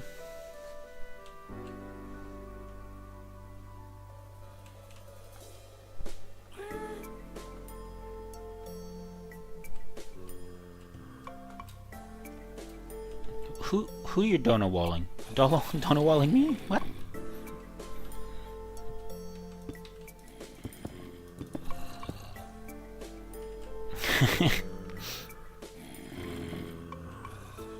Look, that skeleton chose this life, alright? Maybe not, but whatever. It is a life that he decided.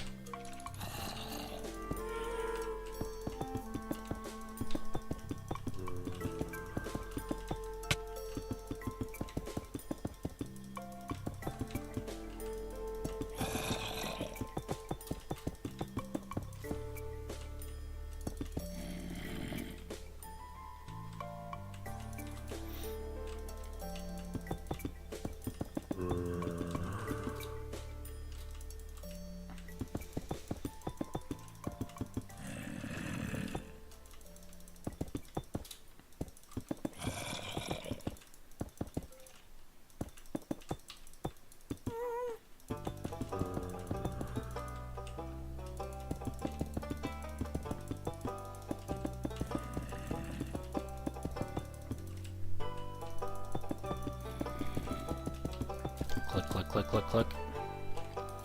Ba ba ba.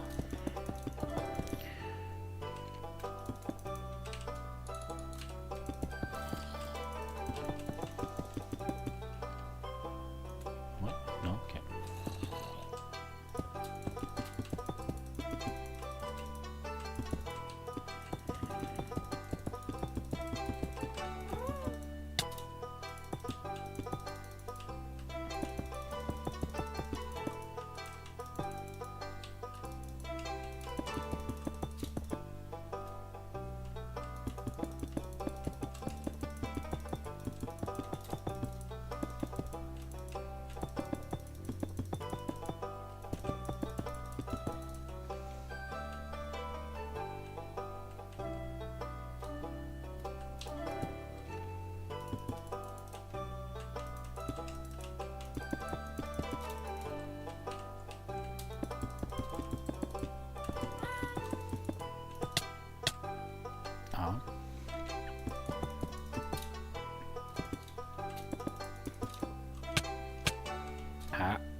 Hey, bud.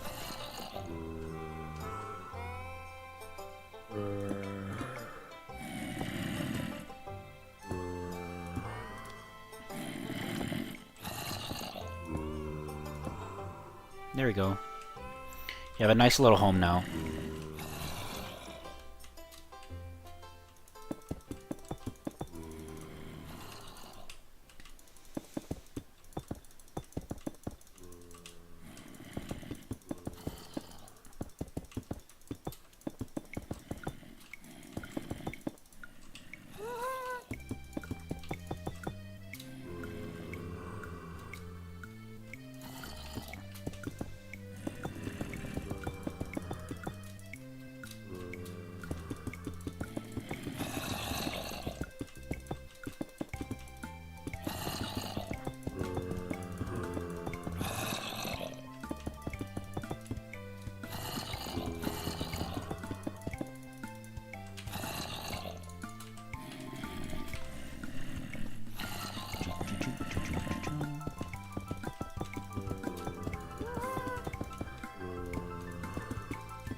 Yeah, so the Stardew Valley soundtrack is pretty good.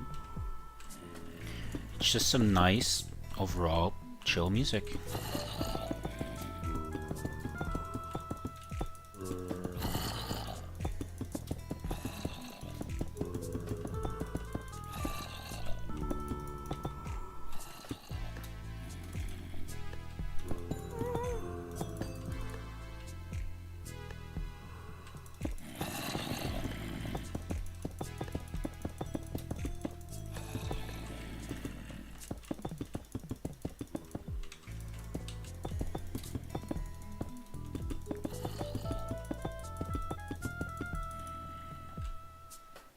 Oh. My God. Dude, the skeletons keep just jumping off. I don't know what is their deal, but well, they're doing it.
Hello, skeleton. See, he can't jump off because he's blocked off.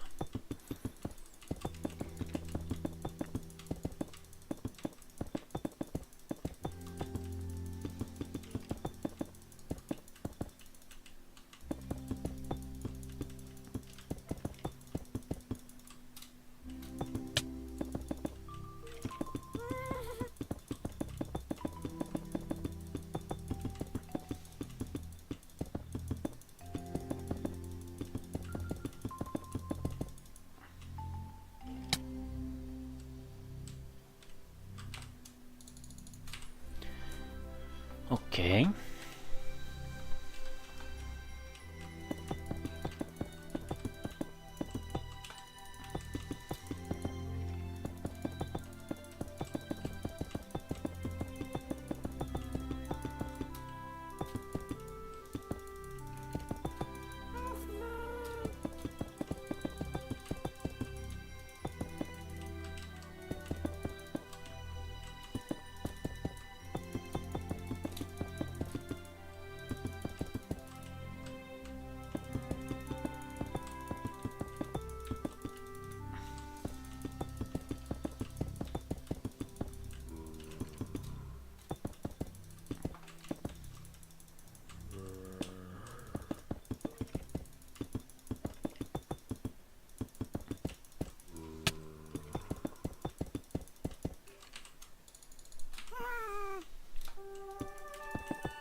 Oh, come on. There we go.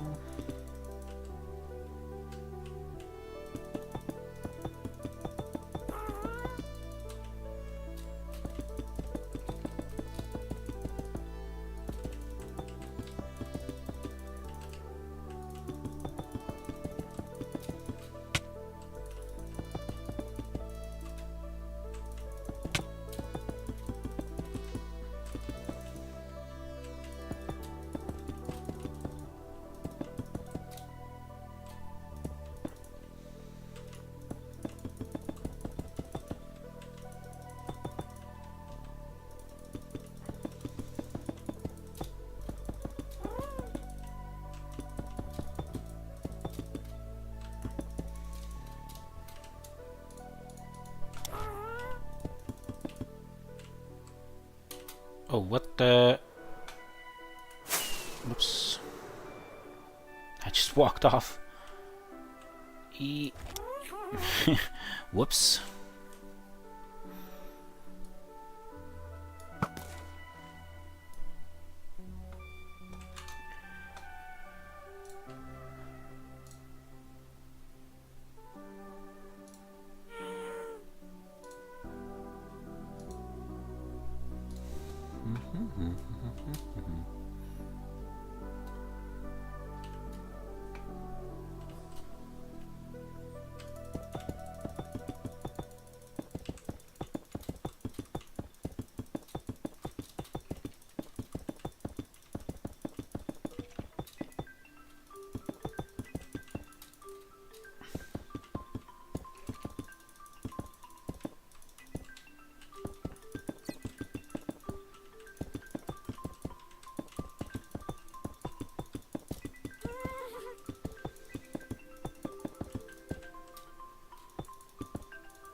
close.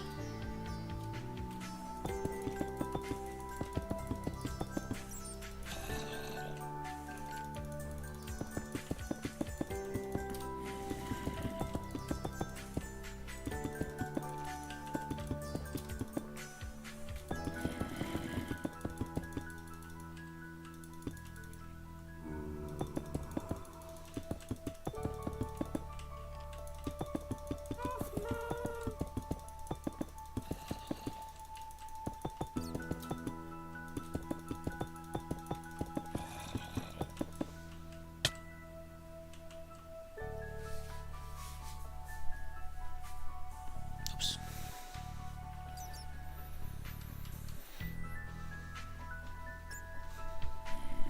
Doom, doom, doom, doom, doom, doom, doom.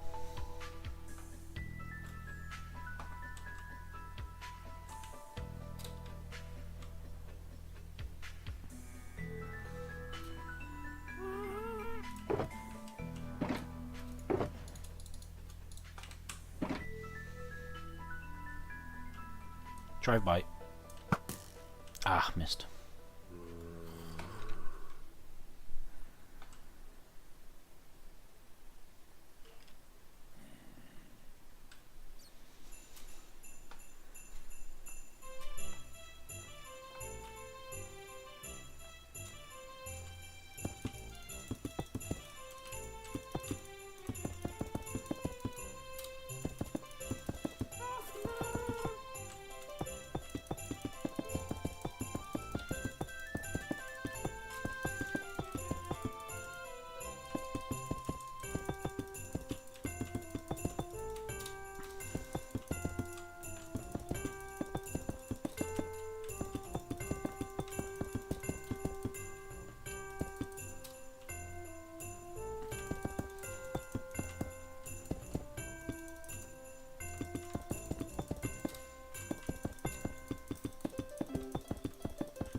Ah.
All right.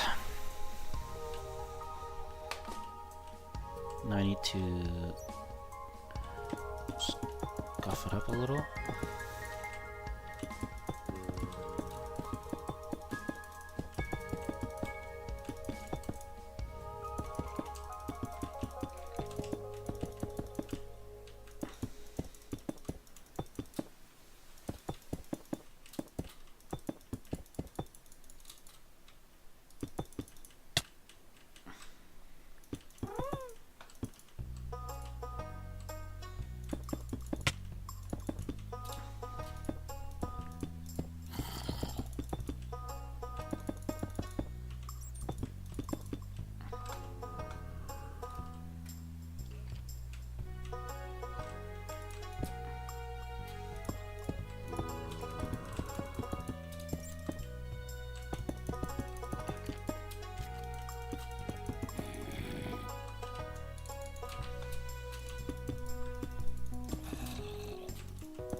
Alright, how does this look?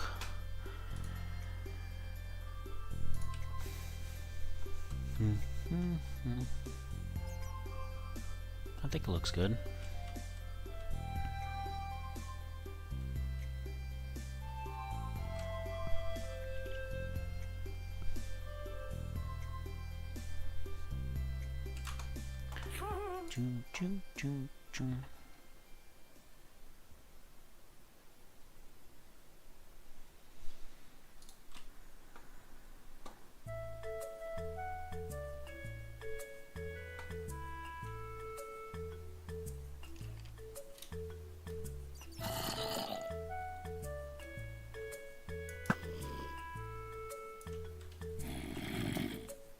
Oh, hey bud.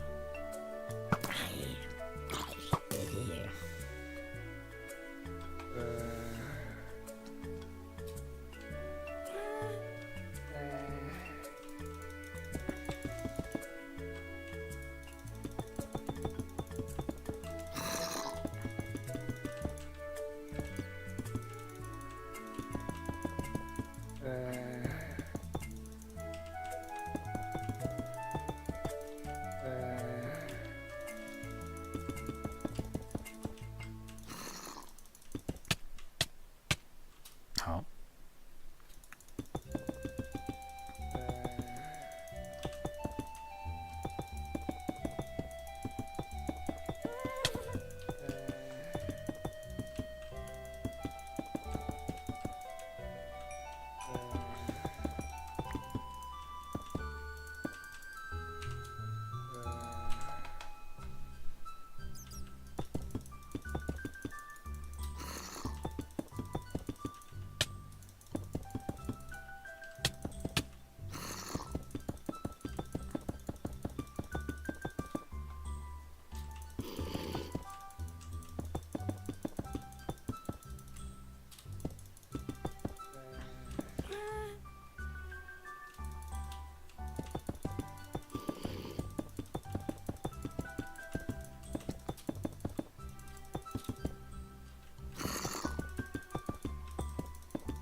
Alright, this is probably going to be it for me today.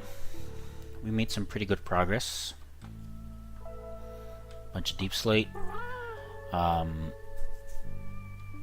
The deep slate placing is actually almost done, which is pretty cool.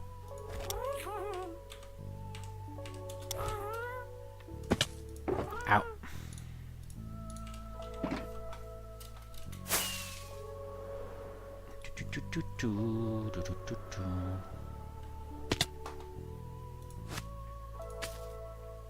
Oops.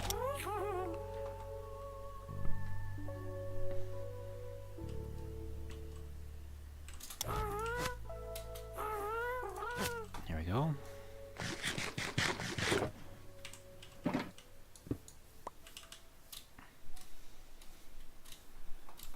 I think we'll be able to finish the deep slate tomorrow,